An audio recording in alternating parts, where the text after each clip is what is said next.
matter. But we must start by supplicating and surrendering our will to God.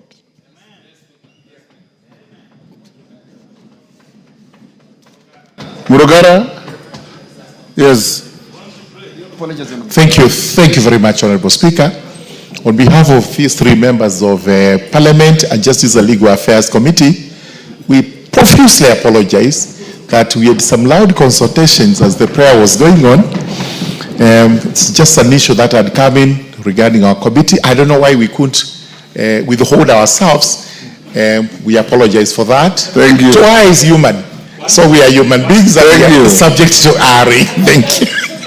I believe that in the face of God, everything can wait.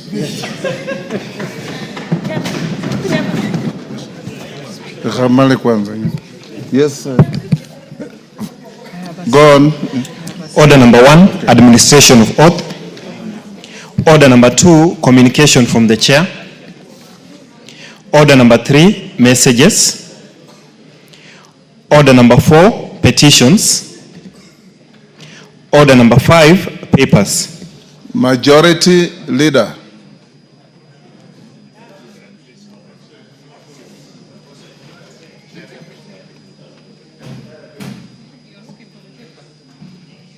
Because you are the agent of necessity.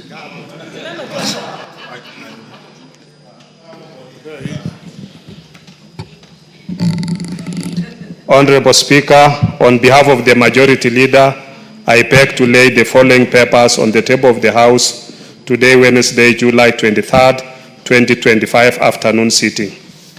1. Legal notice number 91 of 2025 relating to the county licensing, uniform procedures, regulations 2025, and explanatory memorandum from the Ministry of Investments, Trade and Industry.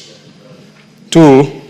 Reports of the Auditor General and financial statements of Endebess Technical Training Institute for the years ended 30th June 2018, 30th June 2019, 30th June 2020, 30th June 2021, 30th June 2022, 30th June 2023, and 30th June 2024, and the certificates therein. 3. Report of the Auditor General and financial statement of the Total Technical and Vocational College for the year ended 30th June 2021 and the certificate therein. 4. Reports of the Auditor General and financial statements for the year ended 30th June 2023 and certificates therein in respect of 1. Borabu Technical Training Institute, 2. Emurwa Tigir Technical Training Institute, and 3. Kitutu Masaba Technical and Vocational College. 5.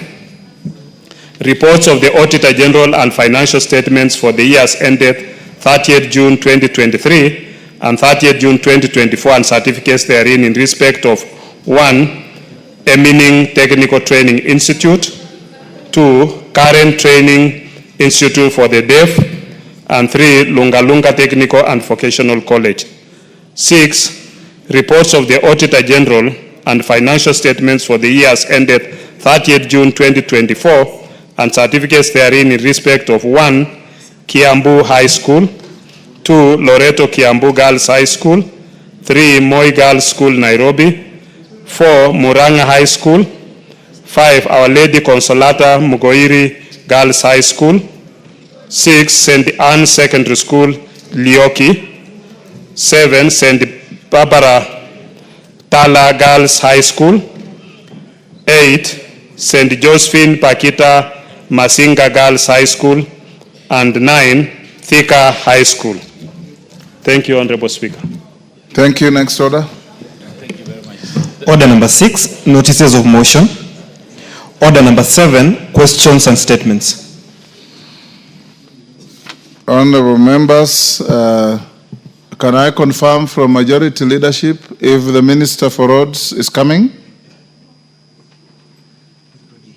I'm told he's already here. So members with questions to the Minister for Roads, be ready, we'll get to that. Let's deal with the statements. Gonzirai. Before that, Gonzirai, hold your horses. Allow me to acknowledge in the speakers gallery Koibeyon Secondary School from Bomet, East Bomet. Ngumari Secondary School from South Imenti, Meru. In the public gallery, we have Emambarashai School from Kajiado, East Kajiado. Mutira Primary School from Kirinyaga, Central Kirinyaga. Elster Mixed Secondary School from Dagoretti North, Nairobi. And Kids Palace Shalom from Dagoretti South, Nairobi. I have been requested by the member for Dagoretti North to welcome the students from her constituency. She can do it on behalf of all of us.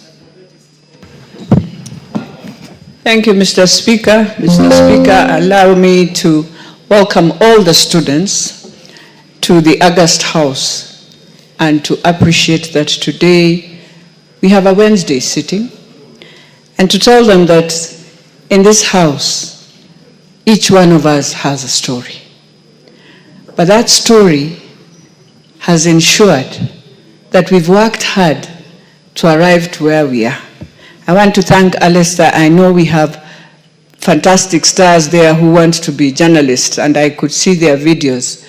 But also to tell all of you that in anything we do, the first thing we appreciate is respect.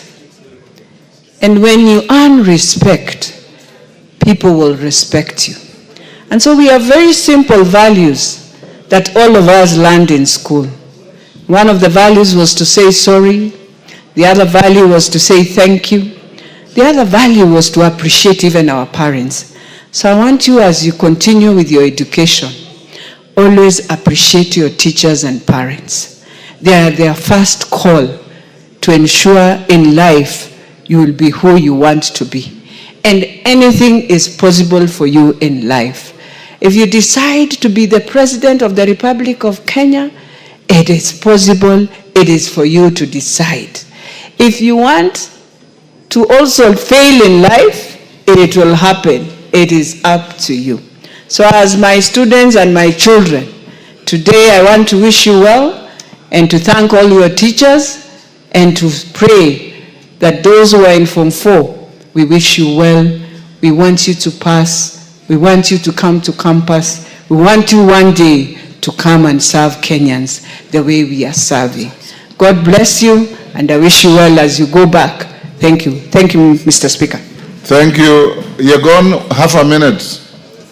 I thought I had asked Elijah to speak for all of you, but take half a minute. Thank you. Thank you, Mr. Speaker, for also giving me this opportunity. And I would also like to take this chance to welcome all the students into this August House. The students from Koibeyon Secondary School, you are most welcome. And as been said by my colleague, Honorable Elijah, that we wish you well in life. And I would like to say that to all the students, let this be a learning process for you, and know that the sky is the limit. You might find yourself in the near future in this August House, and even in other high offices of this country. I want to say you are most welcome, and welcome once more again. Thank you so much. Thank you, Mr. Speaker. Dagoretti South, KJ, half a minute. Mr. Speaker, I take this opportunity to welcome all the learners from all the schools who are here, and in a special way also welcome Kids Palace from the Dagoretti South constituency. And Mr. Speaker, I have one word for these learners.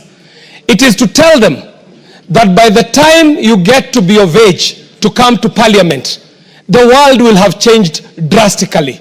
One of the things that is going to change the world is technology. The computers are learning at a pace that humans are not learning at. So you must find that one thing that you will be better at than the computers. The computers will compute, so you have to take the time you have in school to understand that you need to become more human as computers become more computers. How do you do that? Don't come out of school before you have mastered critical thinking. Get yourself to know logic and problem solving. Get some emotional intelligence and empathy, and be patriotic. Those 4 soft issues are the things that computers will never beat you at, because the only thing computers will never beat you at is being human. But if you do not become human, know that the computers will computerize you more than the way you shall humanize the computers. Welcome to the August House. This is where the decisions are made in this country, and we exist for the welfare of society and the just government of the people. That is to solve all the problems that pertains to our people. Thank you very much. Rai.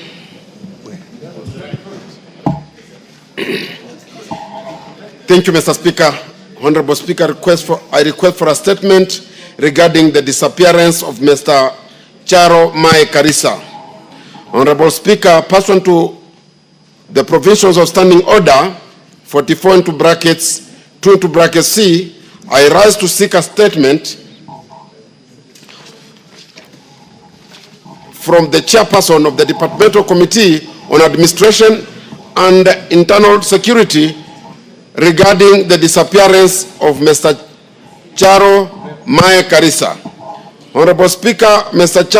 Charo Mae Karisa of ID number 2308474 is a resident of Samburu Kibaoni, area in Kinango constituency, Kwale County, and worked as a mechanic in Malindi, Kilifi County. On 16th of July 2024, as he was traveling from Mombasa to Malindi, he was abducted by unknown individuals alleged attached to the National Intelligence Service. It is also alleged that the abduction of Mr. Charo Karisa Mae may be linked to a case in which he was implicated in the killing of a security officer at his place of work. Efforts by the family of Mr. Karisa Mae to establish his whereabouts have been futile. Honorable Speaker, it is against this background that I seek a statement from the chairperson of the Departmental Committee on Administration and Internal Security on the following: a report on the investigations into the disappearance of Mr. Charo Mae Karisa, including any indication of whether any security agents are holding him, and B, the steps taken by the Ministry of Interior and National Administration to prevent enforced disappearances and guarantee the rights of arrested persons as invest under Article 50 of the Constitution. I thank you, Honorable Speaker. Chair, Administration and Security, Tongoyo, when can you bring a response? Thank you, Honorable Speaker. We're able to give the response in 2 weeks. No. Honorable Speaker. A Kenyan has disappeared without a trace. It's true. I give you 1 week. At least most obliged, some Honorable Speaker. Information. Well, okay, most obliged, Honorable Speaker. But Honorable Speaker, yes. I just want to, you are indulgent. The Honorable member has alluded that forced disappearance. And I think we should be more responsible enough not to make conclusion before even investigation or a response is even issued. Your answer will reverse the allegation. Okay. Yes. Most guided. Yes. So you can bring a response next Wednesday afternoon. Honorable members, as honorable members, as you are aware, in the last 1 week, we've lost 2 former members of this House, the Honorable Phoebe Asio and the Honorable Catherine Mora Nyamato. The members of the constituencies where the late colleagues hail from, Honorable Okwome and Honorable Steve Mogaka, have requested for an opportunity to make statements pursuant to those dates. So I'll give them to make the statements. Thereafter, I'll give the House 10 minutes. Yes, Honorable Otienda Amolo. Thank you, Mr. Speaker. Mr. Speaker, I wanted to bring to your attention, and I brought to the attention of the clerk, that there's also a former member who actually served with you, the first member of parliament of Rarieda, who also died last week, the Honorable Bob Jalango Nyanduga. Bob Jalango died? Yes, he died. I wasn't aware. 4 days ago. Yes. And so I was requesting that as you give the other members, you also do include him in that list. Thank you, Mr. Speaker. So you start. Very well. 2 minutes. Thank you, Mr. Speaker. Mr. Speaker, we lost the Honorable Bob Jalango Nyanduga, who was the first member of parliament of Rarieda. Bob Jalango Nyanduga served for 1 term, but after that was 1 term. And I'm not speaking of any other term. I'm speaking of the term of the Honorable Bob Jalango Nyanduga. But Mr. Speaker, as has become of many members who served for only 1 term, he was not well endowed and he actually suffered. And it is actually a case for why we as members of parliament should actually invest in what we started the other time in terms of, post-service endowment. The Honorable Bob Jalango Nyanduga hailed from Rarieda in a place called Asembo. He was also the brother of another member who served here, the Honorable Grace Ogot. In his time, he laid the foundation that subsequent members then continued. Because after him, the Honorable Achieng' Uneko also served. After that, who also passed. After that, the Honorable Den Ngure, who also passed. After that, the Honorable Raphael Tuju, who is alive. And after that, the Honorable Nicholas Gumbo, who is alive. And then yours truly has taken over.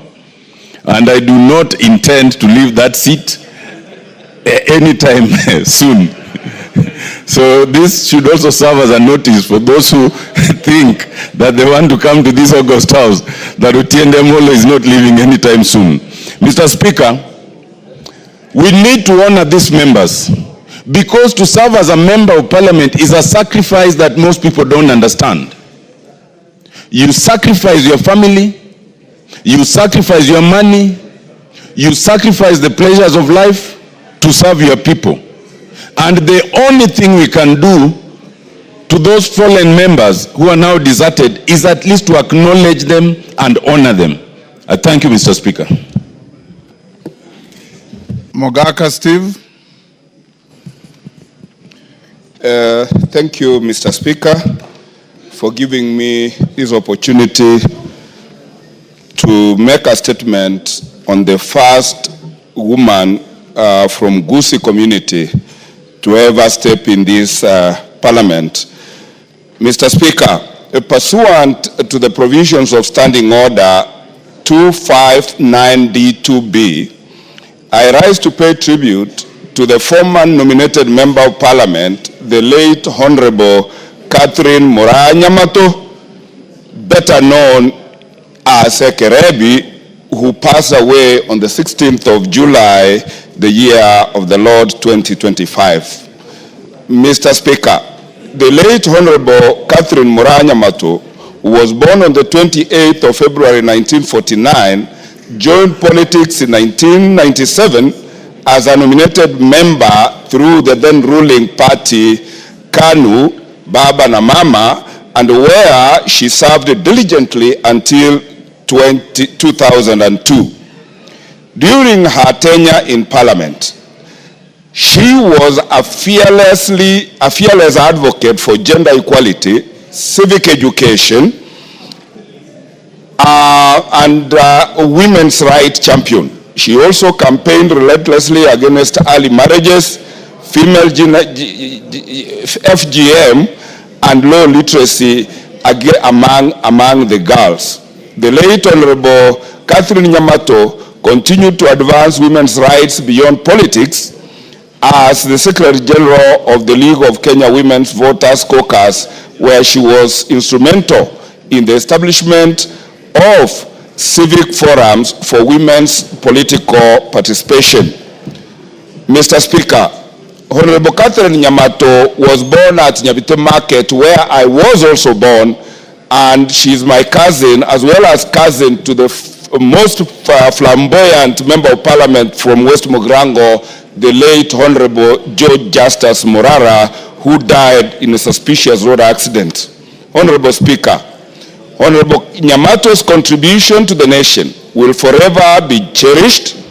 On my own behalf and the people of West Mogrango constituency, I wish to take this opportunity to condole with her family, relatives, friends, and the people of Kenya at large for losing such a dedicated woman leader. May her soul rest in eternal peace. And thank you, Mr. Speaker, for giving me an opportunity to give this tribute to this gallant woman leader. Thank you, Mr. Speaker. Kwame Okwame. Pioneer.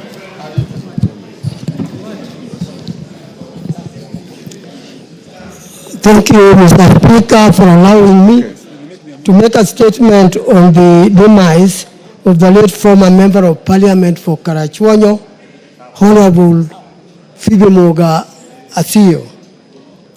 Honorable Speaker, pursuant to the provisions of Standing Order 259-2 and B, I rise to pay tribute to the former Member of Parliament for Karachuonyo, the late Phoebe Moga Asio, who passed away on 17th July 2025.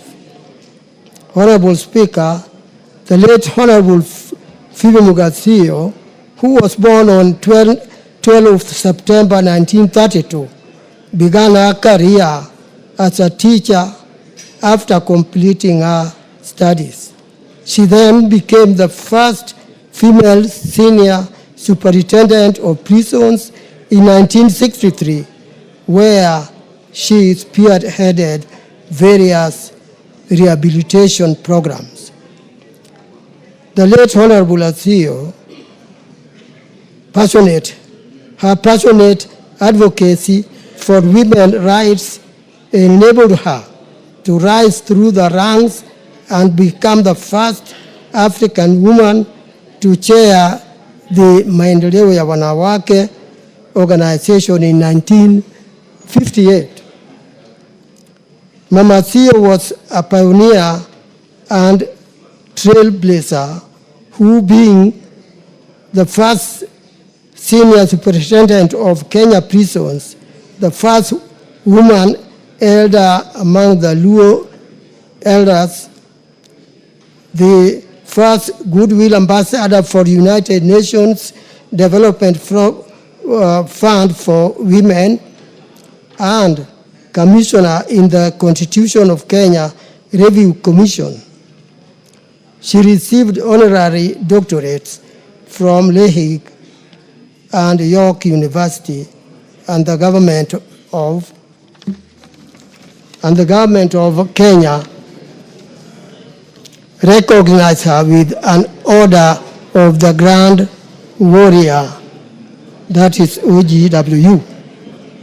Honorable Speaker, the late Honorable Asio later ventured into politics in 1979 when she vied for and was elected as the Member of Parliament for Karachuonyo constituency and served until 1983. She served her second term of Parliament from 1992 to 19 1997. The late Honorable Asio was instrumental in pushing for gender reforms, including affirmative action that sought to address domestic violence, widow disinheritance, electoral violence against women, child marriage, and female genital mutilation. In 1997, she introduced a motion on affirmative action, which was prompted by the exclusion of women from Kenya politics.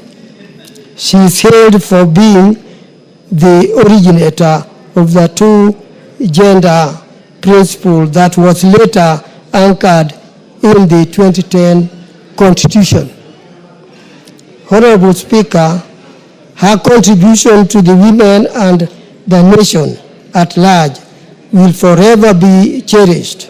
I wish to take this opportunity on my own behalf and on behalf of my constituents to condole with the family of the late Honorable Asio, her family, relatives, friends, and the people of Kenya at large. May her soul rest in eternal peace. Honorable Speaker, I thank you for the opportunity. Thank you, Okwame. Honorable members, I'll give 10 minutes to this, and whoever I give, 1 minute. Mother Wangari. Thank you, Mr. Speaker, for the opportunity, and I also join honorable members in eulogizing these great members, former members of this House, and specifically Honorable Catherine Nyamato and Honorable Phoebe Asio, who have been trailblazers in the fight for women in this House. In fact, Mr. Speaker, were it not for these successes, some of us would not be here as the beneficiaries of affirmative action and people who have set the pace. And coming from the area where Honorable Catherine Nyamato came from, in fact, I think she's the only woman, apart from the affirmative action seats, to ever sit in this House. This area, Mr. Speaker, doesn't really elect women in this House, so I think she started a good fight. But Mr. Speaker, specifically Honorable Phoebe Asio, she is a trailblazer, Mr. Speaker. She was a uniform ambassador. She was, Mr. Speaker, actually elevated to be an elder in the Luo community because of the work she had done, Mr. Speaker. But more importantly, she was the original chair of Maendeleo ya Wanawake that has really fought and set the pace in the country. And Mr. Speaker, it is sad that we have lost her, but the benefits will be seen from now going forward, and we hope. Thank you. Mawade.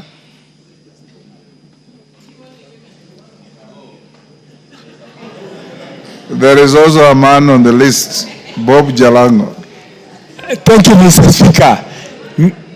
Mr. Speaker, I also want to join other members in eulogizing these heroines that served in this House, and especially a person that I knew very well. I met her, Honorable Phoebe Asio. Under the leadership of Honorable Joe Akech, we, the football team of Women FC, went to play in Kinube when Honorable Phoebe Asio was campaigning for a second term. She was a strong leader. We would adore her, watching her on TV, and the many positive things she brought and continued to fight. Every time she would speak, she would always talk about the need to have additional or many female leaders.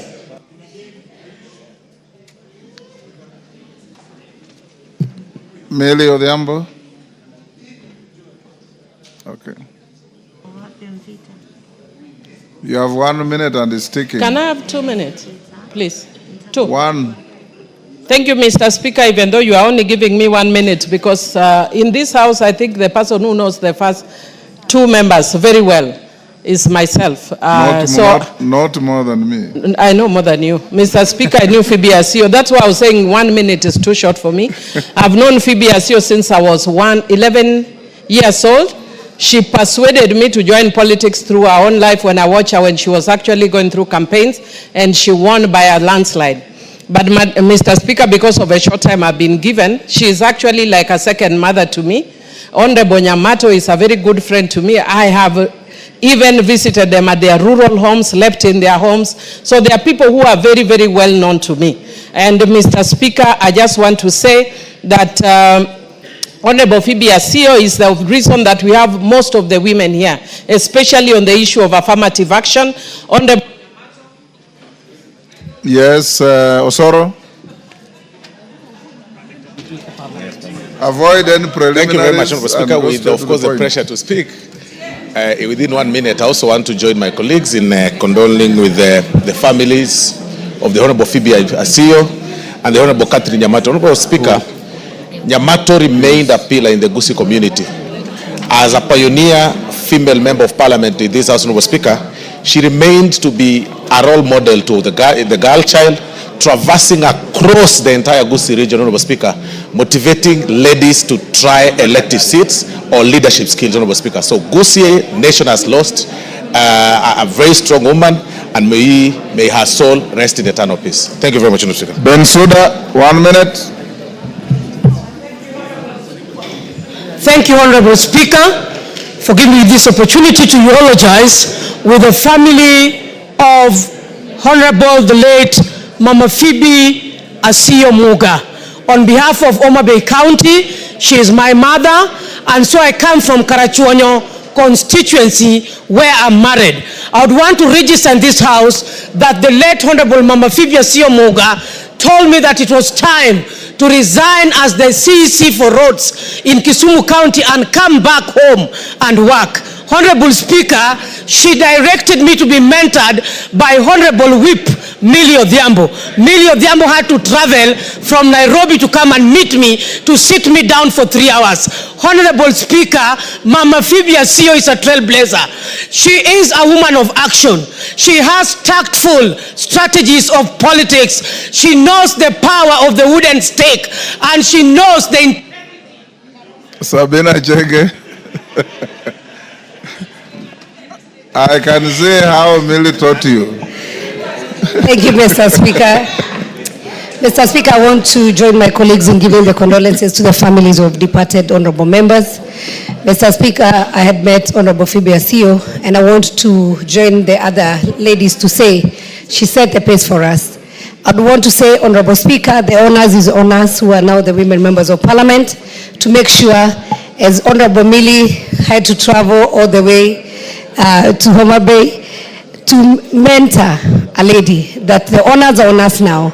Those ladies have done their work. It is upon us to make sure that we inspire, and we also mentor as many many of them as possible, so that they follow the steps. One day we'll be gone, and we'll also need more ladies. I look forward for a day where the two-thirds, the men will look for it and not the women. And thank you, Mr. Speaker. Yes, we give to... I'll give to Julius Olesunguli. Mr. Speaker, I wish to also join in condoling upon the death of Honorable Phoebe Asio and Honorable Catherine Nyamato and also Bob Jalango. The first two were well known to me. They were members of my party, KANU. They were nurtured by the party, and they were part of the history of both KANU and Kenya. In particular, the Honorable Phoebe Asio was a model for many of the people in Kenya who wanted to aspire to ethical leadership. She was a strong debater in this house, and I still recall how she used to do it from that side of the government. Honorable Nyamato was equally a member of our party. She was, we were together, we served together in parliament, and I wish her a good rest. Omongina.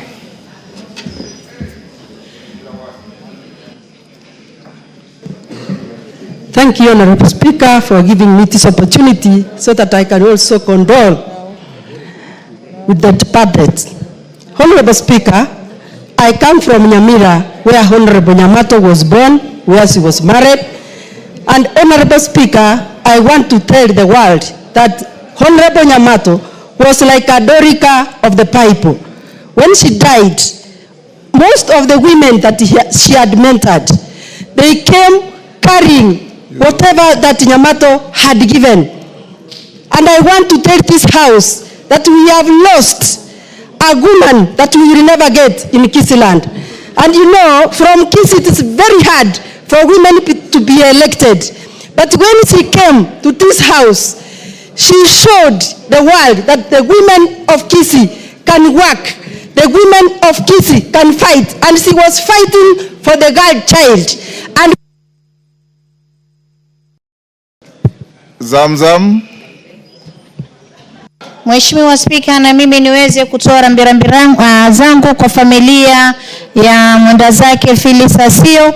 Alikuwa ni mama ambaye alitupa sisi kina mama wote Kenya nzima nguvu ya kuweza kusonga mbele kama kina mama. Na leo tuko katika bunge hili, leo tunajivunia kwa sababu ya yale matunda ambayo Mama Phoebe aliweza kuyapanda, Mheshimiwa Spika. Kwa hiyo mimi natoa pole zangu kwa familia, na Mwenyezi Mungu aweze kumhifadhi na wema, na anapokwenda ajue zile mbegu alizopanda bado ziko katika Wakenya na mioyo ya kina mama wa taifa hili. Asante sana Mheshimiwa Spika. Thank you, Mr. Speaker. Thank you for the opportunity to pass my condolences on behalf of myself, the people of Seme, my family, for the 3 members. But I think as a house, we have to think the number of deaths that we are experiencing. I was able to meet Honorable Nyamato, and I was actually a pediatrician in Kisii, and I knew her commitment to public service. Bob Jalango was actually a trailblazer when the constituency started, and also in the diplomatic circles. You must have known that with him. For Honorable Phoebe Asio, what I remember most about her is the issue of the girl child and the gender issues. I think her leadership in the girl child has been so successful that now we are also asking, what about the boy child? And we have to actually look at the boy child in remembrance of Asio. No. Members will end here. We'll end here. Jen Kiara.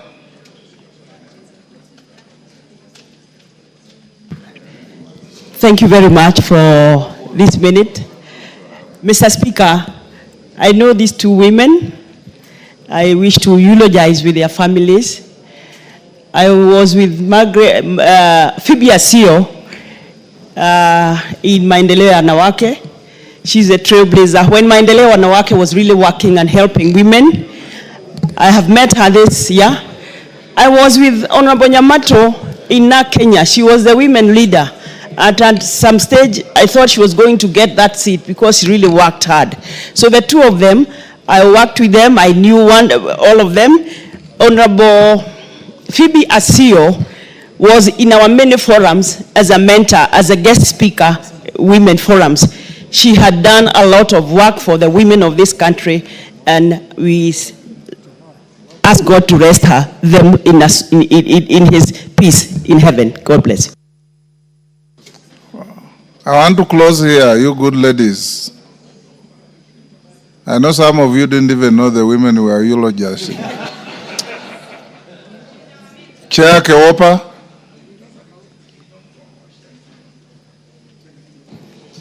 Thank you very much, Mr. After you will close with Rueda. Thank you very much, Mr. Speaker. Okay, Rueda, and then the lady from Nyamira. Thank you very much, Mr. Speaker.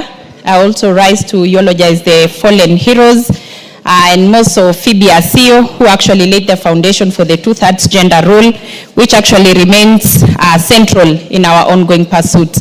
Mr. Speaker, on behalf of Kewopa, all the women of Kenya, I want to pass our sincere condolences to the family, and we pray that may their souls rest in peace. Thank you, Mr. Speaker. Yes, Rueda. Asante Bwana Speaker. Nami nichukue nafasi hii kwa niaba yangu mimi, familia yangu na watu wangu wa Lamu Mashariki, tutoe rambirambi zetu kwa mashujaa wetu wa kike. Zaidi nitoe rambirambi kwa Phoebe Asio, tutamkumbuka kwa maendeleo ya wanawake. Tunamjua alikuwa ni yuko mbele kwa haki za binadamu zaidi kwa haki za kina mama, na matokeo yake yameonekana. Sisi kina mama tutamkumbuka tena, kina mama hata mashinani wanamkumbuka kwa maendeleo ya wanawake, ilishika sana na hata saulika kwa hayo. Na kama sisi wengine tulipopata affirmative kuingia hapa kama women rep, ni juhudi zake na zitazaa matunda. Hata kama yeye atakuwa uko mbele za Mwenyezi Mungu, sisi huku inshallah tutaendeleza yale alikuwa mazuri akiyafanya. Asante Bwana Speaker. Mayaka. Thank you, Honorable Speaker, for the opportunity to give my tribute to the three honorable members, Catherine Nyamato, Phoebe Asio, and Bob Jalango. My Honorable Speaker, more specifically for Catherine Nyamato, I'd just like to salute her because Catherine was the first woman nominated from Bogichora ward in West Mogirango. I am the second one from the same ward and the same constituency. But other than that, Catherine was a mentor to most of us. She gave us a lot of wisdom and she also guided us in our political journey. And also to the Honorable Phoebe Asio, who was a trailblazer and who also really helped and held the hand of so many women.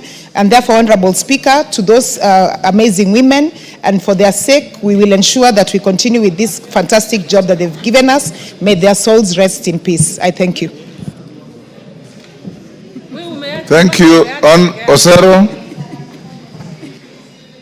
you are the very last. Thank you, Mr. Speaker, for being the very last. For the avoidance of doubt, Mr. Speaker, I would like to inform the House that after Catherine Nyamato's nomination as a woman, the second woman is only one Rene who is seated here. And I would like to inform the House that the burial will be conducted in Borabu on the 8th. That is my constituency. She was born and raised in Honorable Steve Mogaka's constituency, but she has been living in Borabu, and that is where she'll be interred. Thank you, Mr. Speaker. Thank you, honorable members. Yours truly here served with all the three deceased members. Nobody mentioned that the late Phoebe Asio, nobody mentioned that the late Phoebe Asio shook the country by defeating the dreaded Okiki Amayo at the time she stood to come to this parliament. Order, Millie. I gave you time. You had too many preliminaries and you couldn't make your point.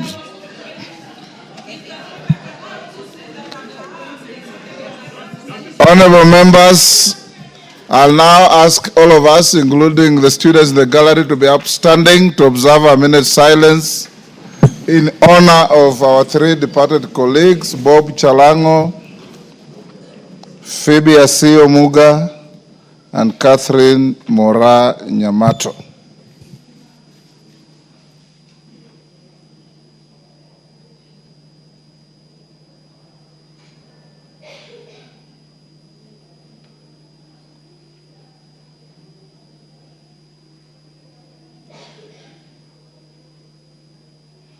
May their souls rest in eternal peace.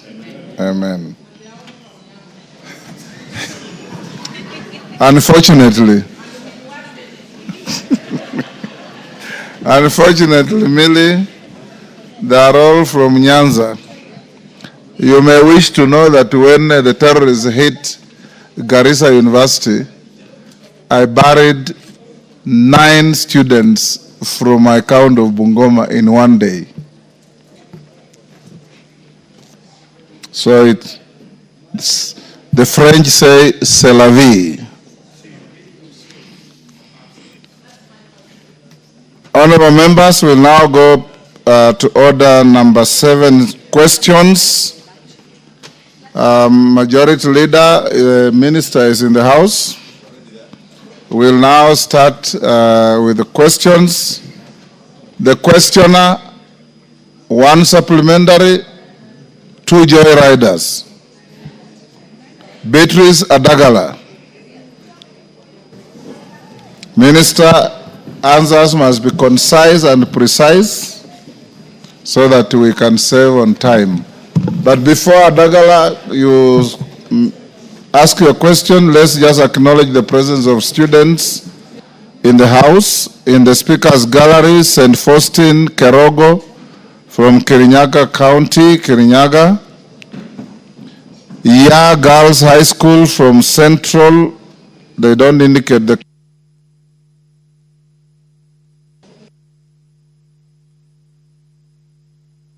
Public Gallery. We have St. Peter's Girls from Molo, Nakuru.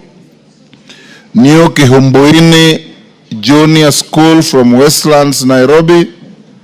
MCK Kibuka Primary from Tharaka Nithi. And Golden Garden School from Juja in Kiambu. On my behalf and on behalf of the House, we welcome the students, their teachers, and those accompanying them to the House. Adagala.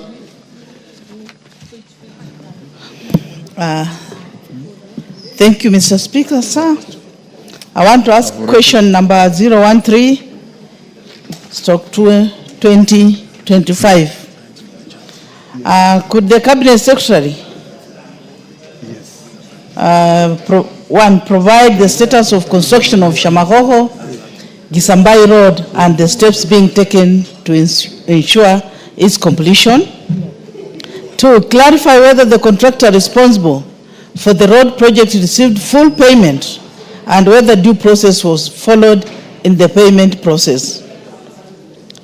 3, outline the measures taken by the ministry to address structural defects such as cracks, sliding grounds along the road, particularly around Kisigwa area. Lastly, provide the timelines for construction of the said road. Thank you, Mr. Speaker, sir. Minister.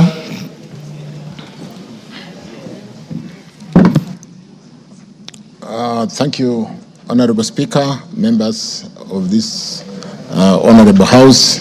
Good afternoon. Let me very quickly respond to Mheshimiwa's question regarding this Kisambai Hamisi Senende Shamagoko Road junction project, which I wish to state that it is currently 95.4% complete with 13.7 kilometers of the project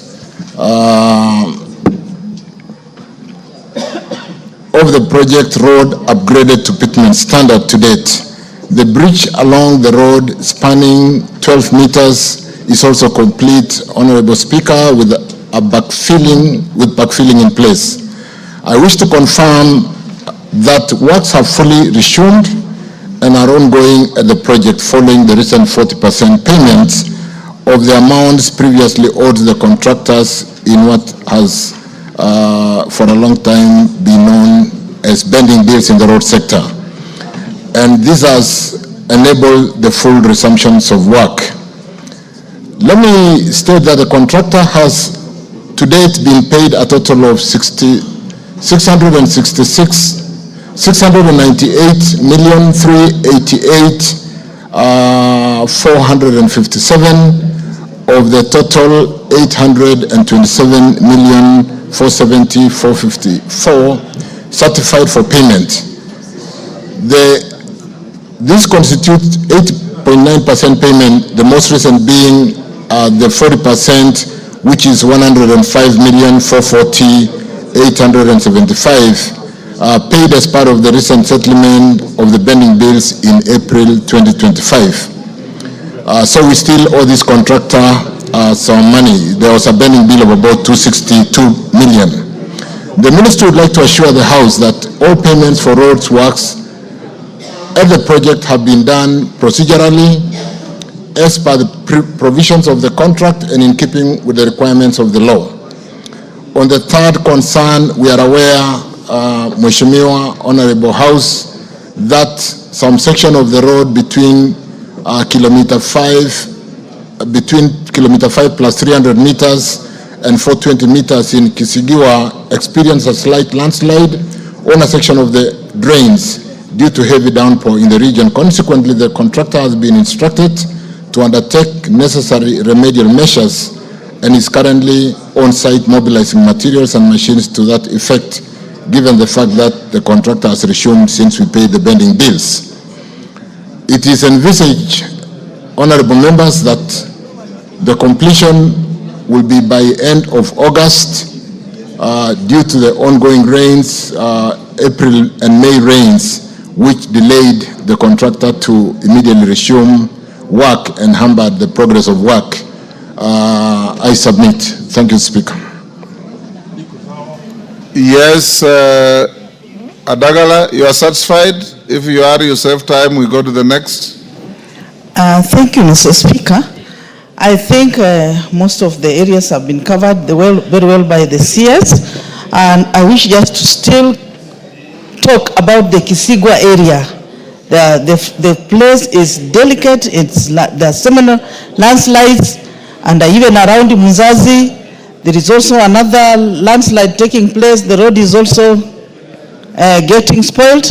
And even if you come to past Jepsesi on your way to Amisi, that hill also needs to be taken care of. But I want to thank the CS for the good response. And even I was there over the weekend.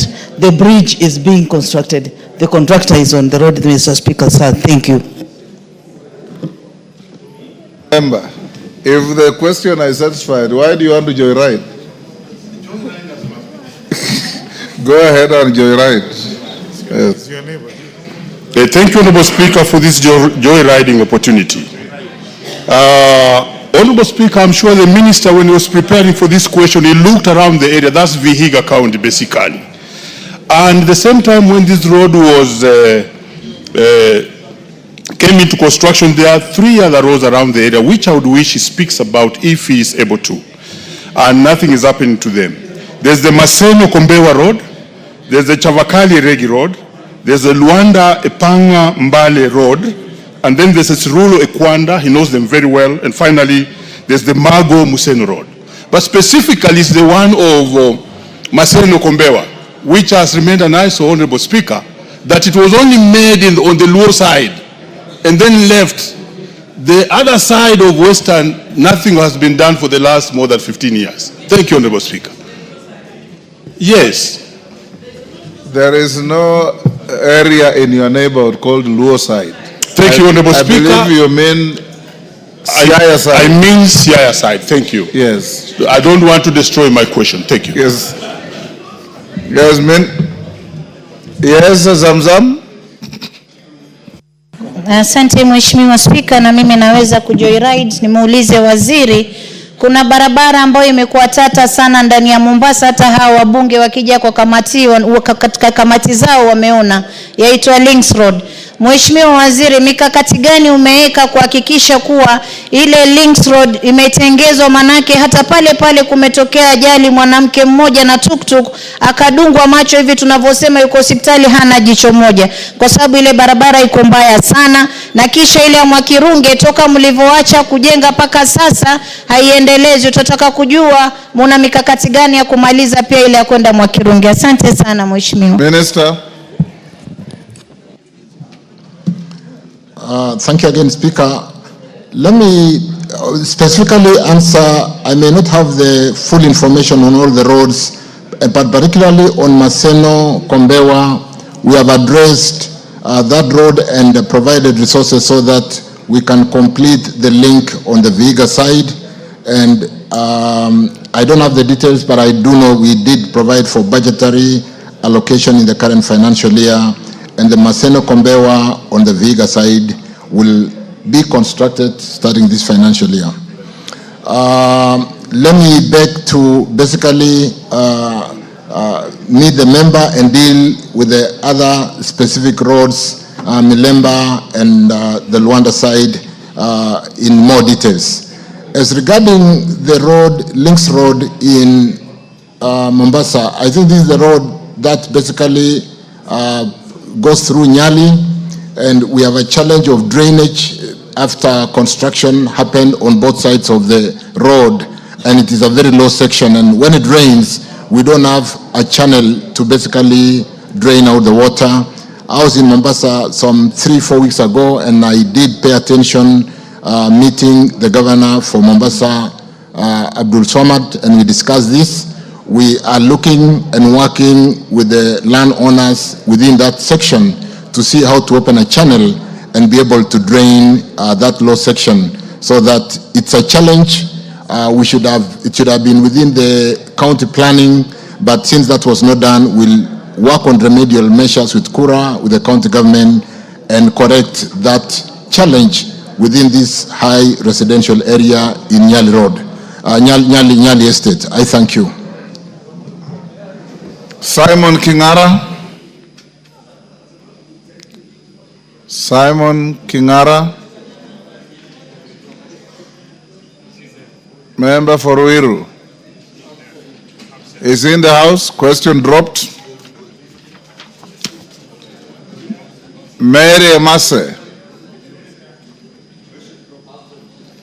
I've been approached by the Honorable Oku Kaunya that he has got a holding brief for Mary Emase. Go ahead and ask the question.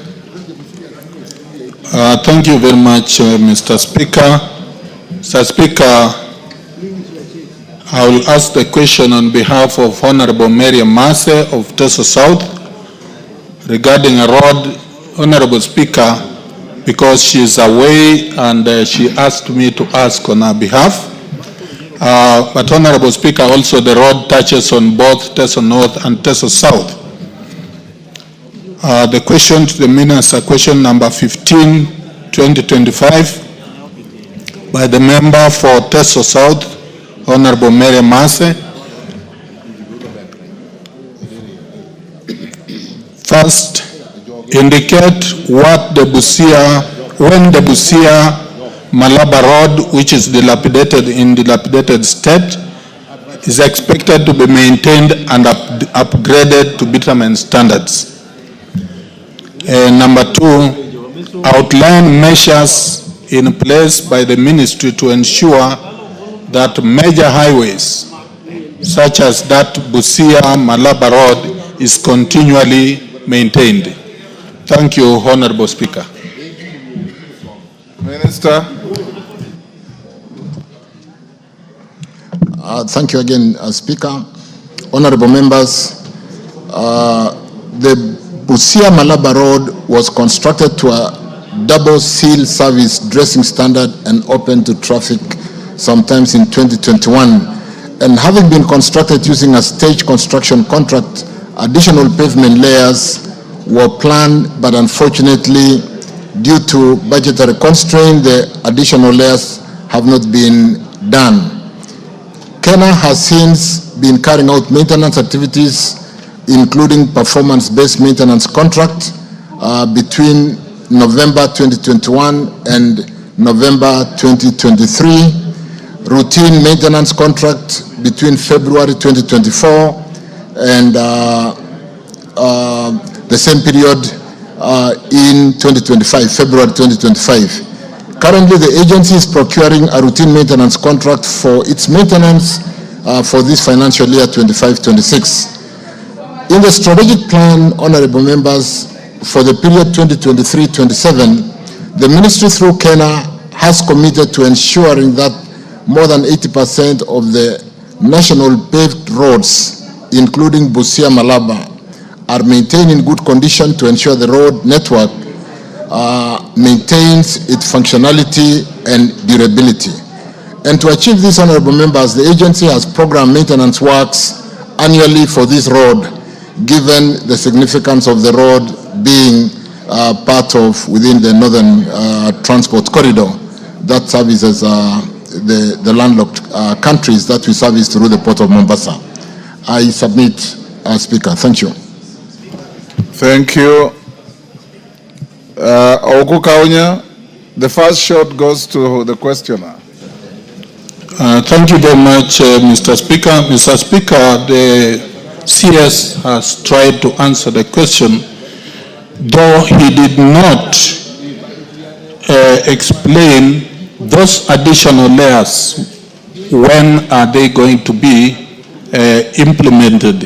And Mr. Speaker, I also wanted to tell the CS that actually that road has caused a number of accidents, that people have lost lives because of the big potholes on that road. So the maintenance of 2024 referred to in the response does not seem to match what is on the ground. And I would ask that a further verification by the minister, the CS, or your team could be able to give more details on what is actually happening on the ground. So there is that bit, Honorable Speaker, that is not reflected in the response. Thank you, Honorable Speaker. Webuye West, Dan Wanyama.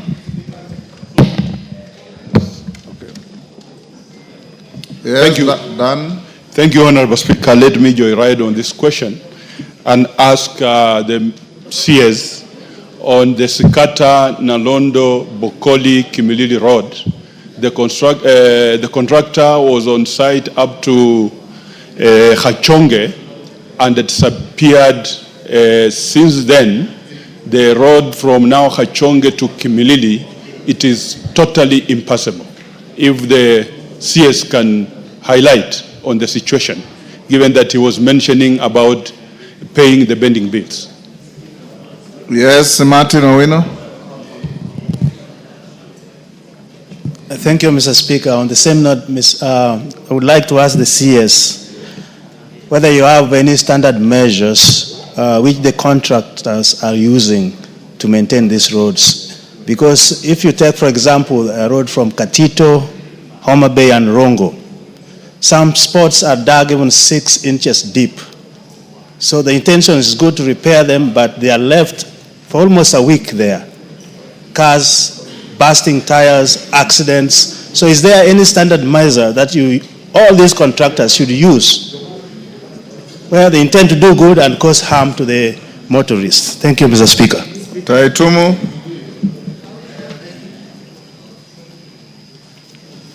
Thank you, Mr. Speaker. I would like to ask the Minister whether he is aware, despite having signed MOUs with the constructors, of the roads that I have stored, Kaelo, Kamukunji, Mutuati Road.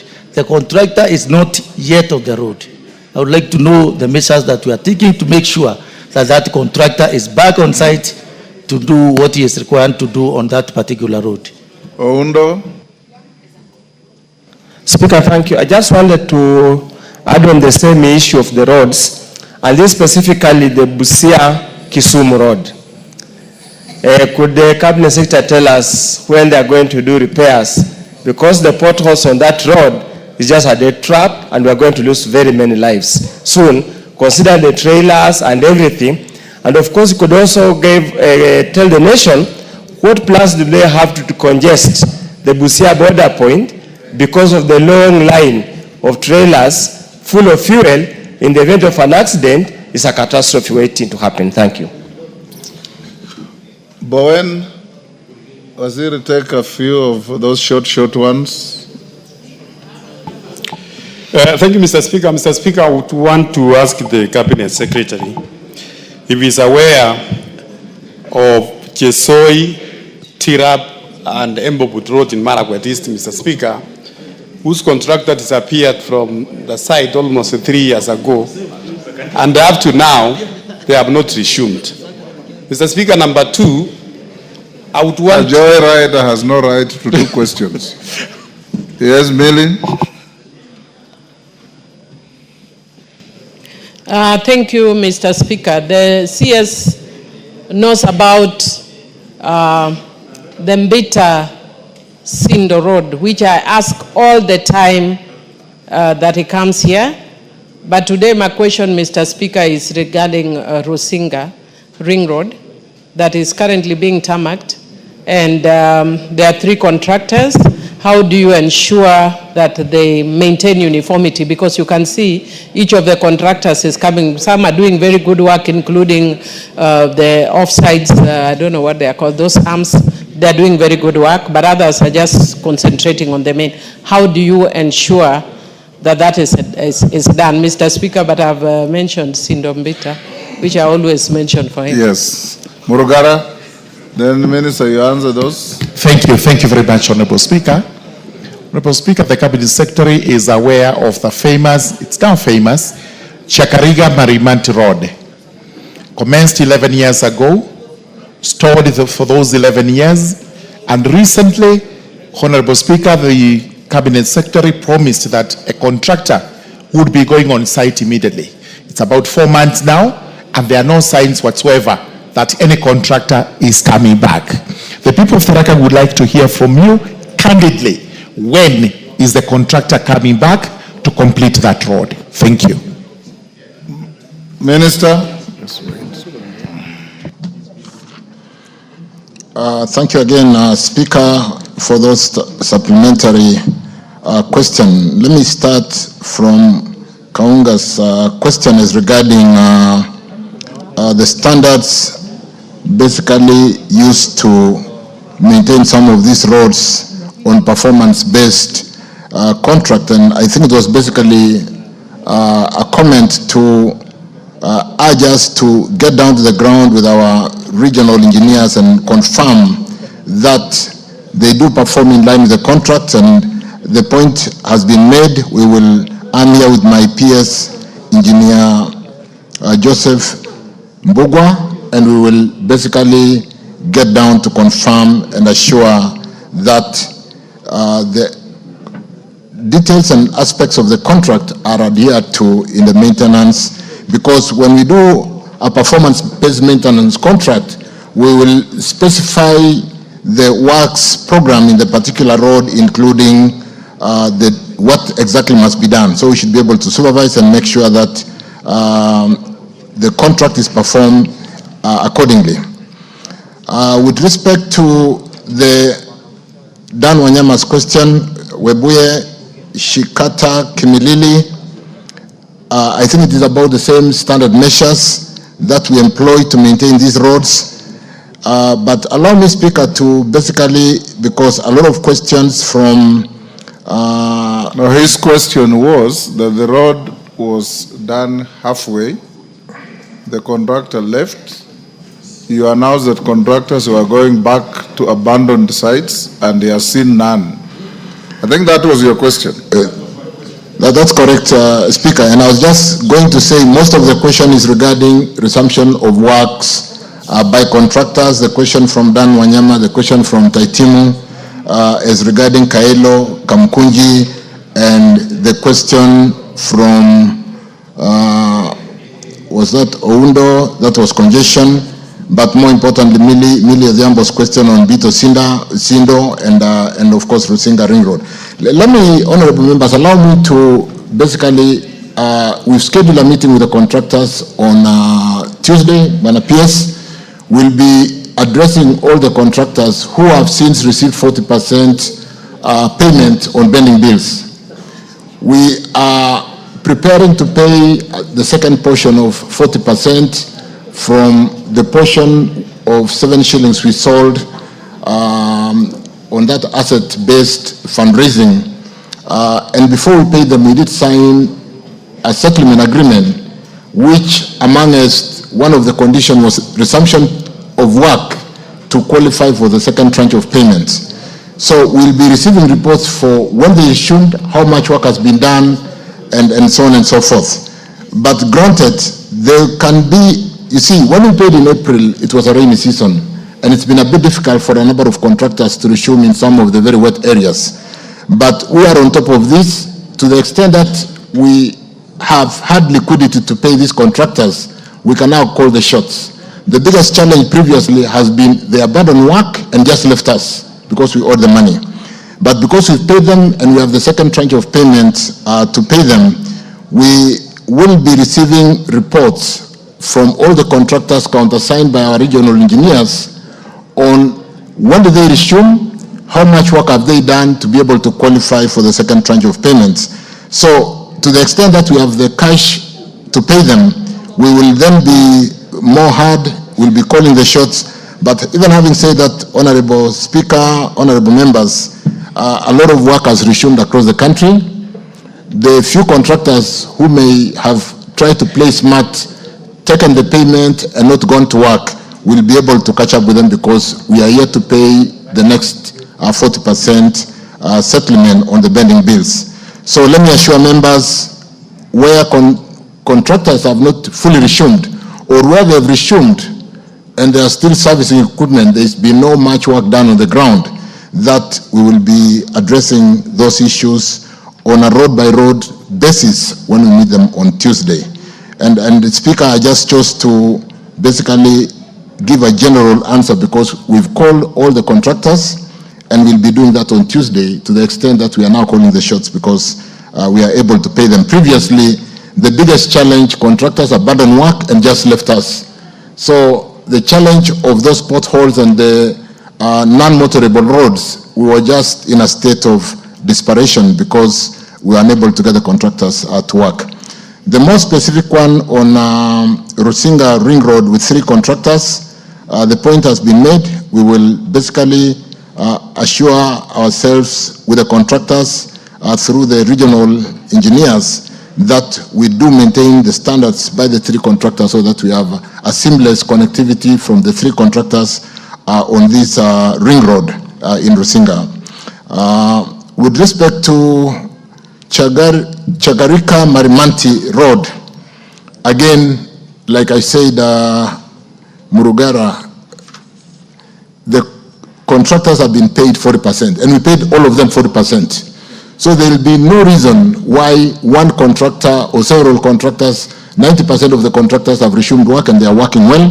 Why would one contractor be dragging is a case that is easy for us to be able to address. And therefore, when we meet these contractors on Tuesday, we'll single out some of these roads that honorable members have mentioned, including Chagarika Marimanti Road, which, in spite of the payment, the honorable member is basically giving us report. And we appreciate this report, members, because you are on the ground across the 290 constituencies and you help us to basically give us the report like I've had. And therefore, I'll be using some of these to pin down some of these contractors ahead of processing the second payment.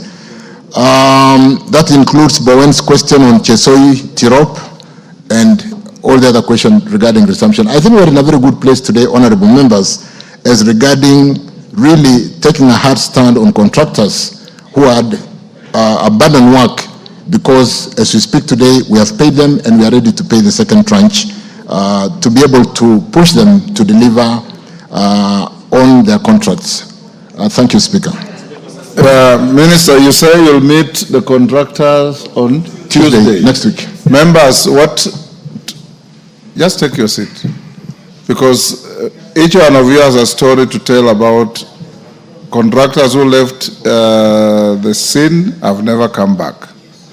If he is meeting the contractors on Tuesday, all of you send your roads where the contractors have not resumed to my office. I do a composite letter for you to the minister so that when he meets them on Tuesday, he is able to address each and every road that we have identified as stalled and no work resumed after 40% payment before the next 40% payment. Does that help us? Yes, Majority Leader. Honorable Speaker, that guidance is good and I think it will help members. But at a more general perspective, Honorable Speaker, and I hear what the CS is saying, he's speaking about contractors. But Honorable Speaker, it is my view or my opinion that the problem is not necessarily with just contractors, but also liturgy within the Ministry of Roads and Infrastructure, and especially the implementing agencies. I know the CS, you now have new leadership both at Kera and Kenha. And I must commend the actions that were taken in those 2 state departments, because there was overwhelming liturgy and almost sabotage of work on the roads sector, Honorable Speaker. And therefore I wanted to hear from the CS, as much as you point fingers at contractors, these contractors are business people. They are there to make a profit and they will have no loss if they are paid. They mobilize a bit of infrastructure on the ground without work being done and wait for the next certificate, to issue our next certificate after doing a bit of works.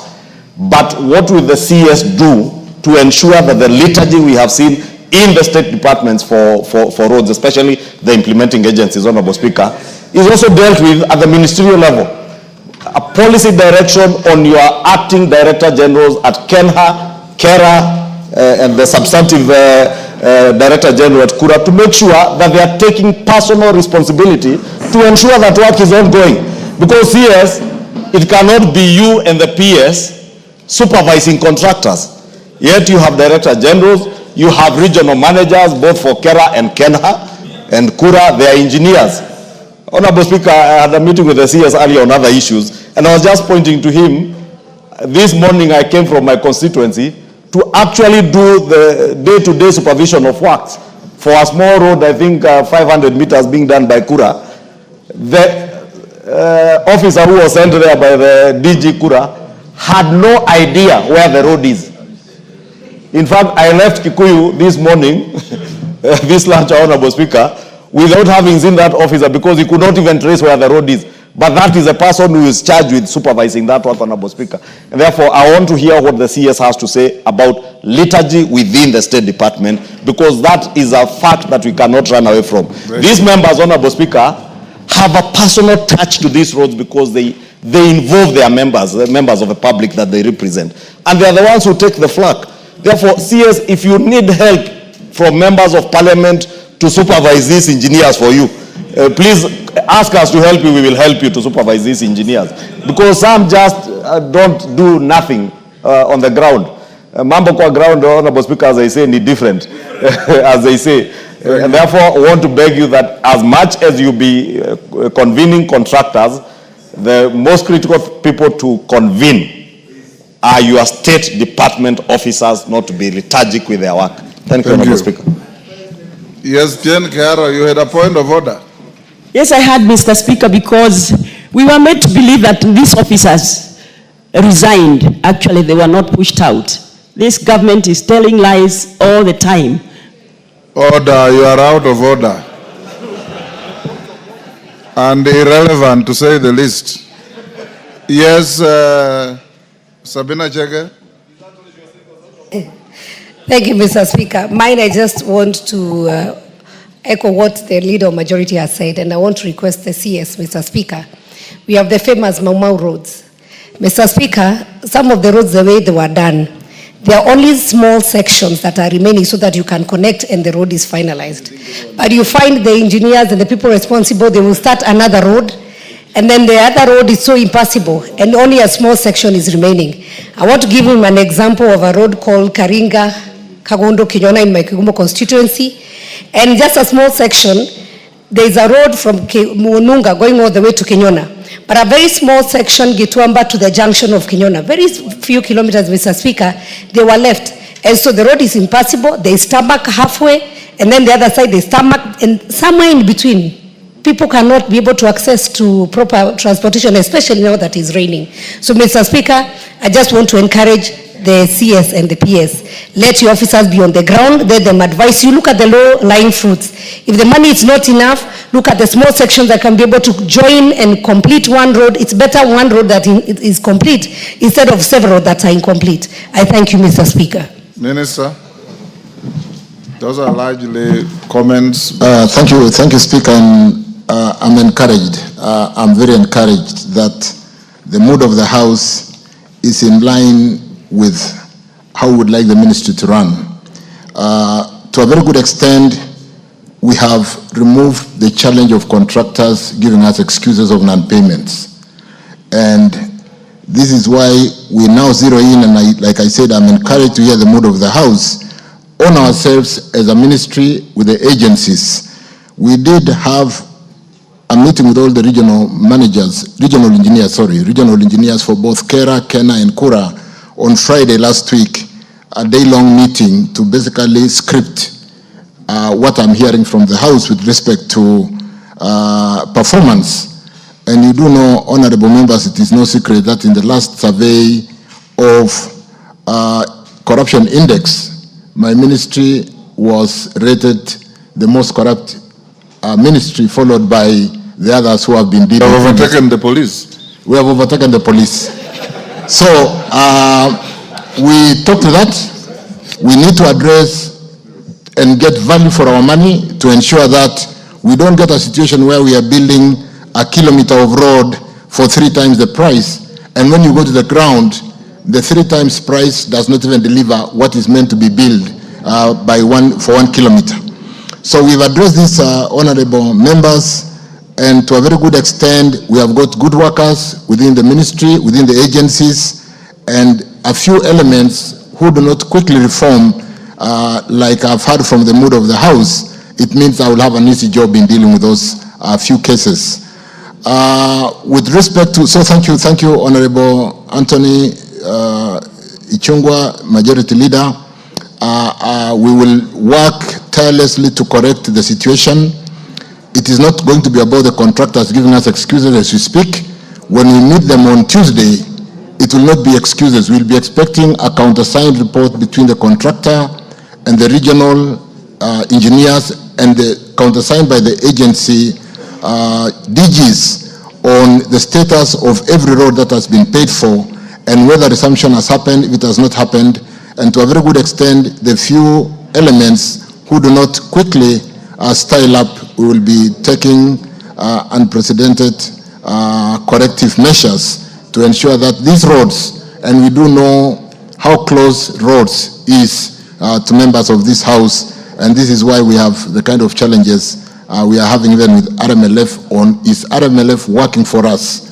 And even as we talk about amending that section 6 of KRB Act, we do know you are very passionate about roads, and I want to assure you members, I'm going to lead from the front. Regarding Mau Mau roads, I do agree. We had so many tribunaries in Mau Mau roads. We provided funding, and I want to assure this House through the question asked by Honorable Sabina Chege that we've paid attention, and I'll pay more attention to ensure that these commitments which have been made are delivered before we basically do other service roads along the main artery. So let me basically just end again by saying I'm encouraged by the mood of the House, and with the contractor payments having been made, like I've said, without the risk of repeating myself, we will work on the agency to make sure our staff do what they are employed to do. I thank you. Phyllis Barto.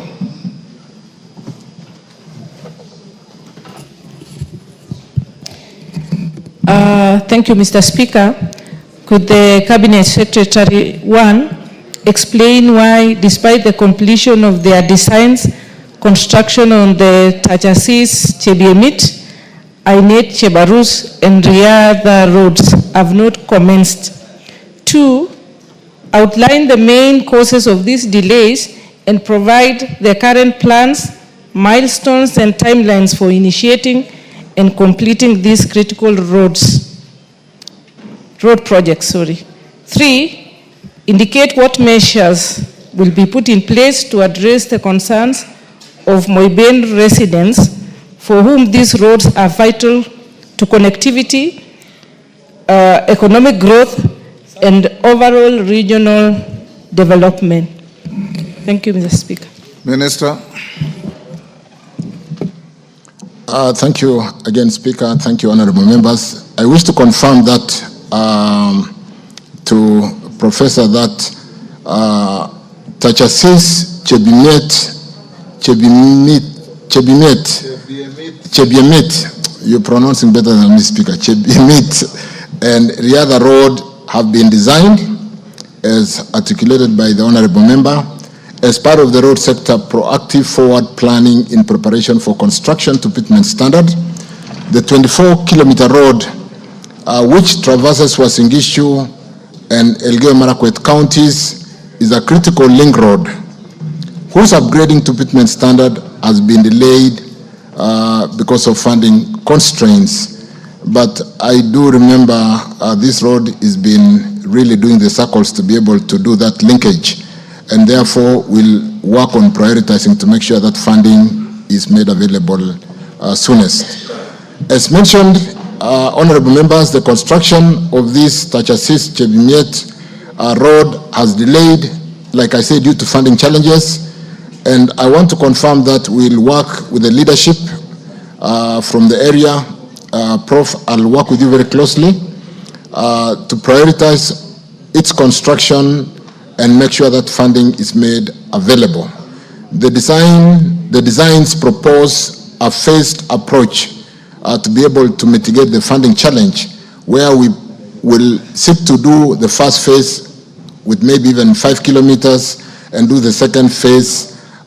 First phase, 5 kilometers, we are proposing to do Tachasis, that junction to Cap Gideon, the way it is pronounced out there. And the second portion, 19 kilometers from Cap Gideon to Karandile, Chebiomit, earmarked for a second phase. So the timelines for completion and milestones shall be determined, but I want to plead with the honorable member that we can sit down and basically, like I said, with the leadership and be able to agree on the timelines. The ministry through the Rural Road Authority, KERA, routinely undertakes maintenance of this particular road, together with other roads in the constituency as prioritized by the Constituency Roads Committee under the 10% link and 22% RMLF funding annually, which, like the majority leader said, we had a side meeting and we are expediting to unlock that challenge so that even for this financial year, that fund is made available so that we can basically work with the Constituency Roads Committee to ensure that our roads are maintained. And this is in cognizance of the need for connectivity and contribution of roads to socio-economic growth and development. I submit, Speaker. Thank you. Yes, because Phyllis, are you satisfied? Yeah, must have the first supplementary. Mr. Speaker, I only heard about Tachasis Chebiemit, but he hasn't said anything about the two other roads, that's Ainet Chebarus and the Riada roads. The two are specifically in within Eldoret city. And Mr. Speaker, I would also wish to request that even if they are going to do the first up road of Tachasis Chebiemit, it will be better if they did from Tachasis to Karandili, and then the second phase starts from Karandili to Chebiemit, because Tachasis to Cap Gideon will not be of any economic activity. Economic relevance, sorry. Thank you. Bukose? Thank you, Honorable Speaker. I want to thank the CS for that response. While we are in Uasin Gishu, there is a road, Tarbo, Tongareni, Papaton, all the way to Kisawai and Endebes, which His Excellency the President... It doesn't pass Tongareni, it's Tarbo... Tongareni constituency. Yes, but if you want to be precise, it's Tarbo, Naitiri, Sihendu, Babaton, Kisawai, Kisawai, Saboti, Endebes. Yeah. That is the one. Yes. I agree with you, Honorable Speaker. Yes. And you are aware that His Excellency the President has pronounced himself on several times on that road, even as early as last month when he announced that the work on that road is going to begin. And for us who come from that side, every day wananchi are asking us, when is the work beginning? And I don't know whether we were made to be aware that it is divided into two lots, lot 1 and lot 2. Honorable Speaker, first is to congratulate the minister. He's one of the hard-working ministers. Minister, asante, but take care what Honorable Majority Leader say may spoil your soup. For me, it's about 22%, 10% RMLF. Honorable Minister, the roads were tendered, awarded, some roads are done. We have pending bills at the regional offices. Some regions have received some money. Some regions have received not any money. We are wondering, how are you going to break the gap of 35% and when, considering the roads, some are already done and some are being done, so that our contractors do not leave us with the pending bills and are not disenfranchised in any way. And lastly, Mr. Speaker, is just to commend how you are moving encyclopedia, your understanding of the Kenyan roads and the Kenyan ecosystem. Thank you, Honorable Speaker. Thank you, Bidu. Thank you for the compliment, Wamboka. Thank you, Mr. Speaker, for giving me the opportunity. Mr. Speaker, there is this road from Isiolo to Mandera, which has been pronounced very well by the President when even he was in that area. The one which starts Mandera coming all the way to Isiolo, or vice versa. That road had stopped. It has stopped because the first constituency which is affected is supposed to be my constituency, between Isiolo and Modogashi. That constructions have stopped for a reason which we don't know. There is this last year's budget, 2024-25, some money was slashed from the budget. And this year again, the same amount which was slashed last year was being returned back to be a pending bill. So the Chinese are just there in their houses. Nothing is going on. I would have wanted to know through joyriding here from the minister what exactly is happening, because all those projects which the President has mentioned seems to be starting from mine, it's not going to be on. Thank you, Mr. Speaker.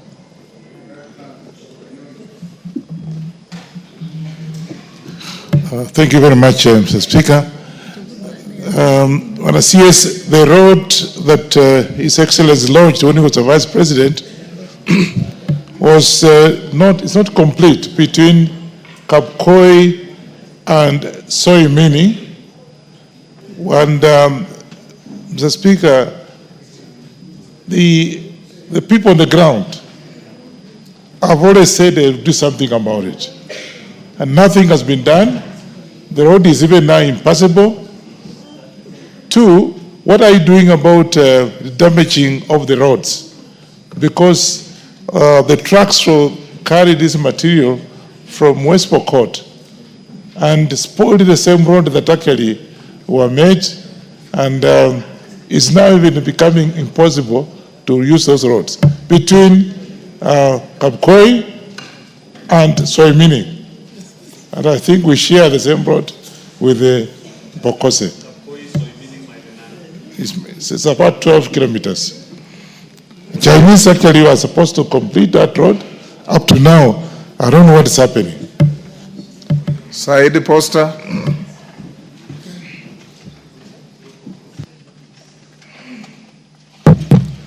Thank you, Mr. Speaker.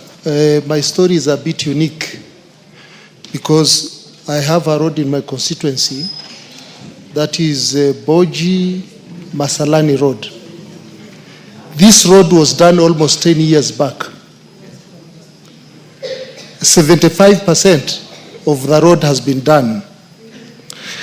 But in between there's a portion of about 5.3 kilometers. It's an area that is flood-prone area, 5.3 kilometers. It has not been done up to today. In fact, the ministry abandoned that road. There is no contractor on the road. There is no budget.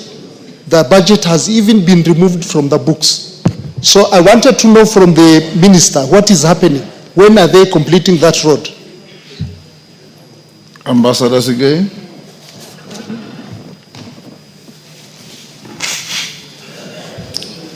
Thank you, Mr. Speaker, for giving me this opportunity to also say something about the CS's statement today. First of all, I want to thank him. Order. You are out of order. You are joyriding on a question by asking a question, not making a statement. Okay, Mr. Speaker. I wanted to say, I want to thank the minister for the good job he's doing in the ministry.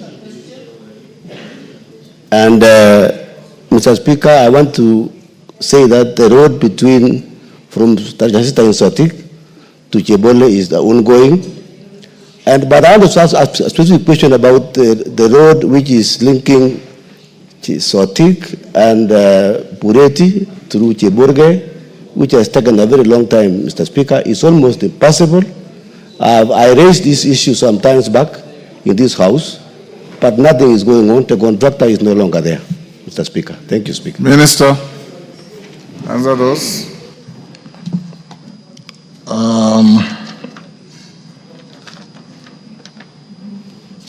Let me start, Honorable Speaker, with the question raised, the supplementary question raised by Phyllis Bartow on this particular road that we talked about. And like I said, the supplementary question was more of the comments that I did request, Professor, that we can work on the details on how to split the road, how to quickly fund this road, and I wish to beg that Mheshimiwa Bartow seeks to have a cup of tea, and then we can, and the leadership of the area, so that we can address the details of this particular road. Then the question from Dr. Bukose on this road, Turbo Naitiri, Shihendu, all the way to Entebes. And honorable members, we did provide for funding for this road. The budget has been opened, and we are waiting for the National Treasury to finish loading the IFMI system. We have worked on a timeline which we have discussed with my agencies, with the peers. We have issued formal instructions to the agencies on a very clear timeline on when they should all be advertised, by when should they be evaluated, awarded, the 14 days tender notice to award, the performance guarantee to be issued, and when the road should start. So let me request that allow us to get the loading of all these projects and programs into the IFMI system, and if they are done by next week, you will thereafter see in my government advertisement on all the roads with a very clear roadmap on all the roads in Kenya which are coming into the program to be able to address that. Jack Wabonga on Kwamboka on the 22%, 10% RMLF. We know we did tender for roads. There was then that 10.2% that was stopped by court. The ruling has since happened, and we did agree on the sharing formula. We have since released 35%, which has been basically dispersed. Equally, we did release our money to the county government. I want to assure this House that the balance for the roads that had been tendered is adequate to ensure that all the roads that were tendered through this RMLF by the membership of this House through the constituency programs on all the 22 and 10% will be fully funded. We have adequate funds for that. Let me stop there on that, Mr. Speaker. On the question of the roads in the Horn of Africa, the question from Mbindu in Isiolo, Mandera, Kulamawe, all the way to Samantha, Wajir, Tabaj, and all the way to Ramu at the end of Mandera, and Mandera, of course. Let me confirm, honorable members, that when we came to this House with Supplementary 3, we were unable to onboard the payments of the certificates for what the certificate that had been issued to us because of the budget deficit.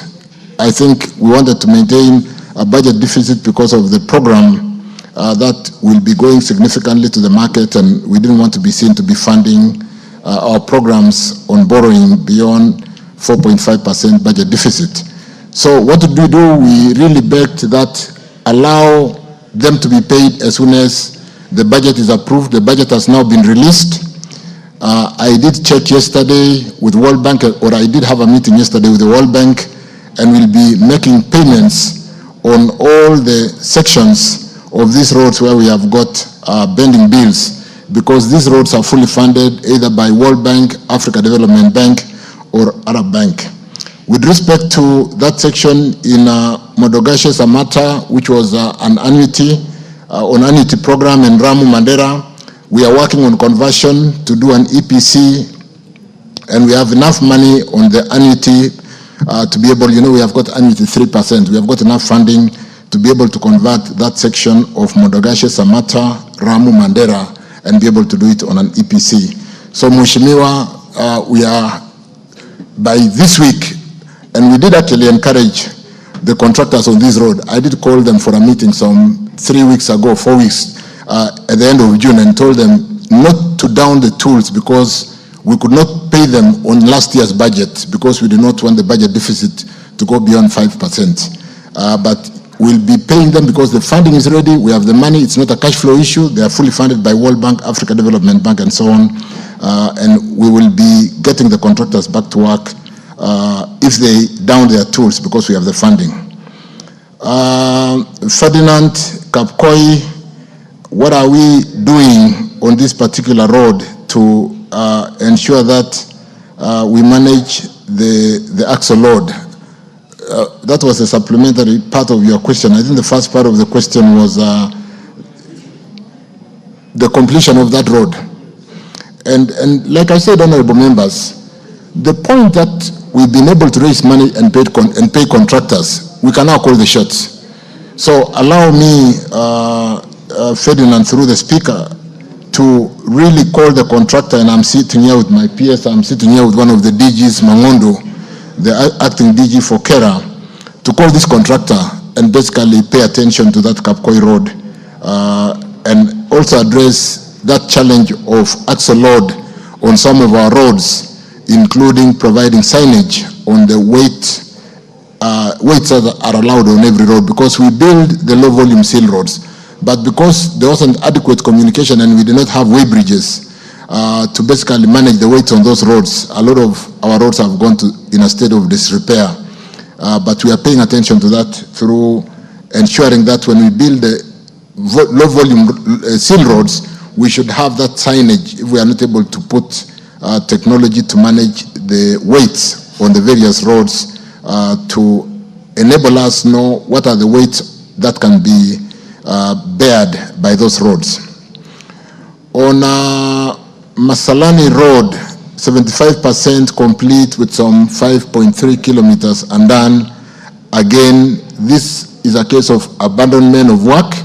And like I said, when we owed this contractor so much money, so again, I'll pick it up with my PS and look at that 5.3 kilometers.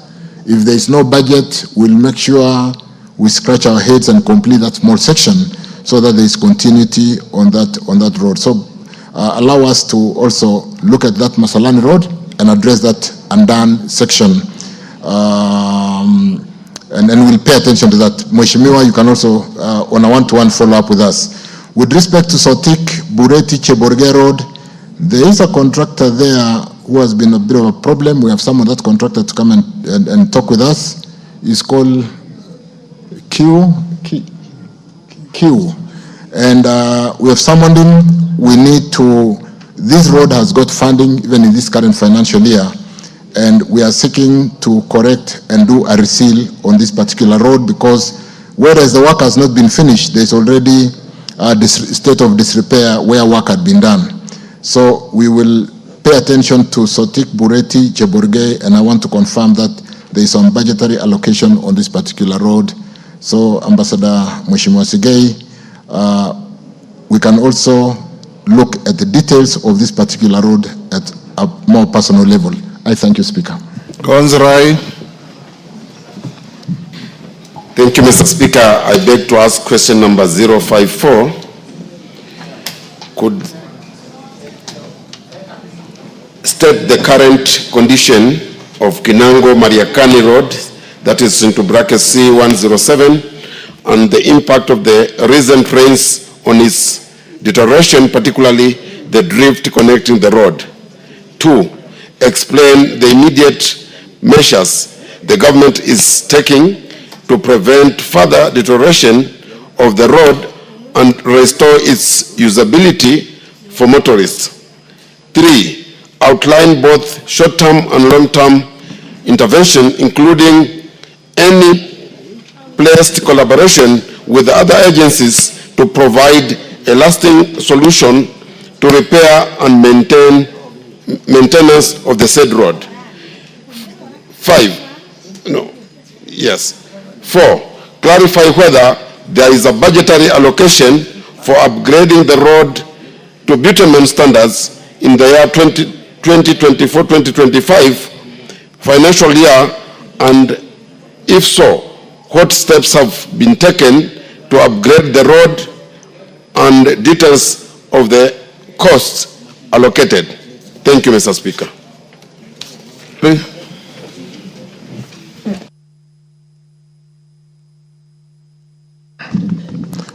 Thank you again, Speaker. Thank you, Konsirai, for that question.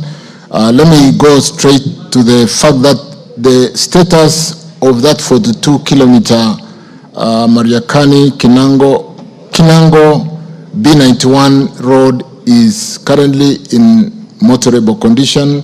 However, I acknowledge, Honorable Speaker, that the recent rains caused minor deterioration in the riding service quality characterized by corrugation and depression, and these are currently being addressed under the ongoing routine maintenance contract.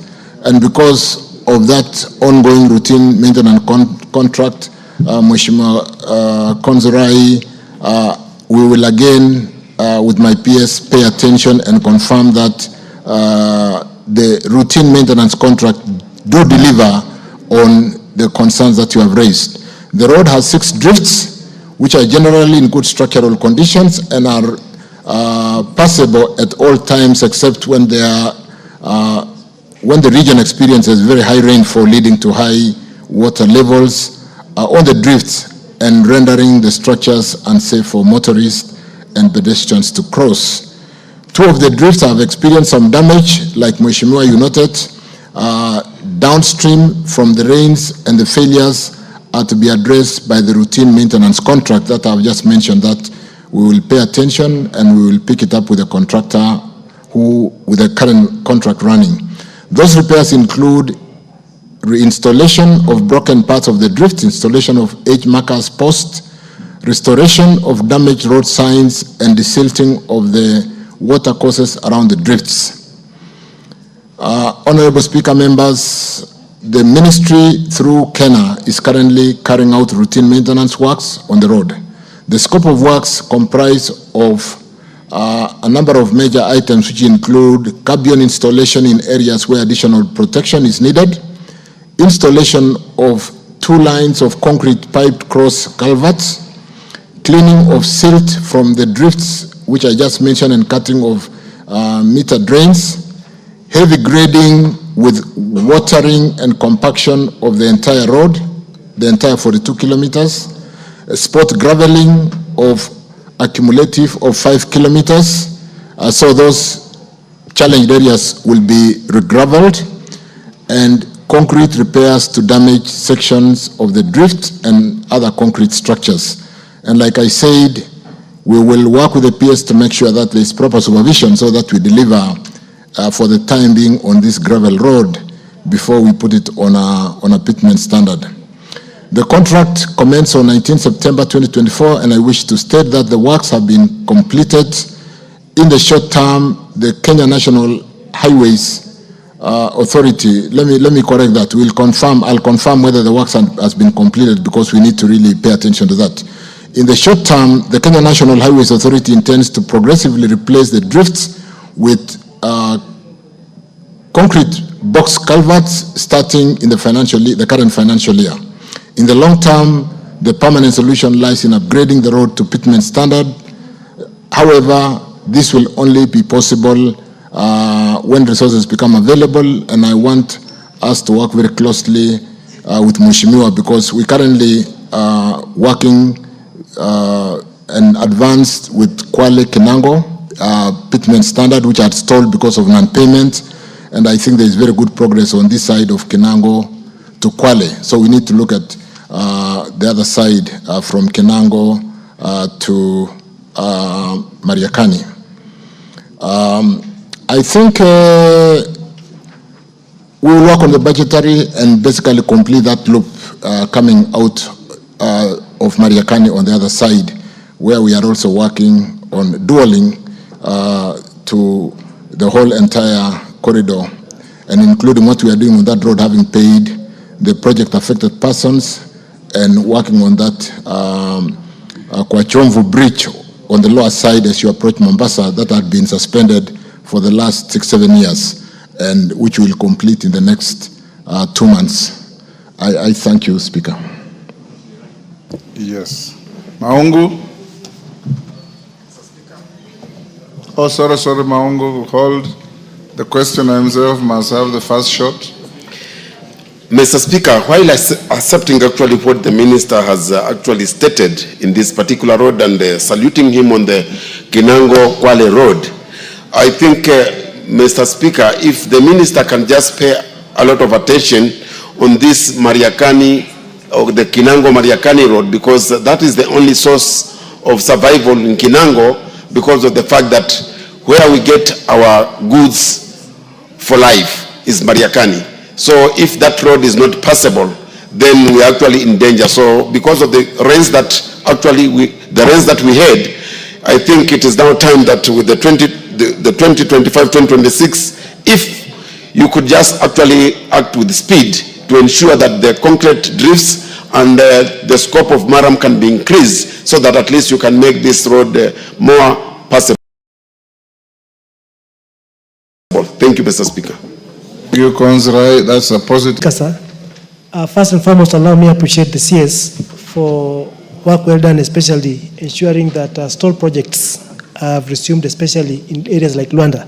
However, Mr. Speaker, allow me to bring to your attention that we have a lot of damage taking place on these low-volume roads across the constituencies because of overweight by shrewd business people who end up destroying these roads. I wish to find out what strategies the ministry, through KERA, has put in place to ensure that this critical infrastructure in the rural setup, Mr. Speaker, is observed, because Kenya has actually been able to put way bridges across to ensure that no overweight takes place. But we have a lot of damage taking place in the small roads, Mr. Speaker. So probably how he intends to secure the same will help us. Thank you. Oyula. Thank you, Speaker, for giving me this opportunity. I want to raise an issue to the Minister. Is the Minister aware that the road from Ejinja, Bumala to Port Victoria is developing potholes? And if action is not taken immediately, they will become bigger and bigger and be more expensive in the future. Thank you. Yes, Owen Bayer.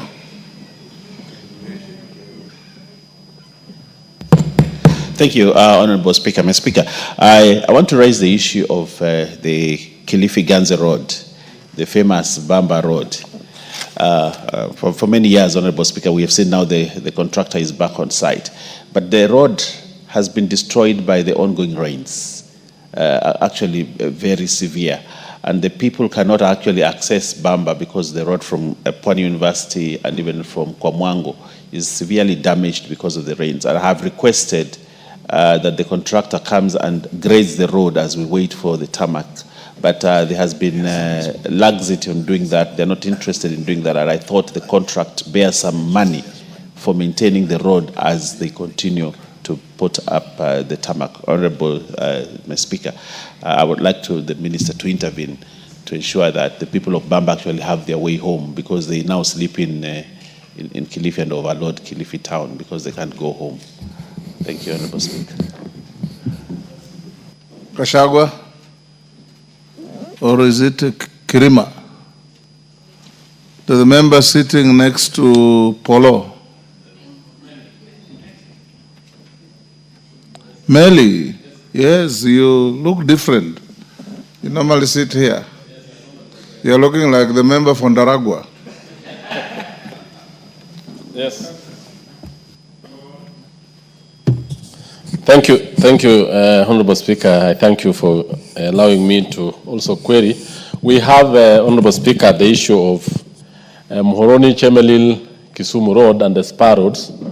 I want to say that in that particular road, Honorable Speaker, the 3 or 4 spar roads that connect the main road and the contractors, that is the Stekol, the H-Young, especially at the roundabout, linking to Songo, all the way to Kapkitany, and the other one linking to Miwani, Chemursoi, and the others, have not started, and the work is moving very slowly. That road is very key in that region, owing to the several factories of sugarcane, and linking Kisumu and the other surrounding areas, which has actually one of the largest population growing areas in this country. So I wanted to know if, from the CS, what is doing to ensure that the spur roads move together with the construction of the main road, that is Chemelil, Miwani, Chepswerta Road. Thank you, Kisumu. Thank you, Honorable Speaker. Member from Muhoroni. Thank you very much, Honorable Speaker.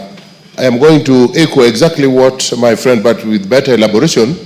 I want to ask the CS that in Muhoroni constituency, the only benefit we would get from roads was if this road initially called C34 was done.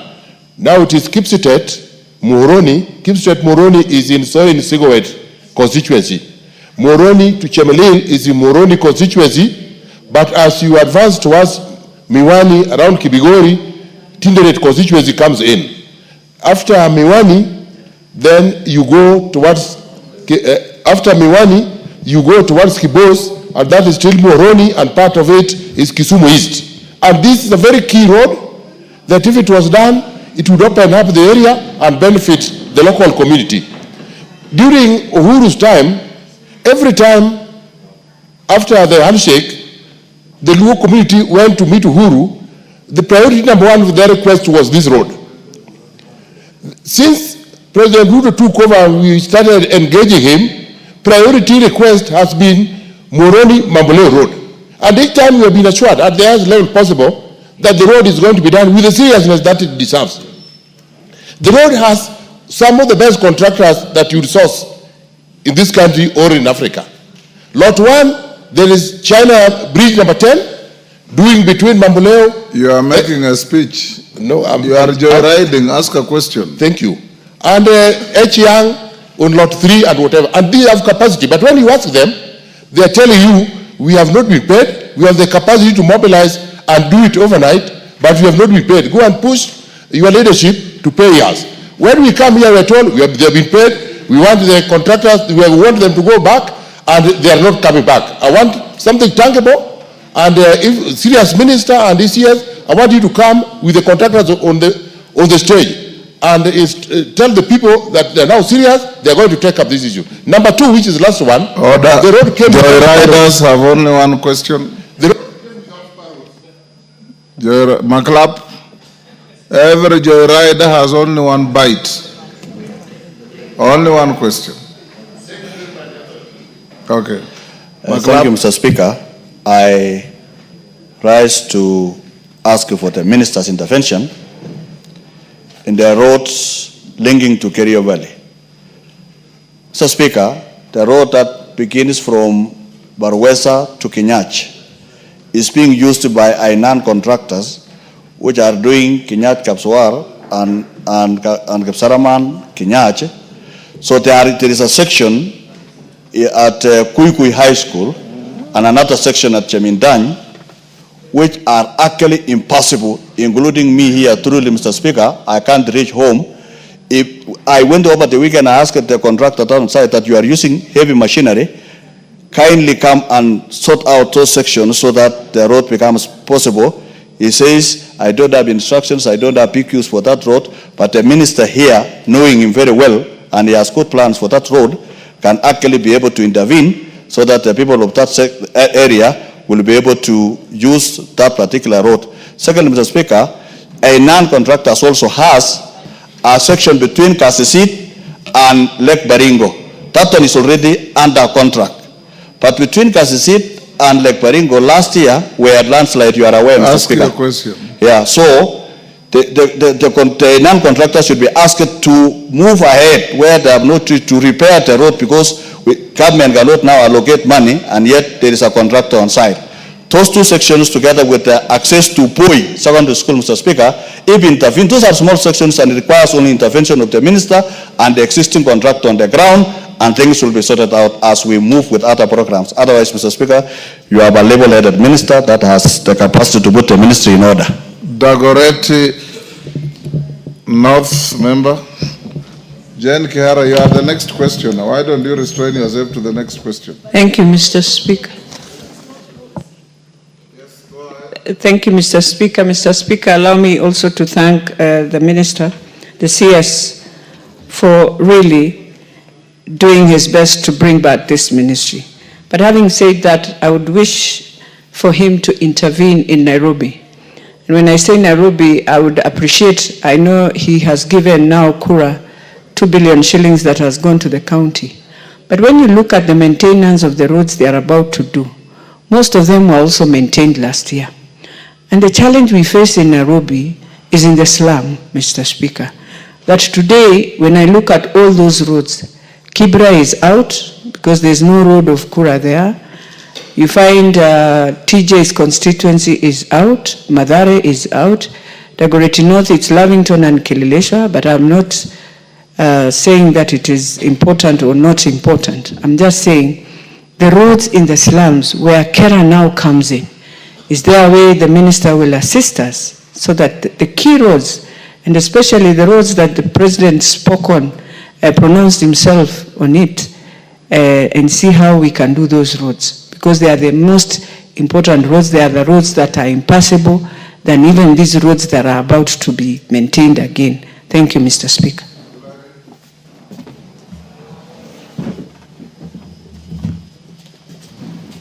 Thank you, Mr. Speaker. I want to help my brother, to join my brother Koyo and Julius Melly. When the said roads from Chemelil, Kipsitet, Muhoroni, Chemelil, all the way to Mamboleo were being packaged. There were spar roads that were packaged together so that we can open up the sugar belt. Now that we have a solution coming on the sugar subsector, can the minister confirm that he will direct the contractors to do the spar roads, one from Koru Junction to Gilimori, the other one from Muhoroni to Tamu all the way, and the other spar roads along that ecosystem. It will go a long way, Mr. Speaker, in supporting the sugarcane farmers as they go towards a better farming system. Thank you, Mr. Speaker. Minister.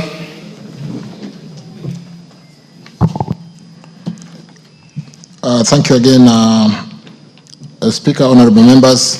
Let me start with the question raised by Honorable Maungu on the low volume seal roads, and I want to confirm that yes, we need to do something about the upgrade, the very welcome upgrade to do low volume seal road, because when we build a good foundation and do a low volume seal road, it really protects the substructures and gives us a better quality road in those low volume areas, because these are not in the main highways, the kind of Kena highways where we do experience heavy axle load vehicles. And therefore we are looking at employing various technologies which may not necessarily require physical weighbridge that is manned. You do know there are unmanned weighbridges, and therefore be able to maintain these assets, because what we did build on low volume seal roads moved our asset roads from some 2,500 kilometers to almost 8,000. To get them dilapidated very quickly would be unfortunate, and therefore we are working as a ministry to see how to employ technology, including even just signage, to be able to show that these roads would not be able to take, say, more than 12 tonner.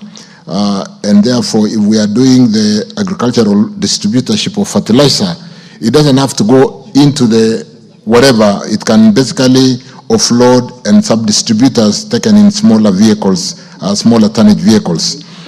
So we are paying attention to that, and thank you for that concern. On the road that is basically Bumela, developing potholes, thank you for that. I think it's better a stitch in time saves 9. And what we have learned is if we do an early reseal, we are able to reseal a road at an average of 10 million Kenya shillings to 15 million Kenya shillings per kilometer, and therefore be able to preserve the road instead of waiting for the road to get totally dilapidated, and then we have to reconstruct at a cost of over 60 million per kilometer. So we will pay attention, Mheshimiwa Oyula, on that concerned road and look at the potholes that are developing and what corrective measures we have to do immediately. On this Bamba Road, Mheshimiwa Owen Baya, I think we are very strong today with respect to having paid the contractors.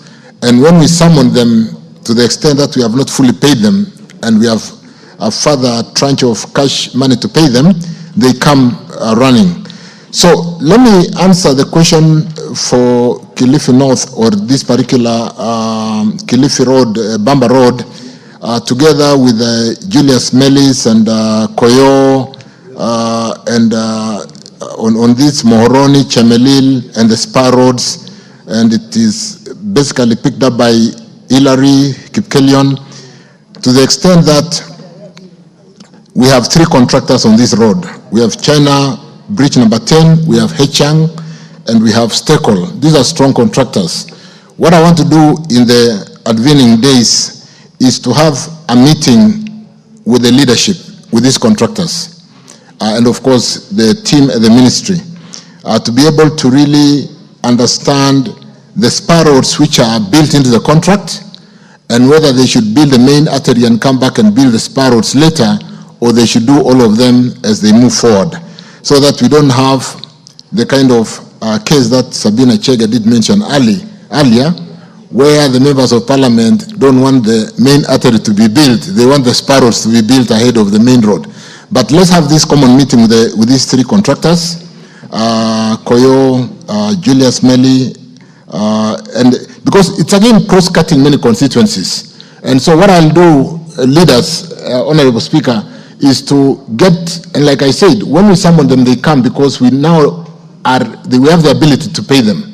And so I'll get a session sometimes next week, call the 3 contractors, call the leadership, and then we agree on the way forward on these Moroni, Mamboleo, all the Koru, Kilimori, and so on and so forth, spar roads on this particular sugar belt area.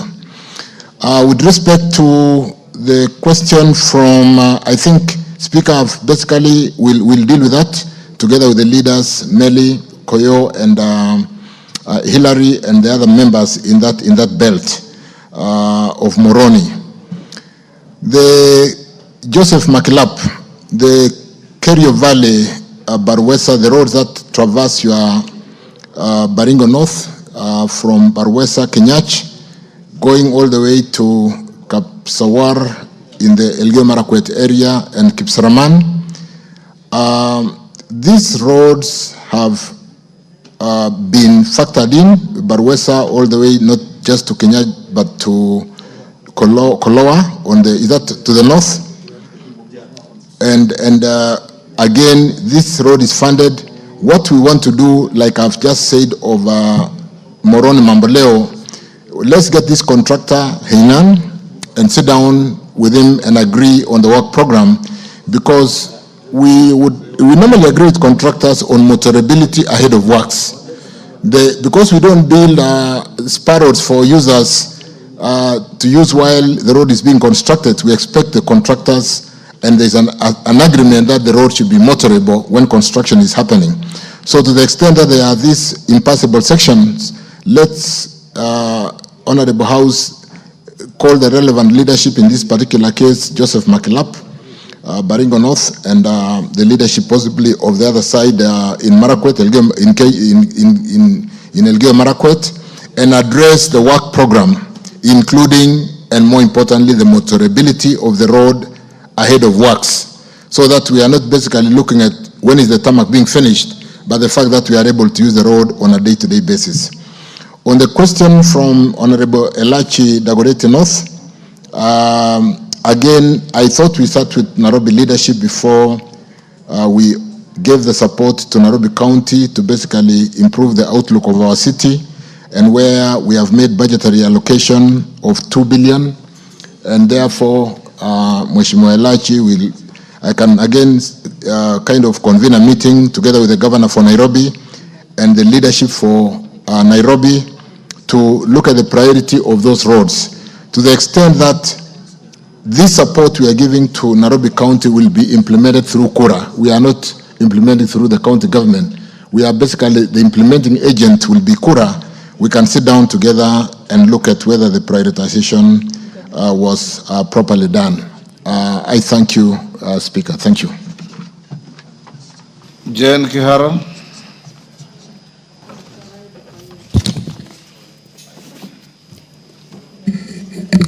Thank you, Mr. Speaker, for allowing me to ask this question. The CS, who have a lot of faith in, looks like we are going to go places. Mr. Speaker, there is a road.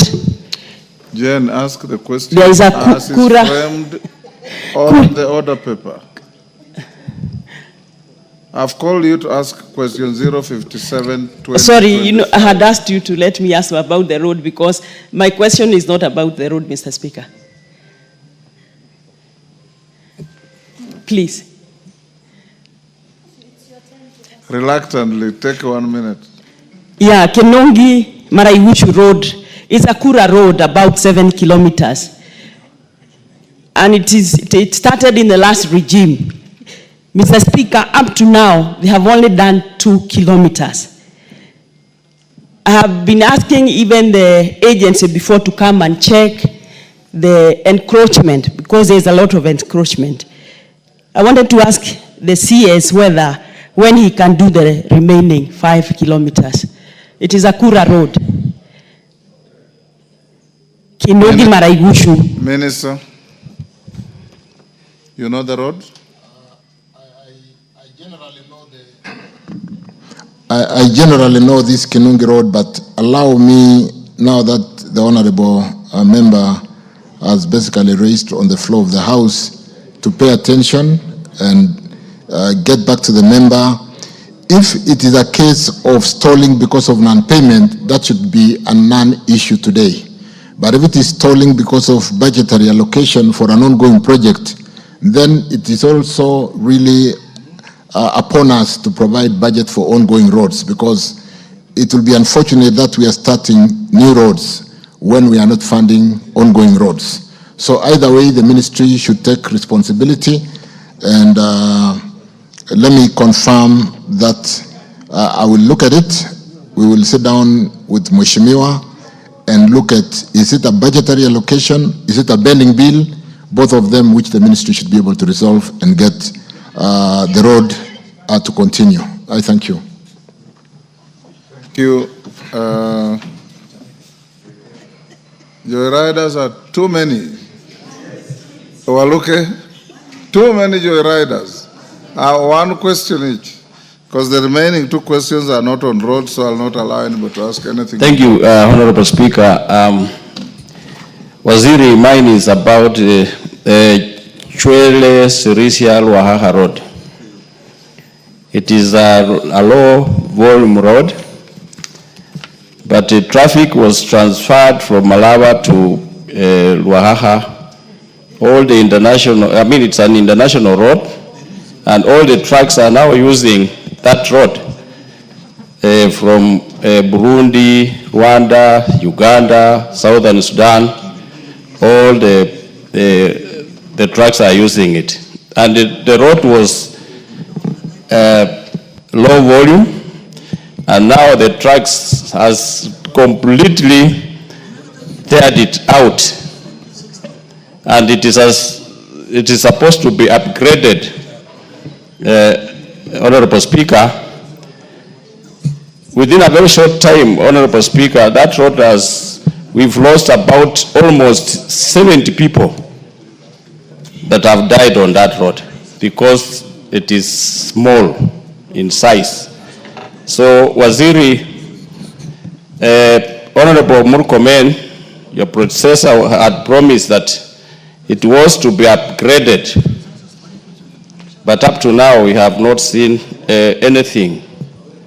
And secondly, this road of Mayanja, Bisunu, Sirisia Road, the contractor did only 2.5 kilometers.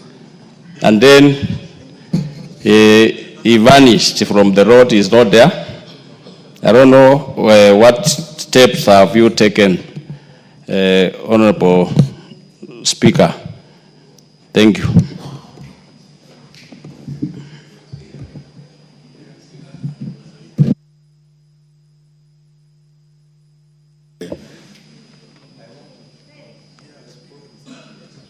Yes, CNN. Thank you, Mr. Speaker. Mine is just first to appreciate the CS. The CS has been appreciated enough. Just ask your questions. Yes. Yes. Yeah, I appreciate him because of the Kibwezi Kitui Mbondoni Road, which actually has resumed. Yes. My concern is the contractor has done a campsite, but the pace is too slow. Just put a little bit speed so that the work can start to ease the pressure from the public. Thank you, Mr. Speaker. Nikal.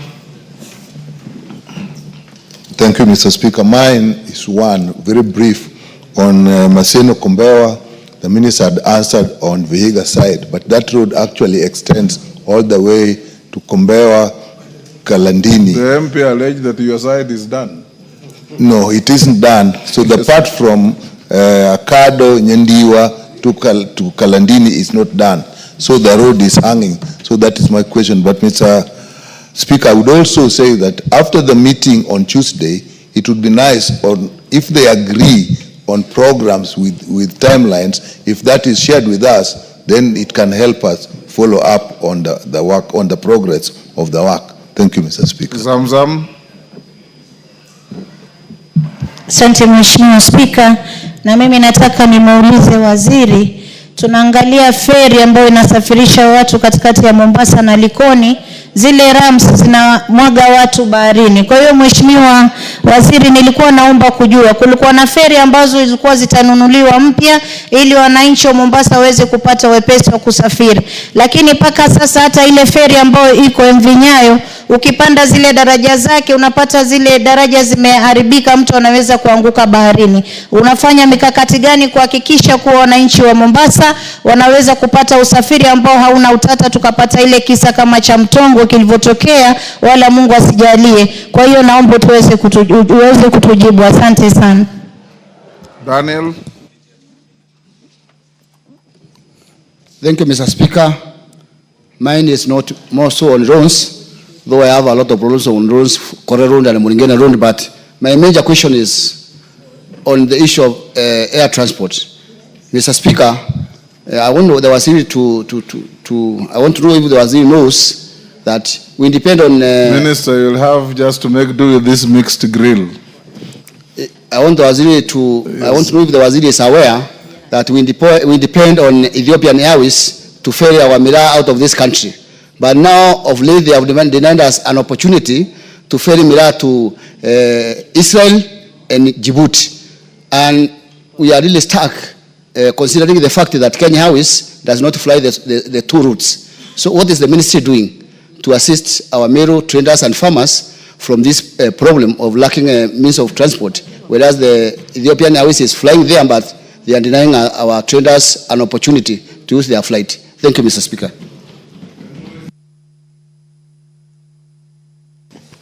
Thank you, Mr. Speaker. My question to the CS is, I wanted to ask the status of the two roads for Samburu, that is Mara Baragoi Road and the Kisima Wamba Road. That was advertised, and up to now, we have not seen anything moving. Secondly, there's also the Mubarak Mara Road, which I think was a low volume road, and now it has so many big potholes, and it's making the transport for the people living in Marara very difficult, and we had requested for recarpeting. I don't know what is the ministry doing to correct that. Thank you, Mr. Speaker.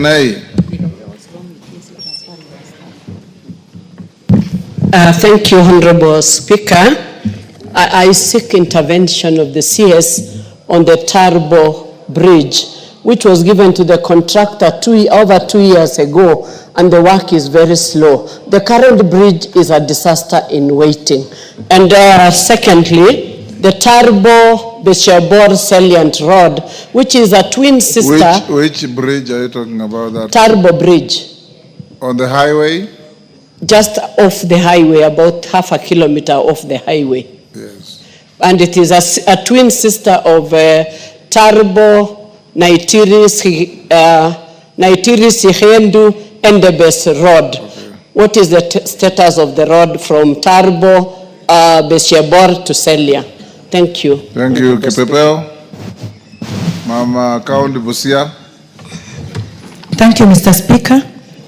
Bwana CS, I just want to know what happened to the road that starts from Mungati, Benga, Akobwait, Kwangamor, Kotur, and was to end in Kocholia. It's about 22.5 kilometers.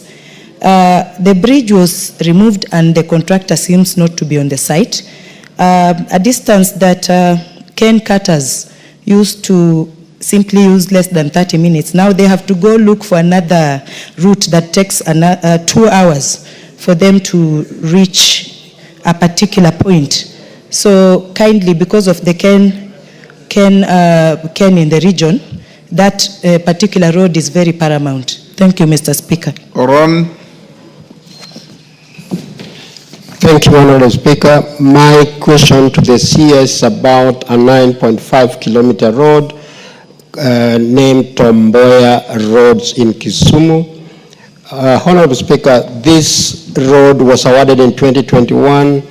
Up to now, only a third has been paid. Only a third has been paid for, and the roads 450 million has not been paid. The road is 60% complete.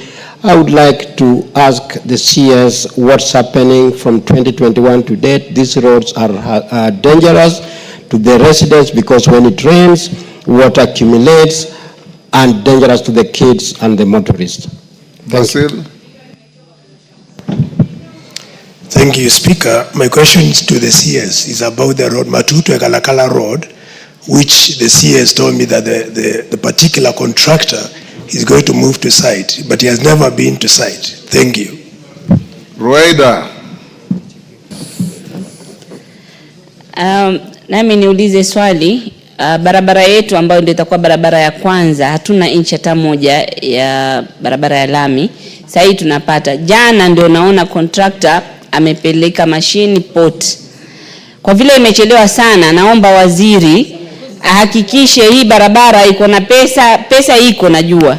Ianze pande zote, ianze Mtangawanda kwenda Siu na Siu nao ianze upande ule kuja hivi. Maana tumekaa kwa muda mrefu sana kungoja hii barabara. Maana ilikuwa hata nashangaa leo nikikuuliza utaniambia pengine labda amejua unakuja ndo akasongeza hizo mashine. Maana ulikuwa ukiniambia 1 week, 2 weeks itaanza. Lakini imechukua muda. Waziri, tafadhali contractor ambiwe aanze pande zote mbili. Watu wamengojea barabara kwa muda mrefu sana. Pia sisi Lamu East kuna sehemu watu wanaomba barabara. Sisi tuwaomba ifunguliwe. Karibu miaka 6 hakuna njia. Mfanye mpango wote, hata kama ni kuweka maram, kama ni kuweka nini, hindi tu Kiunga, uchumi wa Kiunga imefungwa kabisa, hakuna barabara kabisa. Na barabara hiyo ni security road na ndio international road inaenda tu Somalia. Watu wingi majeshi tumekosa hapo kwa sababu ya zile zinaitwa IDs, zinawekwa chini zinalepuka. Sasa ikitengenezwa hiyo barabara itatusaidia sana. Barabara sasa imefungwa, haipitiki, watu wanatupitia boti peke yake. Asante Bwana Speaker. John Paul. Minister, those are short questions. You should be run through them very quickly. John Paul, give him the mic. Thank you, Mr. Speaker. Mr. Speaker, I have only one question to You are entitled to only one. Yes, only one question. Yes. About compensation of a road which was completed in the year 2023. That is Kije, Auke, Makiri Road. The people who are supposed to benefit, their names were gazetted. Up to date, they have not benefited from the compensation. when are they likely to be compensated? Thank you, Chair. Thank you, Mr. Speaker. Last on roads, Senior Sunguli. Nafungia hapo. Mr. The Speaker, remaining two questions are not on roads, and I'll not allow anybody to ask anything on roads hereafter. Sunguli. Mr. Speaker, I asked about a road which the minister knows very well about. The Kilgoris Soit Road through Shartuka. It was a low-volume seal road, or it is a low-volume seal road, which is speedily wearing out. I don't know what the minister is doing, whether the contractor is coming back to site, especially because now we have a factory there. People want to benefit from it, from taking cane, and it's becoming even more difficult to maintain the road unless you come to it quickly. And all the way to Chebole. And also just, I'm not allowed to ask another question, but I hope you read, Mr. Minister, in the newspapers, that the road from Lolgorian to Masai Mara was blocked by the residents, and the tourists could not go because there were two big pools of water that had developed there, and the road is impassable even by border borders. What is the minister doing about that? Yes, because. Thank you, Honorable Speaker. Honorable Minister, my question is on the Kitale Swam Road. It is 99% complete. I thought it's complete. No, it's 99% complete. But we have people who are supposed to have been compensated. They have not been compensated up to today. And you remember Honorable Kale Pamise asked about the people of Matisi, and we also have people in Endebes, especially in Sokomuchinga and along that area where these people have not been compensated all that time. So whom do they, because they have approached National Land Commission, they are always going to the DCC's office. Even today they called me. They are going to the DCC's office. So how are they going to be compensated? Because I think they'll just be left stranded if nothing has happened. Members, bear with me. This is the cutoff on roads. Minister, if Obara won't give you, you've just walked in. You've just walked in, I'm not giving you. Ivan Farah, you've just come in. Yes. Minister, answer those. That is a cutoff point on roads. I'm sorry, Farah, you'll ask next time. Allow me, Many Honorable. questions about the north have been asked. The Kulamawe Road has been mentioned, all those. I've been here, unless you are not here. Go on, Minister. Thank you, Speaker. Yes. Honorable Speaker, honorable members, allow me not to just basically individualize every question, but to basically say, Honorable Speaker, where there is a contractor on the road who had abandoned work due to non-payment, and because we have paid every contractor at least 40%, and we are paying the next 40% in due course, and that due course is in the next 2-3 weeks.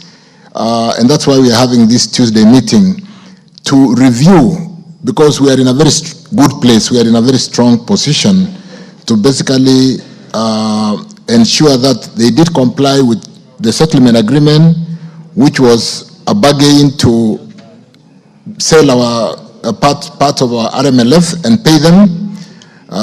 And on account of discounting our RMLF on a net present value, we ask them equally to discount 35%. We pay them 40%. We are paying 40% in due course.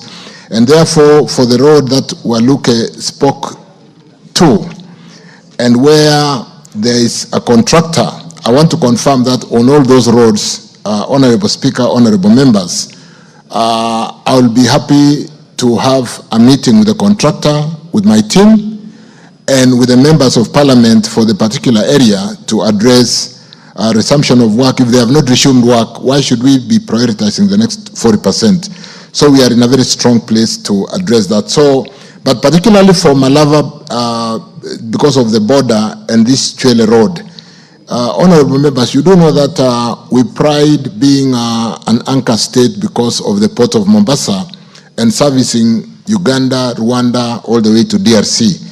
And therefore, the roads around the border, and there's a question that was asked earlier regarding what are we doing around Malava to open that congestion and make that area expedite movement of lorries so that the border control is not exacerbated with the challenge of roads. And therefore, we will pay attention. We do a lot of trade as a country on account of transiting goods for these particular countries and as an anchor state. And therefore, even if we are efficient in Mombasa and we are not efficient in the entire northern corridor, including the border, which do also seeks to answer the question of Bokose on this swamp, on the, what do you call, Kitale swamp. We really are going to work quickly to make sure that we clean these border point roads, including the building which is currently unfinished. That is why we are 99%. We'll work closely with KRA to finish the buildings, and even as the leadership of our neighboring country will be coming into the country, the Kitale Swamp Road is of concern, and we need to finish that 1% outstanding. But having said that, with respect to Waluke's question, we will pay attention to that boundary area to make sure that the artery is clean. We are able, even when you have to go through the Chwele. Do you ask about compensation? Yes. And I'm going to answer that. I'll answer that. And then maybe I can just deal with it because I've then dealt with Kitale Swamp and deal equally with the other PAP, project affected person on the road where John Paul did raise. In the selling asset securitized kind of asset that we sold, we made provision for all the project affected person, and that is why even on the road of which was asked by on Kibwesi Mutomo, we are compensating all those project affected persons to the tune of 1.5 billion. We have released the money to National Land Commission, and the process of payment is just a bit slow because of the compensation process of ensuring that we are compensating the right person. So that money has been made available. The project affected persons we have taken care of, John Paul, Kibwesi, Mutomo, and equally in Kitale Swamp, and we'll ensure that we are working very closely with National Land Commission. In fact, as a matter of fact, we've held many meetings. We've released 14 billion to National Land Commission. As we speak today, they have only paid out 3.5 billion, maybe close to 4 billion now, and they are sitting on some 10 billion because of the reconciliation of records. And equally, we are working with the Ministry of Lands to make sure we streamline the records and release that money to the project-affected persons. With respect to, like I said, contractors who have not resumed work, that should not be an issue today where they are contractors. We can deal with these contractors on a one-to-one basis. Currently, they are very cooperative to us. If they are not cooperative to cooperating with the members of parliament, I can chair joint meetings and basically zoom in and address the various challenges. With respect to Maseno Kombewa Road, that was asked by Nikal, I think we've provided for funding for that section of the road to be able to finish, so that we do not have to ask a question pertaining to the fact that the Vihiga side is done, why don't you do this other side, or the other side is done. And then we got even executive directions to be able to complete both sides of the road. Some regarding the ferry. We've just paid for the ferry in the last 2 weeks. Construction has started. We're very concerned about the challenge on how we basically move our people across the Likoni ferry. When you see some of the videos doing the rounds in the way people move in, even for the time being, in my last visit to Mombasa, this was an agenda with the governor for Mombasa to see whether we can have a system for crowd management as people board. But equally, that road that we build between Mombasa and Kwale through Kibundani to service the special economic zone area is basically ready. and we are looking at opening it shortly, and that will release a lot of the traffic that can then ease the congestion in the ferry. But the other ferry that we did sign off has been paid for and construction started. So in fact, I got an update. We were with Captain Ruta late into the evening yesterday in a separate meeting. Air travel, I've got a more substantive statement because that has been of concern, and allow me, Speaker, to basically look at the statement on how we are going to assist our Mira farmers to make sure that the products are getting to the market in Israel, Djibouti, and other markets. Ethiopia Airlines operate international scheduled air service into Kenya purely under provisions of the existing BASA by Electoral Air Service Agreement signed between the government of Kenya and Ethiopia. The existing agreement, Honorable Speaker, members, provides for carriage of both passengers and cargo under scheduled regime. The agreement has no restriction as to what type of cargo to be carried for as long as the airline is approximately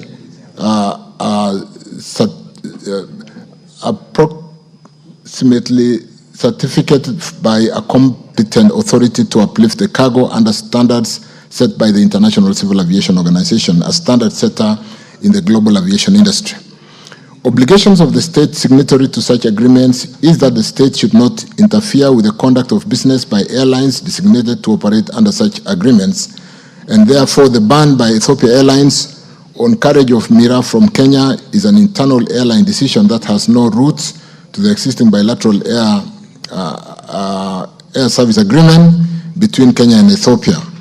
But because I was aware of this, that's why I made a brief statement, because I knew it might come up.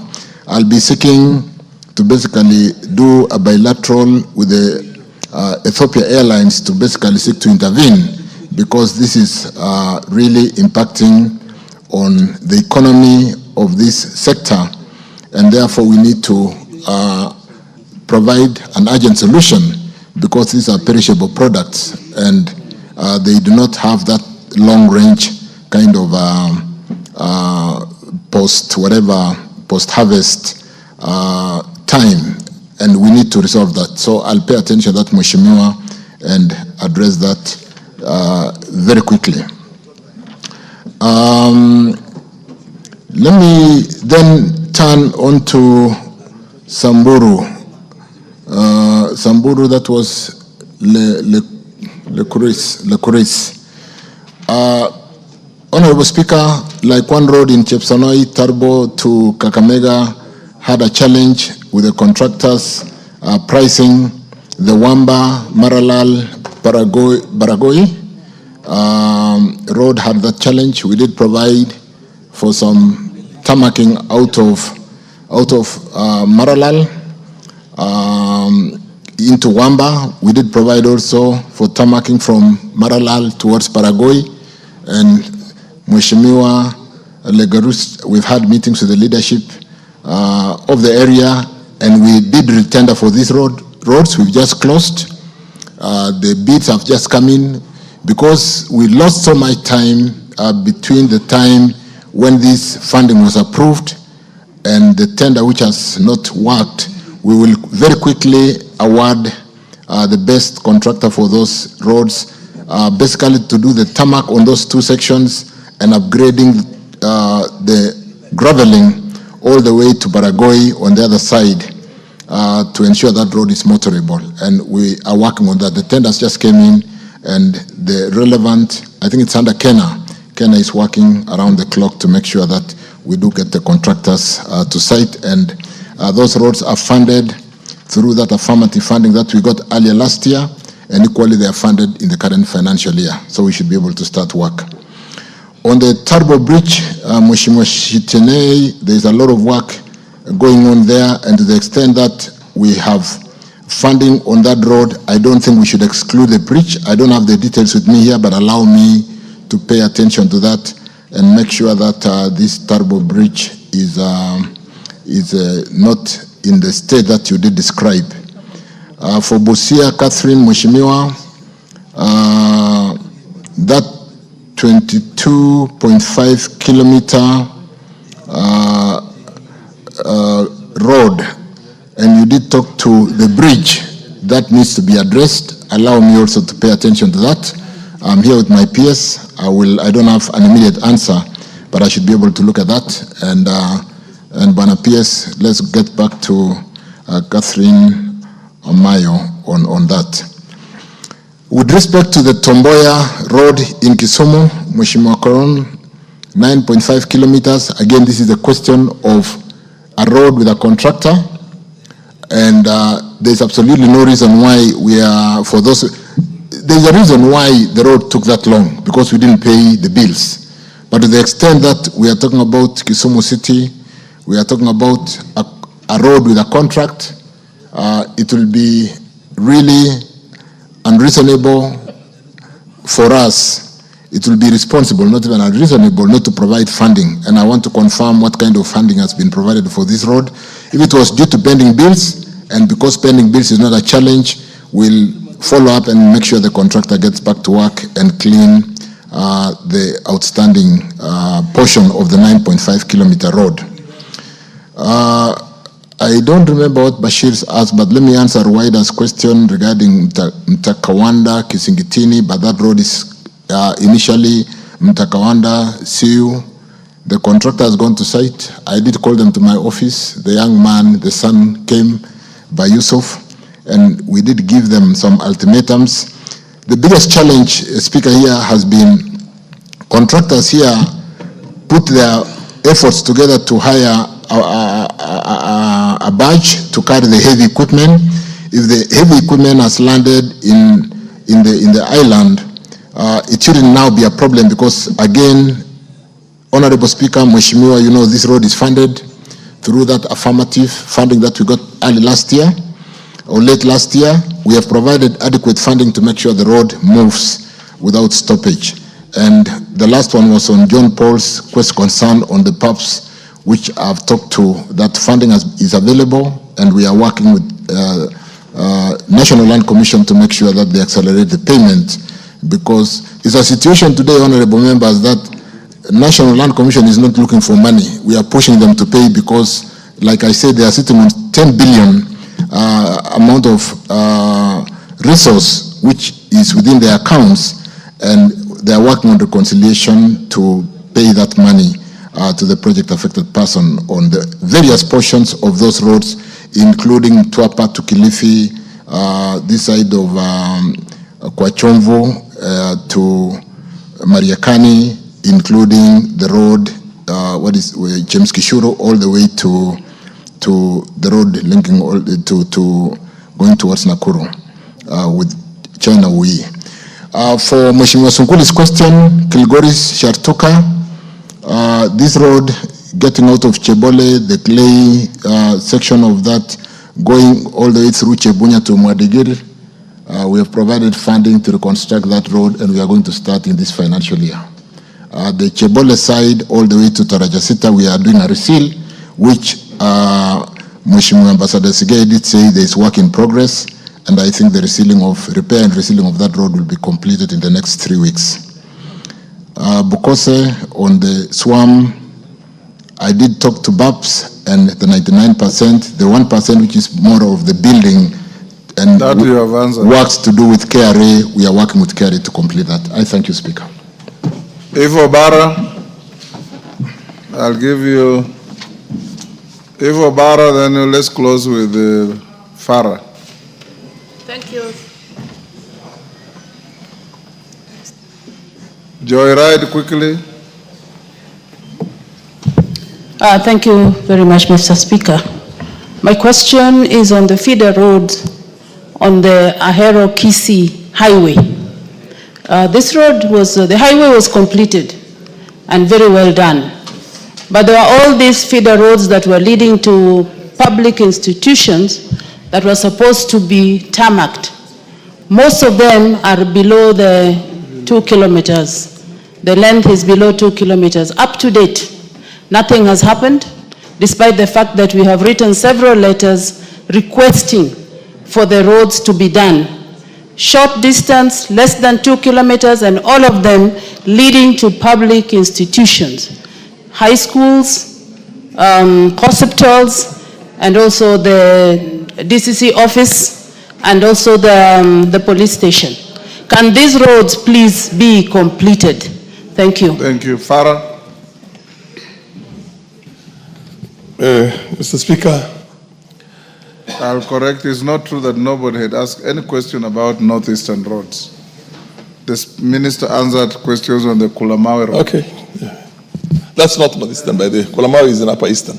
Yes. Northeastern is Garissa with Mandera. Go ahead. Okay. Mr. Speaker, Mr. Minister, directive was given for the design work to be completed for Madogo, Garissa, Dadaab, Liboi, Harhar Road, and His Excellency expected this to be completed before the budget was read, the last budget of June this year. There seems to be some delay in that, and you tell us when that can be ready so that the funding can also be sought from the World Bank or other donors for that section.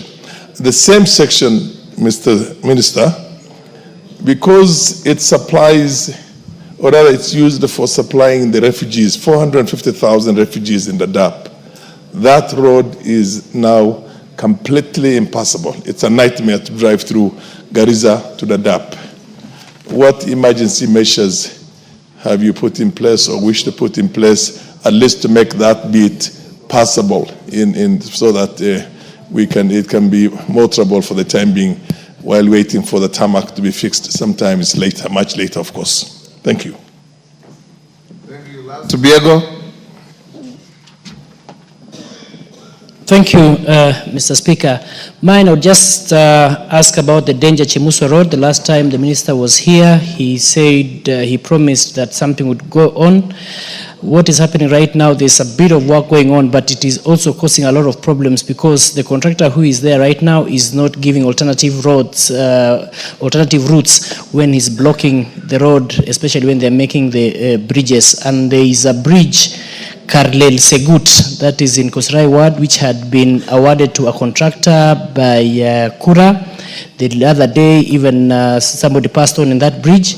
I would just like to know the status. It has the contractor has been given a long time ago, but it has not taken off. Thank you. Respond to those three, Farah, Eva, and let me start with Eva Obara on these Ahero Kisi spar roads that link up to public institutions and they are of short distance. Mheshimiwa Obara, allow me to confirm if they were in the contract, then there is absolutely no reason why they should not be done. And I will personally get back to Mheshimiwa Obara to confirm those spar roads linking up to these public institutions, because sometimes it is the very reason why we build a road to service public institutions. And if they were included in the contract, and to the extent that we found so many things that contractors, even at 98-99%, abandoned work, and it was on the signature that it seems to be complete, but sometimes it was due to non-payment. But to an extent that they were in the contract, I will pick them up and we will make sure that those roads are done.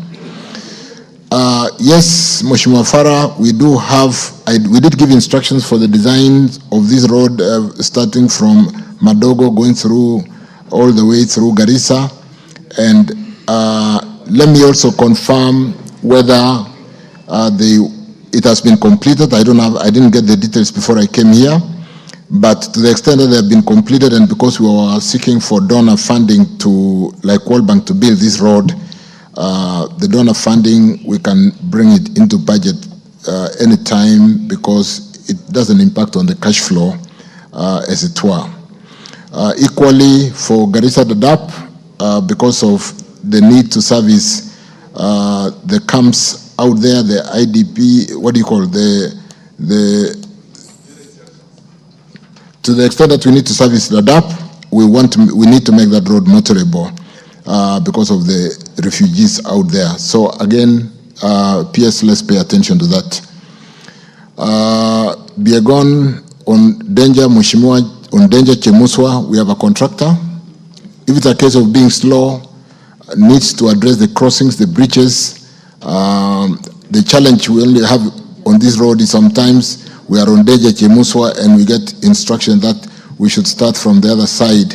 But we have a strong contractor on that road. We don't know why it is slow, but again, the concern has been picked. We will talk to the contractor and even see whether we can have two gangs so that one is on this side and the other one is on the other side, because it's a long road and there is concern by either party that why isn't it coming out from the other side, whereas it is going.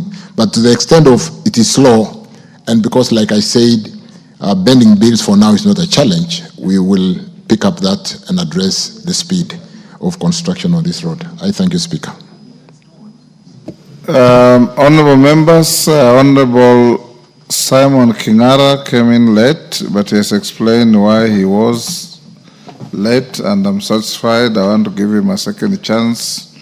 So I rescind the order to drop question 14 and allow Honorable Simon Kingara to ask the question. Go ahead, Simon. Thank you, Mr. Speaker. I apologize to the House for coming late. Thank you, Mr. Speaker, for your kindness. I apologize. I have explained to the Speaker, and it is on his record why I was late. It was not deliberate. I respect this House. Mr. Speaker, allow me to proceed to question number 14 of 2020-2025, directed the Cabinet Secretary for Roads and Transport. Could the Cabinet Secretary, Mr. Speaker, explain why the new generation smart driving license does not indicate the date when the holder first obtained it? Mr. Speaker, number 2, could the Cabinet Secretary also consider integrating the original date of license issuance into the smart driving license, particularly for individuals upgrading from older version to support Kenyan drivers abroad who rely on this information to verify their driving experience? Thank you, Mr. Speaker. Minister. Thank you again, Honorable Speaker. The new generation smart driving license, which was introduced as part of Kenya's broader commitment to modernize its road transport system, enhancing road safety and aligning with regional and international standards. The license incorporates advanced security features and integrates with the National Transport and Safety Authority NTSA digital platform, ensuring real-time access to drivers' data and compliance history. Notably, Kenya has adopted the regulation of the Tripartite Transport and Transit Facilitation Program, an initiative launched by the regional economic communities in the 3 regions, COMESA, East Africa Community, and the SADC, South Africa Development Community. The primary objective of this was to harmonize cross-border transport policies, including standardization of drivers' licensing categories and practices across member states. This facilitates seamless and safer movement of drivers and goods across borders within the region. In line with this protocol, the Tripartite Transport Transit Facilitation Program standards, the current design of Kenya Smart Driving License, like has been brought out by Kingara, does not include the date when the holder first obtained the license, as this information is not a prerequisite requirement under the harmonized regional framework. However, given the concern of our Kenyans out there, it is important to emphasize that while the physical card does not display this date, the full driving history of every license holder, including the original issuance date, is securely stored within NTSA Integrated Road Safety Management System. This information is readily accessible to authorized institutions such as the law enforcement agencies and regulatory bodies for verification, enforcement, and administrative purposes. The Ministry, Speaker, through NTSA continues to review stakeholders' feedback and any necessary enhancement to the system, including potential adjustments. Now, not basically potential, but we are working on accommodating the date of first issuance in the data structure within the digital data structure, and therefore that will be done in due course. which, with respect to the second question, the ministry acknowledges the importance of reflecting the original date of license issuance, particularly for Kenyan drivers seeking to validate their driving experience when applying for licenses or employment opportunities abroad. While the current smart driving license, like I said, was developed in compliance within the tripartite transport and transit facilitating program, standards which do not require the inclusion of the original issuance date, there is recognition that this information remains relevant for many license holders, especially those upgrading from older versions of licenses. And to address this concern, the ministry through NTSA is considering the integration of the original date of the license issuance date in either the physical card or through enhanced digital access options. The DG NTSA came here with me, and I'm very clear that update is being done so that that smart chip will accommodate that date of first issuance.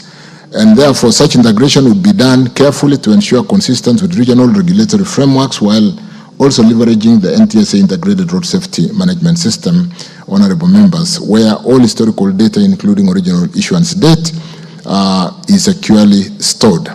The ministry remains committed to ensuring that our licensing system not only meets international and regional standards, but also serves the practical need of Kenyan drivers at home and abroad. I submit. Thank you, Speaker.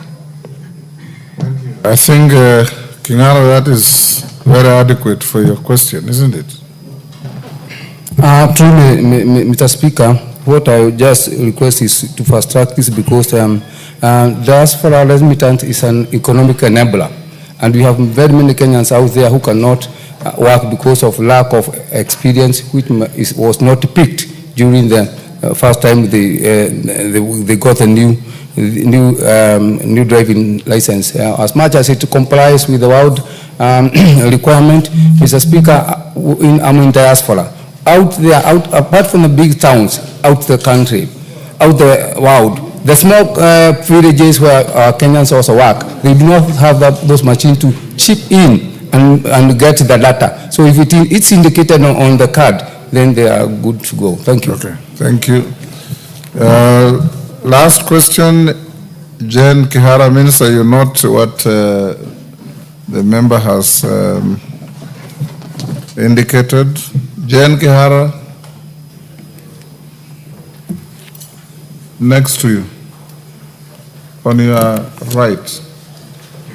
There is a mic that is on there. Yes. Okay, thank you, Mr. Speaker. I wish to ask question number 57 of 2025 to the CS. Question number 1 is to clarify whether compensation for land acquired by Kenya Railways Corporation for the construction of the standard gauge railways and meter gauge railways has been fully settled. Number 2, provide details on the criteria used to identify legitimate landowners and clarify whether compensation was determined based on the prevailing market rates. And question number 3, explain why some legitimate landowners were not compensated for their land acquired for the construction of the railway line, and outline measures the ministry has put in place to ensure that all genuinely affected landowners are duly compensated. I submit, Mr. Speaker. Jen, is this in relation to your constituents so that yes, you don't meander around? In Naivasha. In relation to Naivasha? In relation to Naivasha. Yes. So, Minister, I don't expect you to meander around from Mombasa to Mwisho wa Reli in Narok. Thank you, Speaker. Thank you, Jen, Kiara, Mheshimiwa. Mr. Speaker, sir, compensation for land acquired for the standard gauge railway, a major project undertaken by this government and by the government, and the meter gauge railway projects was settled in accordance with the awards of compensation to the person entitled. payment were only held by the National Land Commission as guided by the Lands Act on issuance, where there was no person competent to receive payment, mostly in cases where the process of succession was ongoing. And upon completion of the process and letters of administrations are issued, the Commission, the National Land Commission, makes payments appropriately. And that is why I said earlier, with respect to the project affected person on the road network, that is ongoing, even when money is available. On the second question, honorable members, Speaker, the person entitled does not, when there are reasons of the person entitled to be paid does not consent to receive the amount awarded, in cases where the project affected persons are aggrieved by the award of compensation and seeks reprieve from the Land Acquisition Tribunal. And on the other issue where there is a dispute as to the right of the persons entitled to receive the compensation or as to the shares in which the compensation is to be made. On the second question, so those are some of the challenges and areas where money could be available, but payment is not made to the project affected person that needs to be compensated. On the second issue, on the details on the criteria used to identify legitimate landowners and whether compensation was determined based on prevailing market rates, Speaker, sir, Section 112 of the Land Act 2012 guides, revised 2019, guides National Land Commission in identifying all interested persons and the nature of their interests over the affected land. It also guides National Land Commission on determination of ownership, where the Commission conducts an inquiry to hear issues of proprietary and claim for compensation by person interested in the land. At the inquiry, the Commission make a full inquiry into and determine the person interested in the land in line with Section 112, Section 3A of the Lands Act. It also inquires into received written claims of compensation from those interested in the land in line with the same Act, 112.3b.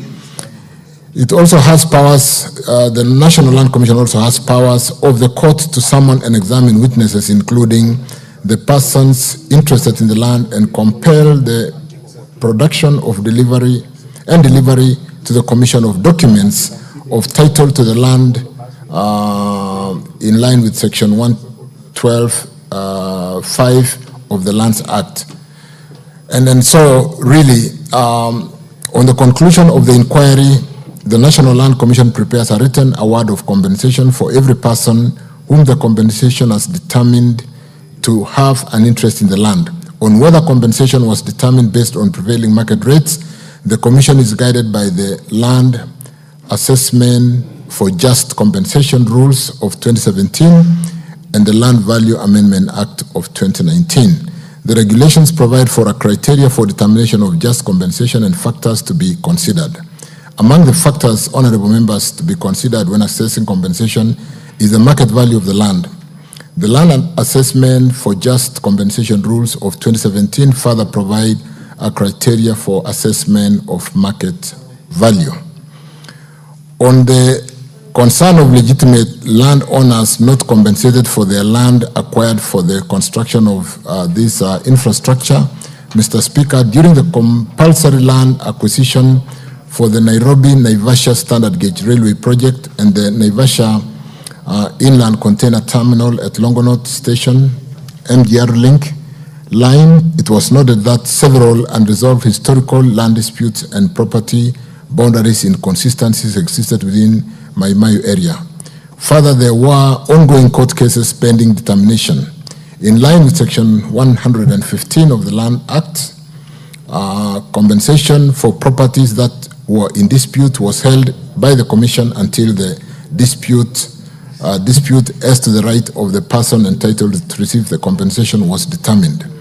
Kenya Railways, being the acquiring entity, has continuously liaised and facilitated relevant government agencies to ensure resolution of land boundary and ownership issues, hindering payment to ensure affected landowners are compensated.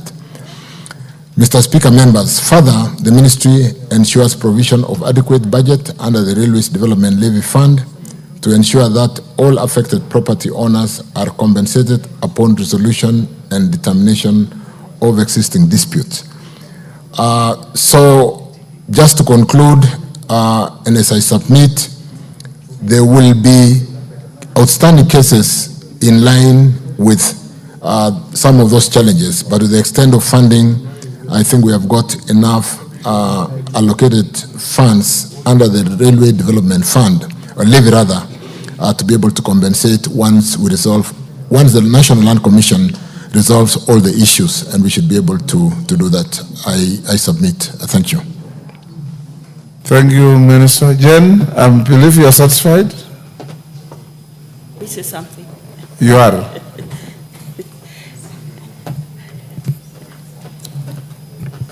Mr. Speaker, I would wish the minister to provide details of the cases in court, so that, because there are those people who come with titles and they say, this is my land, it was affected, there is no dispute anywhere and have not been paid. I may wish to find out how he would want us to solve that, because they come to my office with titles. And that means there is no court case. And if there is a court case, then we need to know which ones, because we need to settle these matters. Just yes, like CS says, there are many problems in matters land there. But there are those ones who think it's clear that they should have been paid, Mr. Speaker. Honorable Jen, you can also help your constituents by compiling a list of those claiming not to have been compensated when they ought to have been compensated. Visit the ministry. I'm sure they also hold a list, reconcile, and then have everything done. It's good for the gallery to ask questions here, but you can also do so much by going to visit them. If you have a complete list, because I know the section that we are talking about is not that big. If you have a complete list, visit them. I'm sure they will be able to reconcile. You're right, Mr. Speaker. Thank you. Minister, I think we'll end up here. You want to joyride on this? Just enjoy later. Is it about railways? It's compensation of the road. Just as that one of Madam Chen. Yes. Yes. Mr. Speaker, thank you for giving me this opportunity as a rider. Waziri, we have a road which money was allocated for compensating the people who were affected. That is the Kokokora, Kidaku, Kariene, Charia Yaki Road. And people were compensated. Money was set aside for compensating the members whose lands were affected. And that money has not been transmitted to the accounts by Kera up to date. What is the ministry doing about it, taking into account that these questions were also asked direct to the president when he visited Meru, and he promised, of which also I'm aware, that Kera and set aside money through this parliament for compensating the farmers, the owners of the land. And at the same time, the second one and the last one. Question. I'm joining it. It's together. It's a continuous You question. said the second one. Sorry, Mr. Speaker. It's a continuous question. It's a continuous question. The same road, which you know very well that these farmers were affected all the way back from the year 2016 up to date. There has been an attempt to put some little money to do that road. What's the ministry doing? What's the minister doing to make sure that there is adequate money to have this road finished or done completely? Because the budget was 1.9 billion and nothing has been done much about this road as we speak. Thank you, Mr. Speaker. Thank you, Speaker. I think I had a session with Mheshimiwa in my office, and this particular road, Coca-Cola, linking up to a number of points, is it University? Yes. Has got funding in the current financial year, and therefore will not be able to construct the road unless we compensate the project affected persons. If whether the money is being held by KERA or by National Land Commission. So I'm sitting here with Engineer Mangondo Jackson, the acting DG for KERA, and we'll pay attention so that we don't award the road and we cannot start construction because we don't have easement on account of non-payment. So we'll settle the two issues. Stop engaging the minister. You speak through the so let me then let's have clarification, because on this Coca-Cola road there is funding, and I did indicate also to the extent that there are project affected persons where we have not paid. I did indicate that when we did the asset backed what has come to be known as securitization, we did take care of our Kenyans project affected persons, and we did provide funding. And therefore, it's just a question of reaffirming the payment process. Thank you. Basil, what is it? I thought you asked a question and it was answered. No, he did not answer my question. It was actually about Matu-Ekalakala Road, where the contractor abandoned site. He has never been to the site. Yes, Minister? I think that's where I'd beg to be a bit general on account of contractors who have abandoned sites on account of non-payments. And therefore, I did indicate that I will get the contractors where they've been concerned that there's been no resumption. To the extent that we are due to pay the second tranche of 40%. We've called contractors to come for a meeting on Tuesday. And for this particular road, let's have the full details, and we'll make sure the contractor is back to work if it is due to non-payment. If it is due to other reasons, then we'll drill down and address a resumption of work on this particular road, Bashir. Thank you, Speaker. Kipchumba, what is it? I have closed questions on Thank you, Honourable Speaker, for that opportunity. Honourable Speaker, now there are roads, Honourable Speaker, that have been abandoned by contractors. So, Mr. CS, what is the status of maintaining those roads that contractors have abandoned?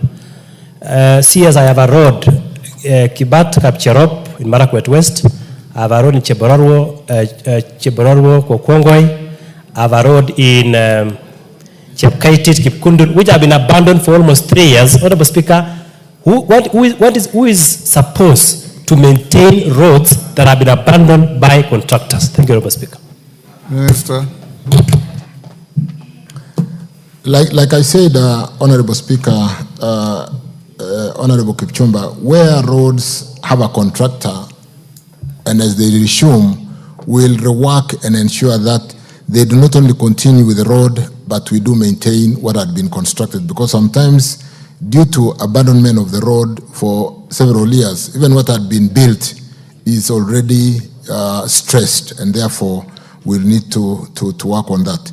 To the extent that we have latitude, Speaker, honourable members, in terms of variation of contract, or to a very good extent, whether the dilapidation or rather the stressing of the road was because it is incomplete, then it shouldn't be a challenge, because the subject is that there's a contractor, we have paid them, and therefore how do we deal with some of the stressed areas of the road to make sure that when the road is completed, we do not have a dilapidated part of the road and a section which is completed, which is looking. So we'll address not only for Kapcherop, for Keyo, for Marakwet, we'll address for all the roads in the country, because the abandonment ranged from 6, 7, 8, 9 years. And therefore, it is true that we need to rebuild and correct even areas where the road had been completed,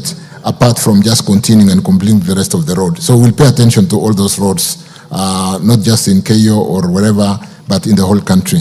I thank you, Speaker. Thank you. Thank you, members. We come to the end of question time. Minister, thank you for your endurance and clarity of answers.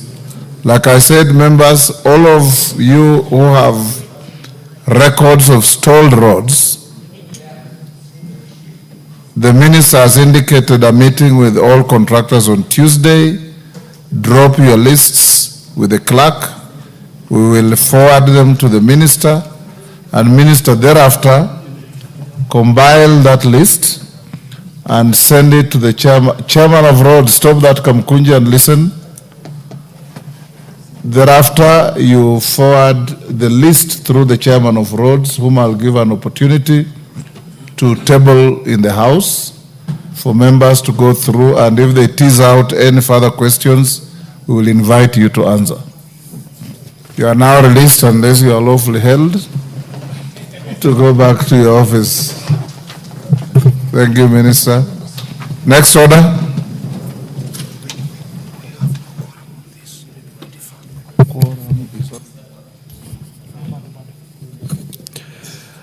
Order number 8, motion, consideration of the 5th report on the financial statements for the NGCDF accounts for 6 constituencies in Busia County. Question to be put. Order, Polo, take your seat. Order, Koyo, sit. Honorable members, I'll now put the question at order number 8, which is that this House adopts the 5th report of the Decentralized Funds Accounts Committee on its consideration of the report of the Auditor General on the financial statements for the National Government Constituency Development Fund for 6 constituencies in Busia County, being Teso South, Matayos, Nambale, Funyula, Teso North, and Butula constituencies for financial years 2013-2014, 2014-2015, 2015-2016, 2016-2017, 2017-2018, 2018-2019, 2019-2020, 2020-2021, and 2021-2022, laid on the table of the House on Thursday, 10th April 2025. As members of that opinion say aye. Aye. Will those of the contrary opinion say nay? The ayes have it. Next order. Order number 9, the Kenya Institute of Primate Research Bill, National Assembly Bill number 52 of 2024. Resumption of debate.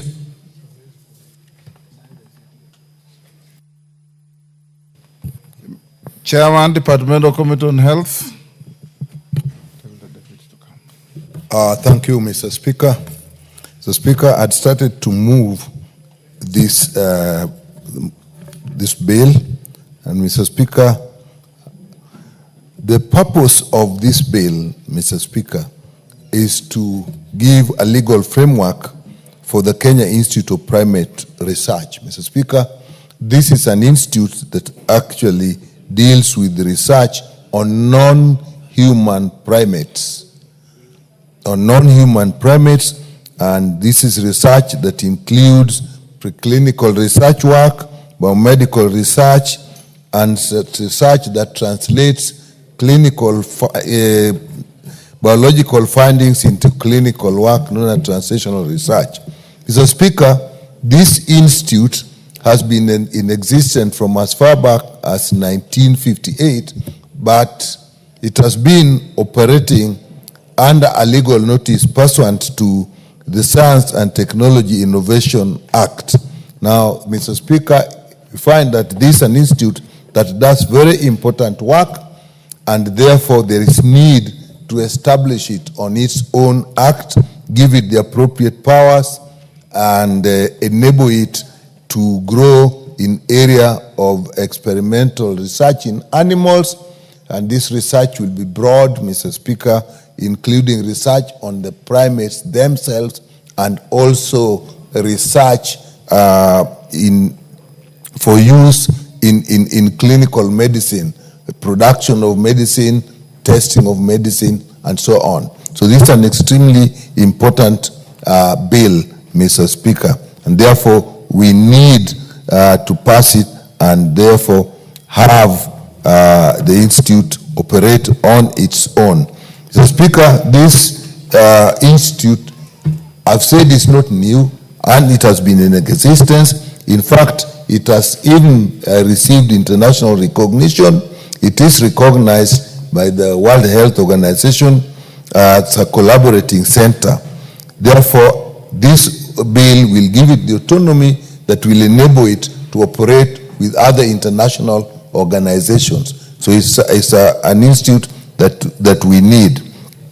So, Speaker, this institute is important for us because this research will actually be focused on the public health strategy priorities for this country.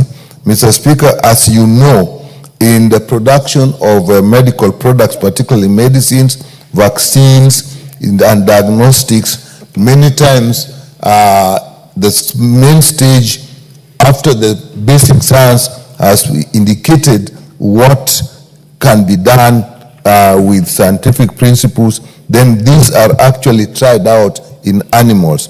And non-human primates have been used a lot for this. So, Speaker, this institute actually has been acting in a specialized capacity. It has had specialized function in the production of snake venom research. And therefore, this is an area that we are actually, particularly the area of vaccines, the area of snake venom production. This is an area that as a country we plan to invest more. In fact, we have the Biovax Institute, the institution that we are putting in place, and therefore this will be extremely important for us.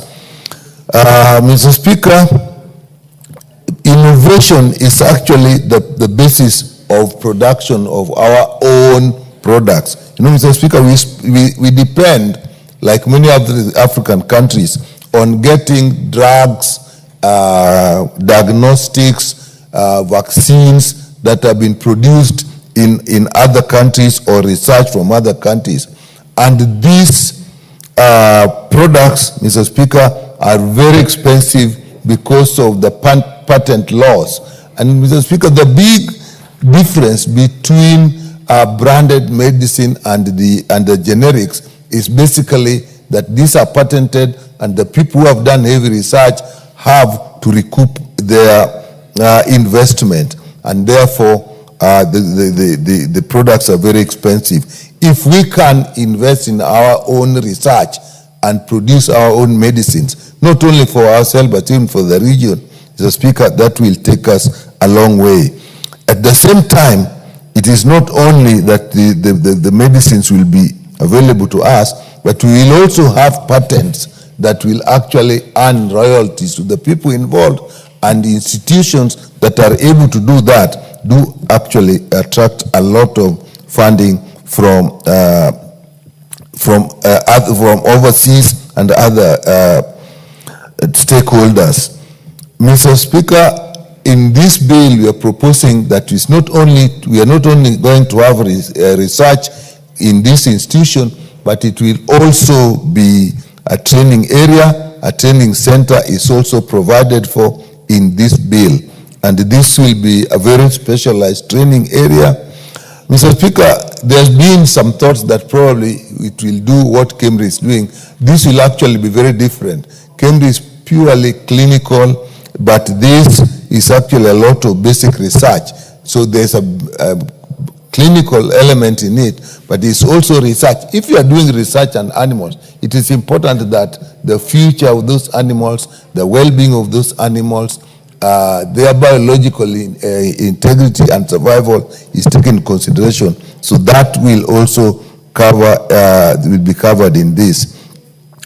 Mr. Speaker, there are, of course, if you're dealing with animals, there are laws that protect these animals, like the Wildlife Conservation and Management Act, Cap 376, the prevention of cruelty to animals. This bill takes into consideration those laws.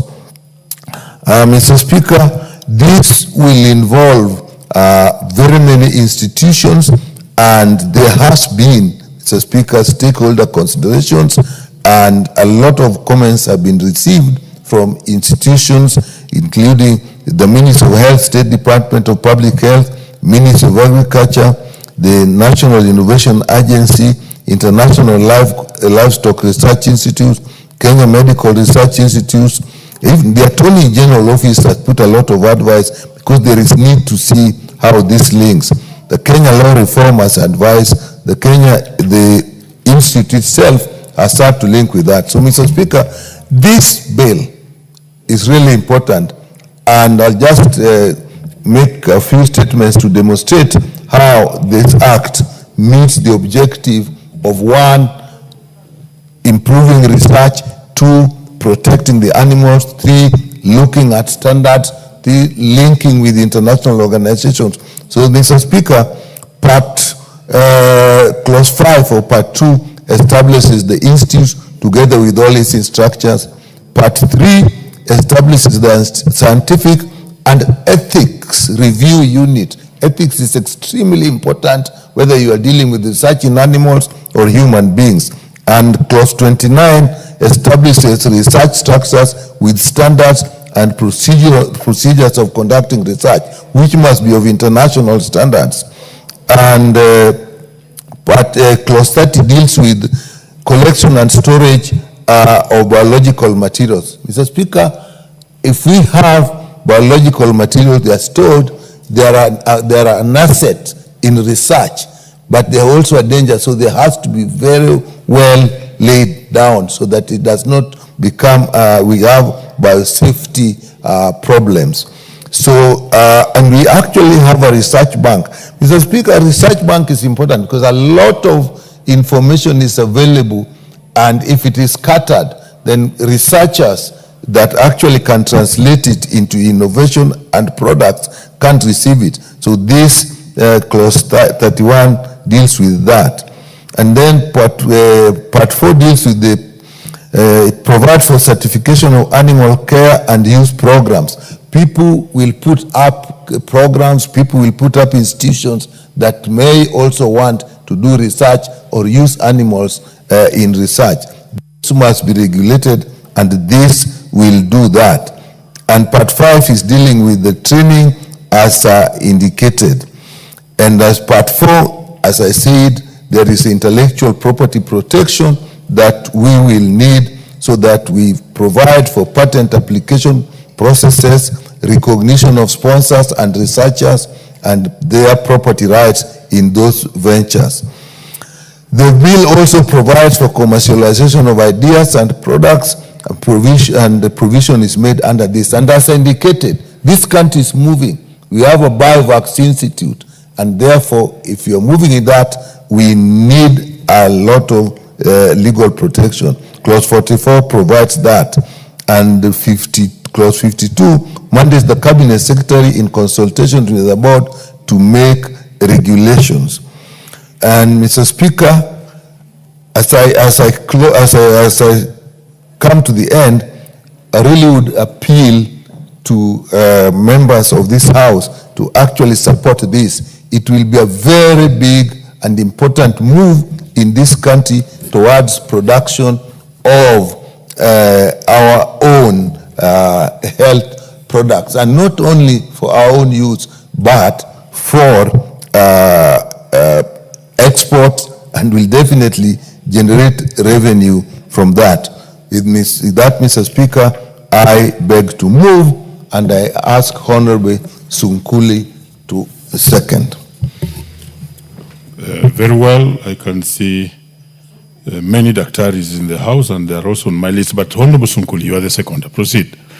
Mr. Speaker, in seconding this important bill, I wish to request the House to consider the incorporation of the Kenya Institute of Primate Research, which is called KIPRE, into an organization on its own. Mr. Speaker, as it is now, KIPRE is domiciled in the Ministry of Health. Before, it used to be domiciled in the museums I remember when Richard Leakey was in charge of that. He was in charge of it. Was in the museums. It has been moving, but eventually it found its home in the Ministry of Health. And Kipre is located in Ololua Forest. The headquarters is in Ololua Forest in Kajiado, not far from Ngong, and it maintains a colony of primates that it uses for research. And Mr. Speaker, the purpose, before, up to today, as the chairman has said, our chairman of health has said, and I'm a member of that committee, Kipre was incorporated through a legal notice, and it is therefore limited. We want to bring it to the standard where Kipre is an organization that stands on its own and should be considered as one of the sagas in the Ministry of Health. Now, Mr. Speaker, the Kenya Institute of Primate Research has had many achievements. First of all, it has done a lot of research on primates, on non-human primates. This is a very safe way of ensuring that research is tested on non-humans in a manner that is relevant to the use by human beings.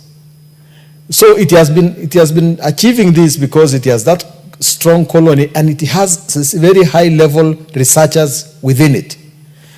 And because of that, we have had one major achievement which has been made by Kipre, and that is the development of a snake venom, an anti-snake venom. Mr. Speaker, this might look an easy thing, but so far, the snake bite has been of a serious threat to many, many people in the rural areas. We do not have an anti-snake venom developed in Kenya.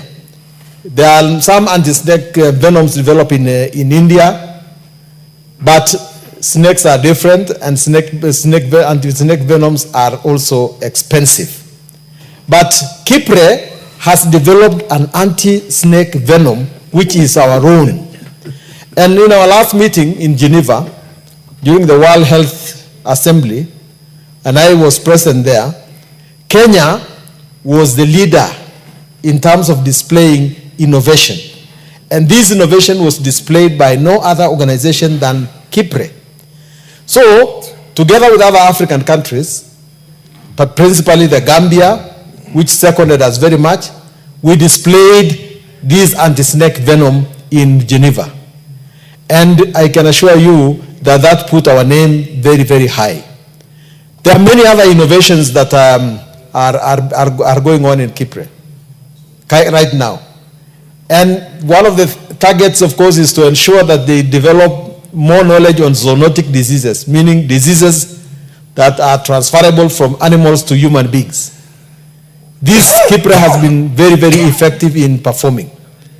And Mr. Speaker, the House should consider that research is the most important part of any scientific development. Before you think about extension, you have to have research. And this organization deserves to be given a status of its own, that it can be able to do research for medical covers. This is one of the ways of ensuring that we actually have universal health care in a more sustainable manner. Mr. Speaker, I commend this bill to the House and I beg to second.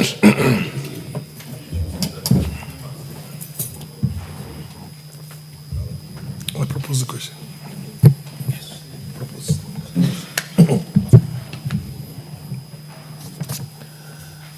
Honorable members, I now propose a question that the Kenya Institute of Primate Research Bill, National Assembly Bill number 52 of 2024, be now read a second time. Yes, Honorable Bukose. Thank you, Honorable Speaker. My neighbor here, the member for Emuhaya, is asking me, what do you want us to do as a house? Kipre, as it exists today, is a saga within the Ministry of Health and is created under legal notice. And as you are aware, most of the legal notices that created many of the sagas within the Ministry of Health, they expired. And therefore, it is not existing under any law. And when you look at the Kibre, it was established in 1958, meaning it was even done before Kenya attained independence. And therefore, if the people who founded Kibre saw the importance of this institution, and what for many people, they might be hearing of Kibre for the first time.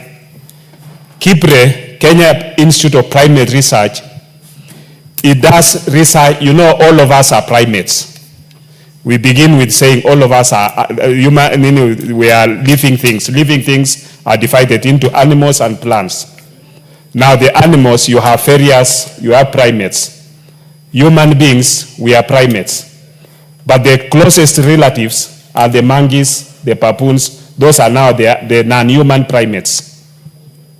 So Kibre does research on the non-human primates, a close relative to us. And it applies that knowledge to the humans. The apes. Yes. When you go to Kibre, as my colleagues, the chair and the Honorable Sunguli has put it, Kibre is domiciled at Olelua. They have, I think, about 150 acres of land, which is there. And they have monkeys, they have snakes, and all other ecosystem that goes with that. They work on research. They've done research. When you come to the primates, they have worked on research on even contraceptive gels like smooth gel and others, which they work on it. And after once they've done research on it, then they can now translate it into human. Research takes a very long time because many of the scientists under Kibre, they are not the normal civil servants. You will find that you have scientists who, by the time they come to the conclusion of research, maybe they are even 65 years, they are even 70 years, and therefore this bill aims at protecting those scientists because they are scientists, and training scientists within a country is a very expensive thing, and we should not lose our scientists such that when they now at their prime, 60, 65, they have to move into other countries to go and be researchers in those countries. We should be able to protect them and retain them. So that in this bill, we've even raised the issue of the retirement age to be that of the university level, because the staff at Kibre, the scientists at Kibre, are the same scientists who are teaching at the university level. So they should retire at the same age as the university lecturers of 72 years. And therefore, as currently states, Kibre scientists are being treated like just any other civil servant, which I think we're missing the point, in an institution that was created in 1958, just before Kenya attained its independence.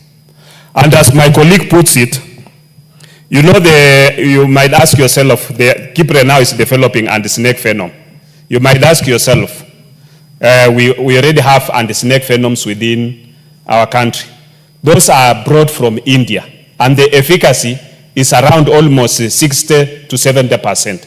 What Kibre is doing is increasing that efficacy by using snakes that are regionally based here in Kenya. They have traveled all over the country, Kitui, Baringo, Vihiga, Kakamega Forest, and all other places within the country, and collected the various snakes.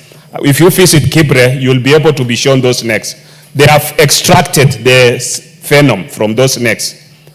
And through scientific process of making the serum from the horses, they are now in the process of developing Kenya-specific anti-snake venom, which will have a higher efficacy. In addition to that, they are also in the process of going into regional, because within our region, South Sudan has the highest incidence of snake bites. And when you look at the data for the snake bites within even our country, it's very high. We lose many people through snake bites within our region. And therefore, they'll also develop snake bites and snake venom that can be used within the region. We can export it to South Sudan, we can export it to Ethiopia, our neighbors in Somali, and all within the East African region. Therefore, this is a very important institution for us. You might ask yourself, what's the difference between KEMRI and KIPRE? KEMRI deals with research on normal people, on human beings. And they even deal with treatment, where they are now experimenting on treatment through consent, that you've given the consent, and they follow the protocols that are available within the various investigation. So for KEMRI, it is totally, completely different. And as we stand today, KIPRE and KEMRI can coexist independently as two sagas that support each other together with the PIOFACs. And therefore, we want to ask the House that to support this very noble bill that will now give KIPRE the framework in which to be able to work, in which to be able to engage with even the partners. KIPRE has its own international donor support from the various partners. KEMRI also has different international support partners. And therefore, these partners will all work synergy to help the country in the healthcare area. And therefore, we want to support this very important bill, and I want to ask the House that let's support this bill and make it an act as soon as possible. With those few remarks, Honorable Speaker, I support. Professor Jildesa. Thank you, Mr. Speaker. As my colleagues have said, the Kenya Primate Institute was established in 1958 before Kenya's independence by the Leakey family. And the idea, the original objective was to study non-human primates so as to understand the behavior of these animals and translate that into human behavior and reproductive system. The Kenya Primate Research Institute has actually pioneered in development of contraceptions and other medical technologies like minimally invasive surgery. It's a very important institute, and because of its research work, it actually involved in North-South collaboration, partnering with other institutions across the world. Mr. Speaker, if you look at the example of the snake venom, the Liverpool School of Tropical Medicine in UK took the snakes from here, produced the antivenom. Whereas us here, we are exporting our snakes, but we are not benefiting from it. And we go and import the antivenom which they produce. We have a capacity and a potential to produce our own. Mr. Speaker, we have a great opportunity to partner with other centers. Like there's the Serum and Vaccine Center in India. There's another center in Costa Rica and the UK one. We shall be a prime center in Africa.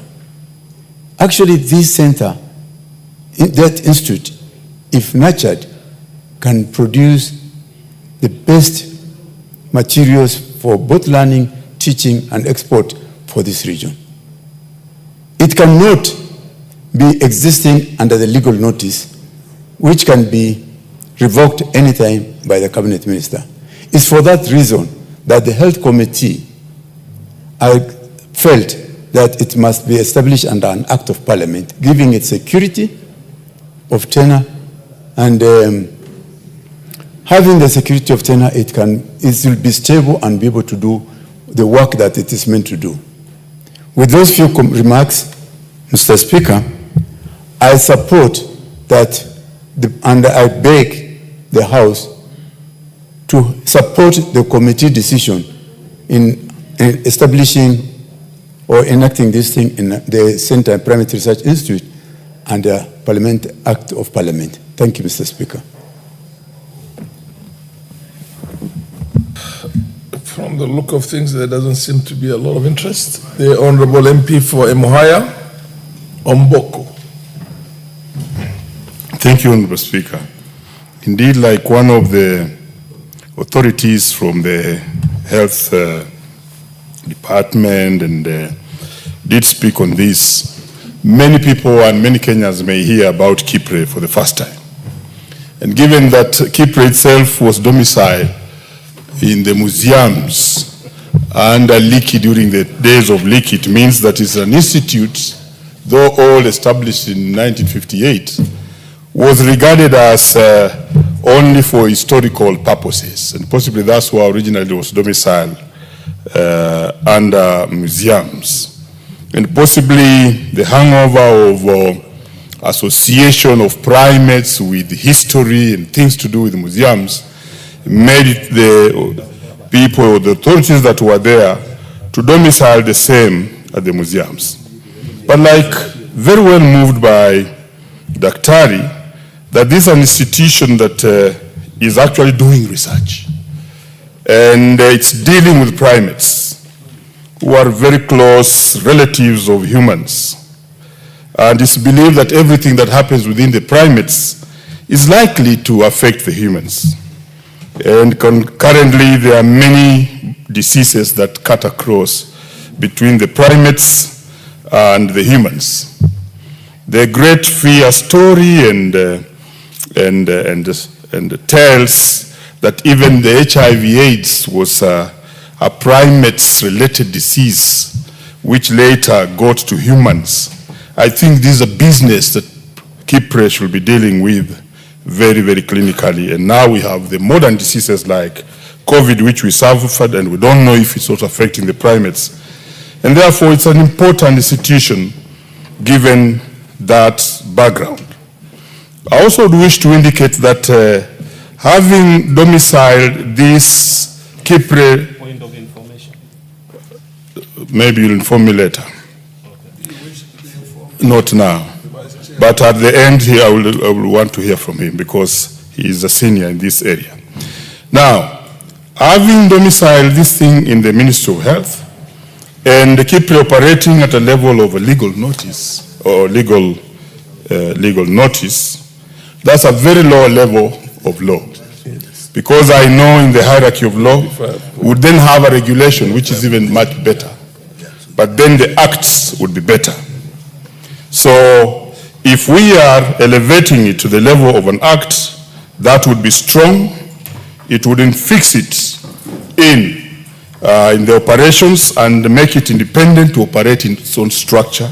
And that would allow the scientists there to operate. Further, we've heard that the scientists there are being treated as civil servants who must retire at the ordinary age of 60.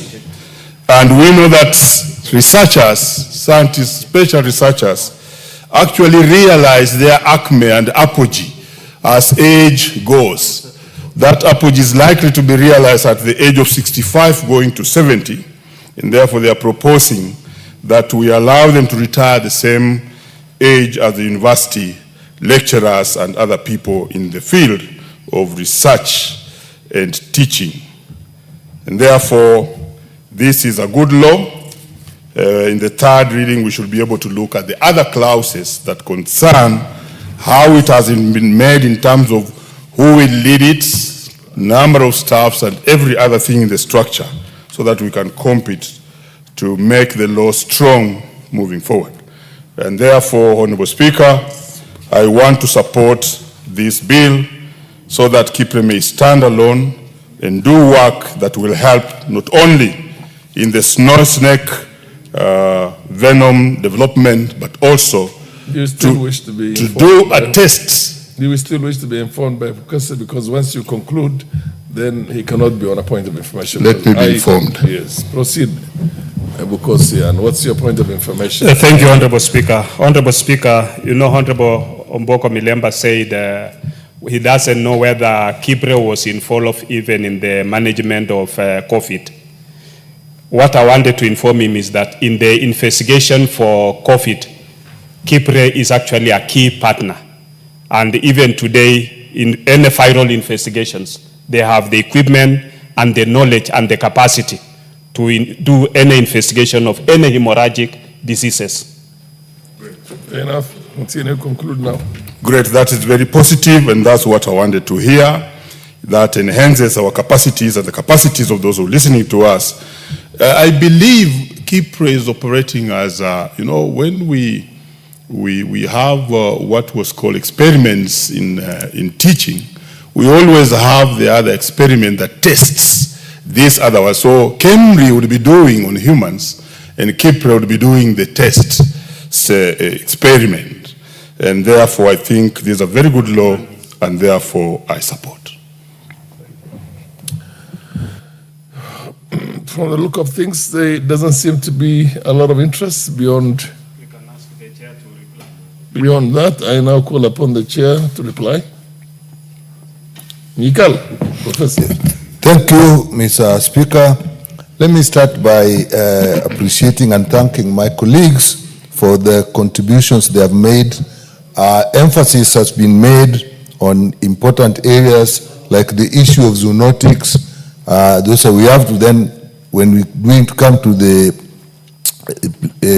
committee of the whole House, what amendments we need to do to take those into consideration. Again, in areas of collaboration, we have had specific areas, India, Costa Rica, and even in London. The way to attract donors, again, when we look at it, we may see how we fashion amendments so that donors can find it easy to work with us. The retirement of researchers is an extremely important area because people go home early and try to do things while we use the knowledge that they've gathered over many years. And the issue of epidemics and pandemics is extremely important. And again, we will see how when we have our own research instruments, actually we become extremely important in the international arena. Many times, even we have sick people, samples are taken, their blood is taken to other countries, and then it's used for research. Then the products come to us. Now, when we have our own, those are things we can use locally. With that, Mr. Speaker, I thank everybody, and I beg to reply. Fair enough. We will put the question at an appropriate time, appropriate date or time in the future. As for now, we go to the next order. Order number 10, motion, consideration of Senate amendments to the National Disaster Risk Management Bill, National Assembly Bill number 24 of 2023. Majority Leader, are you ready to move this bill? Yes, Honorable Speaker, I'm ready to move. Okay. And if you give me permission right now, Honorable Speaker, I will do exactly that. Yes, fair enough. Thank you. Honorable Speaker, I rise to move that this House do now consider the Senate amendments to the National Disaster Risk Management Bill 2023 in accordance with Article 112 of the Constitution and in line with our standing orders. Honorable Speaker, this bill, the House will recall that on the 27th of March 2024, we passed this landmark bill with the aim of establishing a coordinated and sustainable framework for disaster risk management across the country, Honorable Speaker. The House will also recall that apart from establishing a coordinated framework, the bill sought to establish the National Disaster Risk Management Authority and County Disaster Risk Management Committees, with which entities are required to promote and implement disaster risk management and advise the national and county governments on disaster risk management measures. My Speaker, following its passage, the bill was transmitted to the Senate in accordance with Article 110(4) of the Constitution, given that disaster is a shared function between the two levels of government. My Speaker, the Senate has since deliberated on the bill and proposed a number of amendments, which this House is now called upon to consider. I further note that on the 30th of April 2025, you referred the schedule of Senate amendments to the Departmental Committee on Regional Development for consideration and reporting. Honorable Speaker, allow me to sincerely thank the chairperson and members of the committee for their dedication and hard work in reviewing the Senate's proposal and preparing a comprehensive report to guide this House in the deliberations. Honorable Speaker, I have reviewed the committee's reports and noted that the Senate proposed amendments, and this is where the rubber meets the road, Honorable Speaker. So the Senate has proposed amendments to clauses 2, 3, 4, 6, 7, 9, 10, 27, 28, 29, 32, and 52 of the bill. In doing that, they've already set the motion for mediation, because definitely if they've rejected our amendment, in my capacity and my thought is that I don't think we will agree. We will agree with some, but I think majority we will not agree. So additionally, the Senate proposed introduction of the following new clauses, namely clauses 41A, 41B, 41C, 41D, 41E, and 52A. These are new clauses that the Senate is introducing into this bill. Honorable Speaker, I have noted some of the proposed amendments which seek to broaden the definition of key terms used in the bill by introducing definitions such as climate change adaptation, emergency, and emergency responders. In addition to expanding the interpretive scope of the bill, these definitions actually enhance operational clarity and ensure a more comprehensive understanding of the disaster framework, which we have no problem with, Honorable Speaker. But there are new clauses that are being introduced already in a bill that was already passed by the National Assembly. That's setting the stage for mediation, Honorable Speaker. Honorable Speaker, the Senate also proposed the inclusion of an additional object of the Act. So they're expanding the objects of the Act. Specifically, I note that the Senate recommended that, among other objectives, the bill should also provide for appropriate and dignified assistance to victims and casualties of disaster. Further, Senate proposed that the bill should promote inclusiveness as well as multidisciplinary and a multi-sectoral approach to disaster management. Honorable Speaker, the emphasis on inclusiveness, multidisciplinary approach, and the provision of dignified assistance and relief aligns well with Kenya's human rights obligation and is thus supported, and we support those new inclusions, Honorable Speaker. In fact, they are consistent with international human rights conventions to which Kenya is a party to. Honorable Speaker, I have also reviewed other amendments proposed by the Senate that the committee requests the House to reject, and I fully concur with the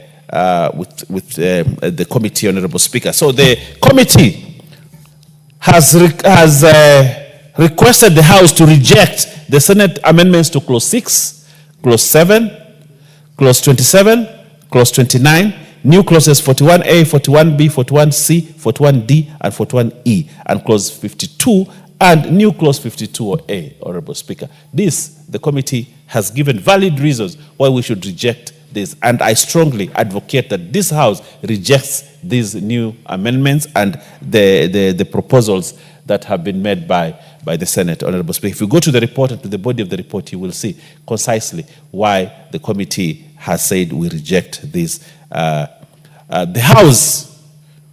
committee has requested the House to agree with Clause 2, Clause 3, the changes in Clause 2, Clause 3, Clause 4, Clause 7, MA and MB, Clause 9, Clause 10, Clause 28, and Clause 32. Those amendments that have been made by the Senate, we are okay with them. And I urge this House to say yes to them. But we reject the other amendments, Honorable Speaker. Honorable Speaker, as I conclude, I wish to emphasize that this is a critical piece of legislation in the area of disaster risk management. In light of the increasing frequency and intensity of disasters driven by climate change, environmental degradation, and other emerging risks, our country urgently requires a comprehensive legal framework to enhance preparedness, response, mitigation, and recovery. Honorable Speaker, I would like to guide the House on this path, that we do not have to go to the committee of the whole on this, because already the stage for mediation has already been set. Going into committee of the whole on this bill is actually wasting time on it. So my proposal to this House is that we reject the bill in total so that we go back to the mediating table. So we reject it at second reading, and then we can sit now and negotiate and come up with a bill that fits the two houses. And probably that way, Honorable Speaker, will get a way forward faster than when we go to the committee of the whole and then move again forward to look at each and one of the amendments, and then again sit at mediation, Honorable Speaker. So with those many remarks, Honorable Speaker, I propose that though this is a comprehensive framework which we need like now, but when Senate makes such big amendments, you know, I think a significant, almost the whole bill, it is important that we go for mediation to come up with a bill that will serve this country properly. Honorable Speaker, having said that, I would like to request, and having moved, and I beg to move, but I would like to request the Honorable Pokose. Oh, the chair is here. Lochax is here to actually second me on this. Thank you very much, Honorable Speaker. Thank you, Honorable Speaker. I stand to second this bill as moved by the leader of the majority. And Honorable Speaker said that on 30th April 2025, you conveyed the message from the Speaker of the Senate on the bill and requested that the Departmental Committee on Regional Development to consider the amendment and thereafter report to the House. So as has ably been moved by the leader of the majority, Honorable Speaker, you realize that there are so many clauses that the Senate have proposed for amendments. We have agreed with some of them. We have equally rejected a majority of them. So ours is, like has been said by the majority leader, that for the clauses that we have agreed, we are asking this House to agree with the committee on the ones that we have said we have issues with, and therefore we reject. Honorable Speaker, clauses 2, 3, 4, 7, 7MA and MB 9, 10, 28, and 32 of the bill, we are agreeing with them, with the Senate, and the committee rejects, like has been said, the amendments to clause 6, 7, MC 27, 29.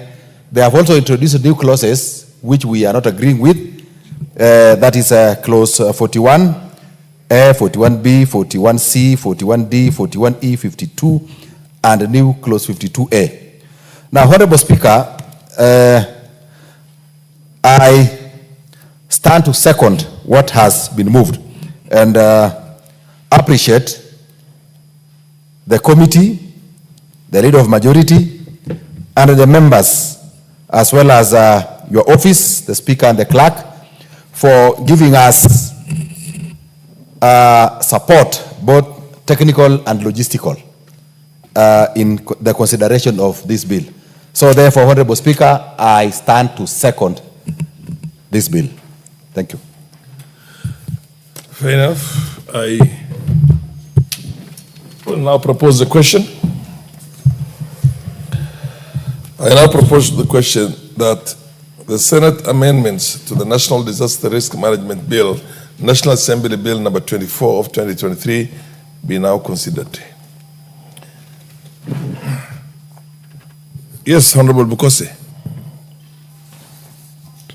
Thank you, Honorable Speaker. Honorable Speaker, I stand to, I think the correct position will be to oppose the Senate amendments.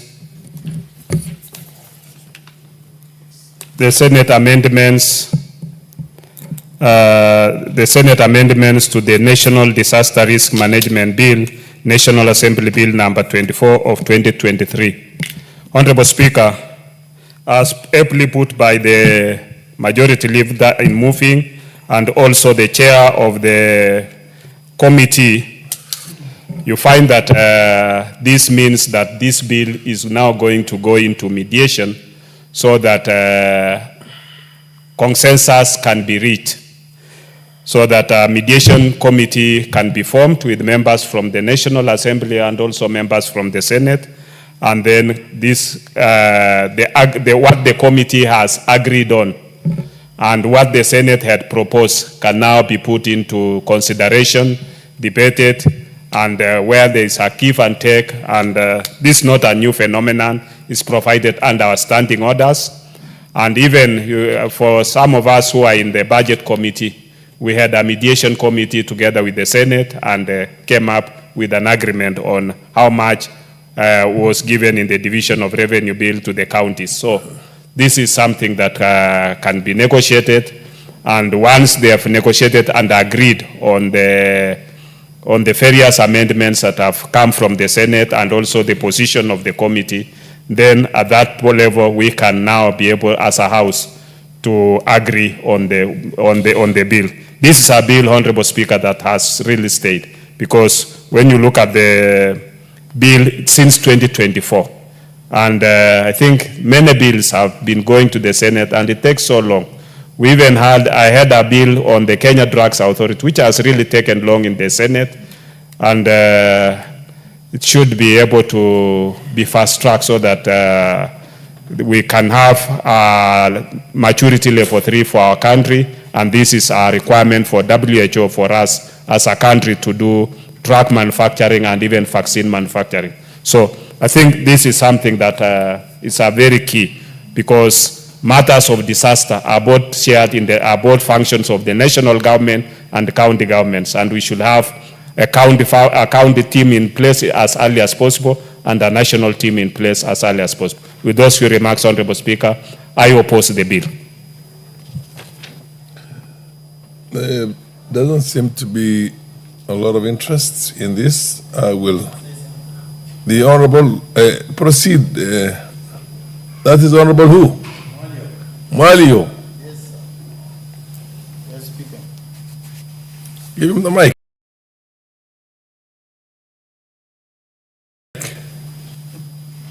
Thank you. Thank you, Mr. Speaker. I also want to put my voice on my senior Honorable Bokoso to oppose the bill, the Senate bill on the risk management, because this is something that is supposed to be done concurrently with this House, because managing disaster is not very easy. So we need concurrence so that when we start managing the risks and all the disasters happens in the country, it needs to be everything to be put right, so that no one will be able to blame the other one on the issues or on the steps taken, and also in the means of managing those risks. So, Mr. Speaker, I think I'll have to join my colleagues to oppose it, so that we can be able to sit down and agree. And also, Mr. Speaker, that you know, in this country, it is important to sit down and agree, all of us as two houses, because many things are going to the Senate, they refuse from here, and then it comes back, and then when we sit down, then we sort them amicably. So I think it is very important for it to go for mediation, so that we can come to an amicable solution and pass it in agreement. Thank you, Mr. Speaker. Fair enough. There doesn't seem to be any more interest. The chair will put the question at an appropriate date and time in the future. Next order. Order.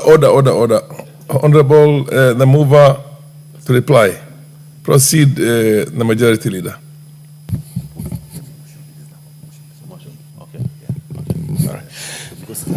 Okay. Thank you very much, Honorable Speaker. I agree that this motion must be defeated here on the floor, so that we give a chance for mediation.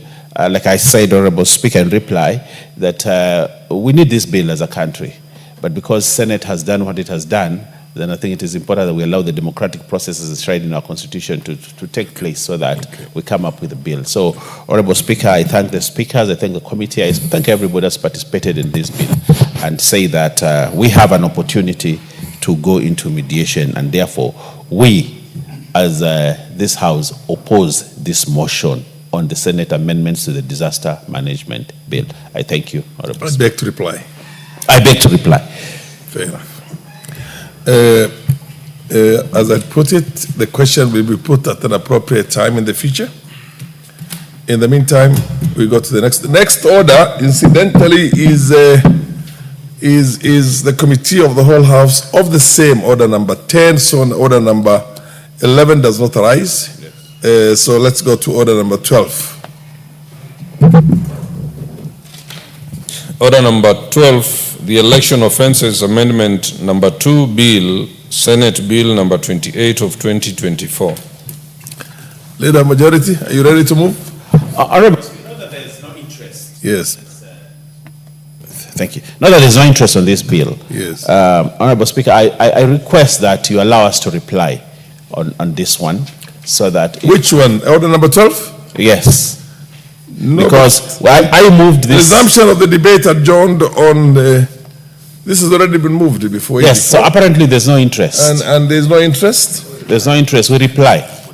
Okay. Nobody spoke to it. Okay. Yes. Incidentally, and fair enough. So that we get up under circumstances, I will, the question will be put at an appropriate time in the future.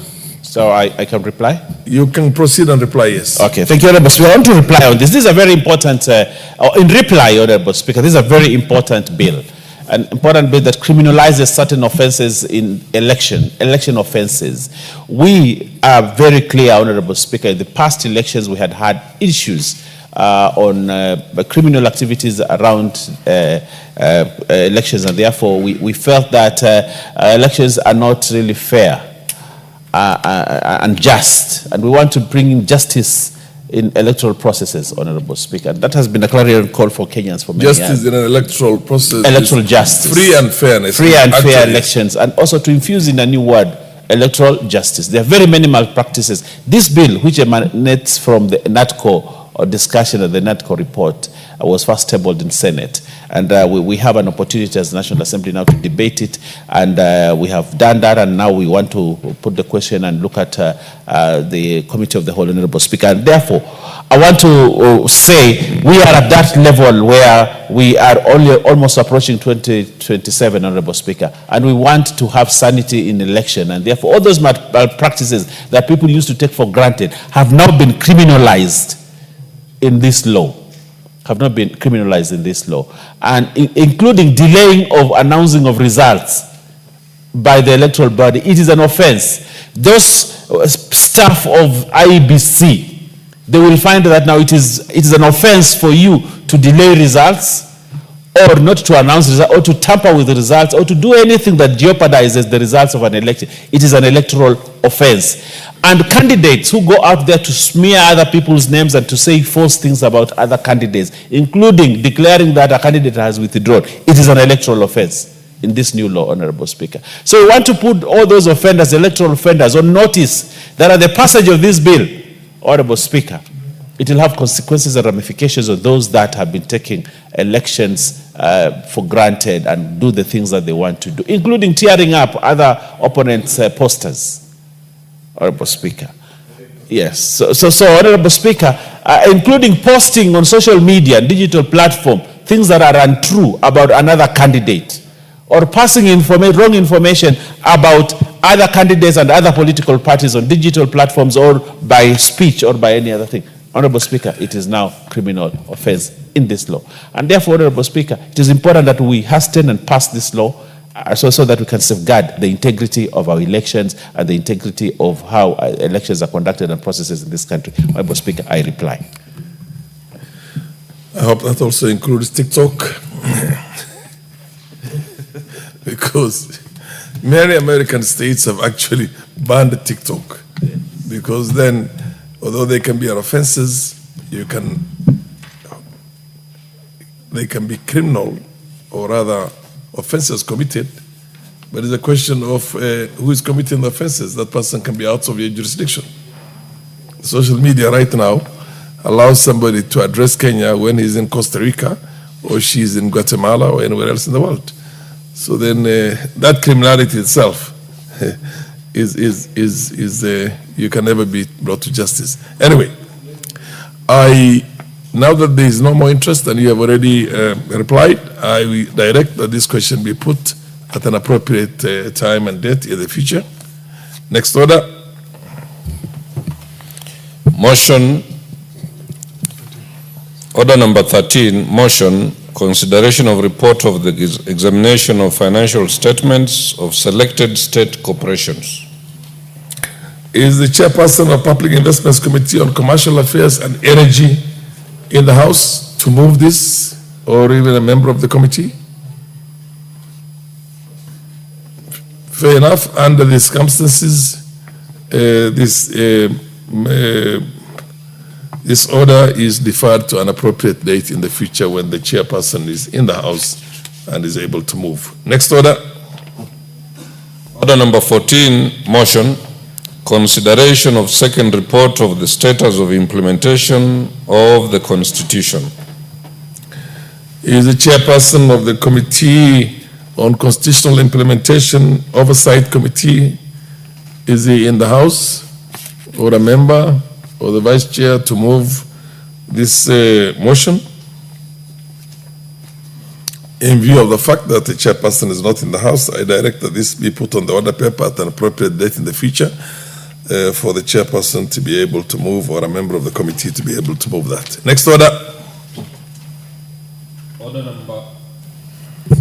Order number 15, motion, consideration of third report of the employment diversity audit in public institutions.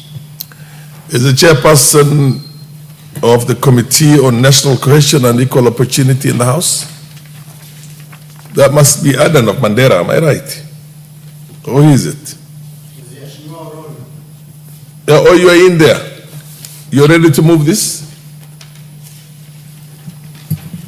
Honorable Speaker, given that there is no interest on this, this motion was exhaustively discussed yesterday.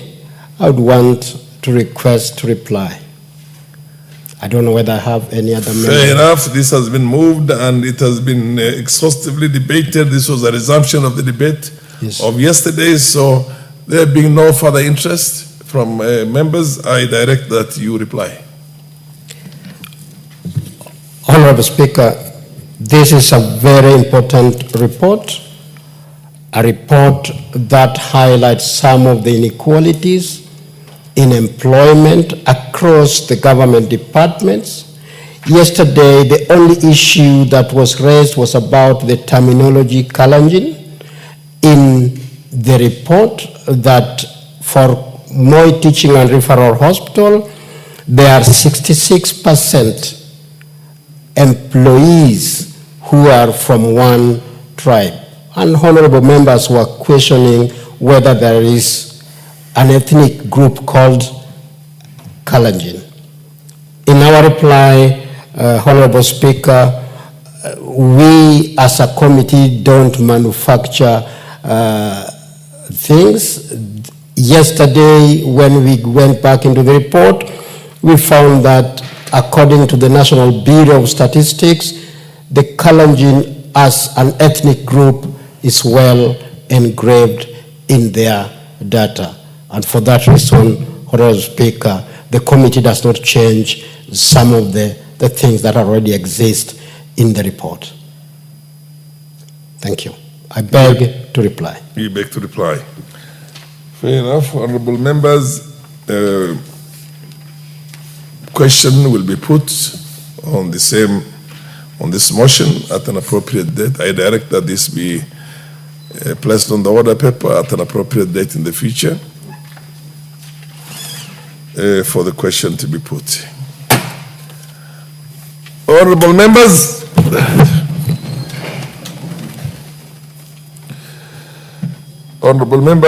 the time being 6:56 p.m., there being no other business to transact today in the order paper, this House stands adjourned until Thursday, the 24th of July, 2025 at 2:30 p.m.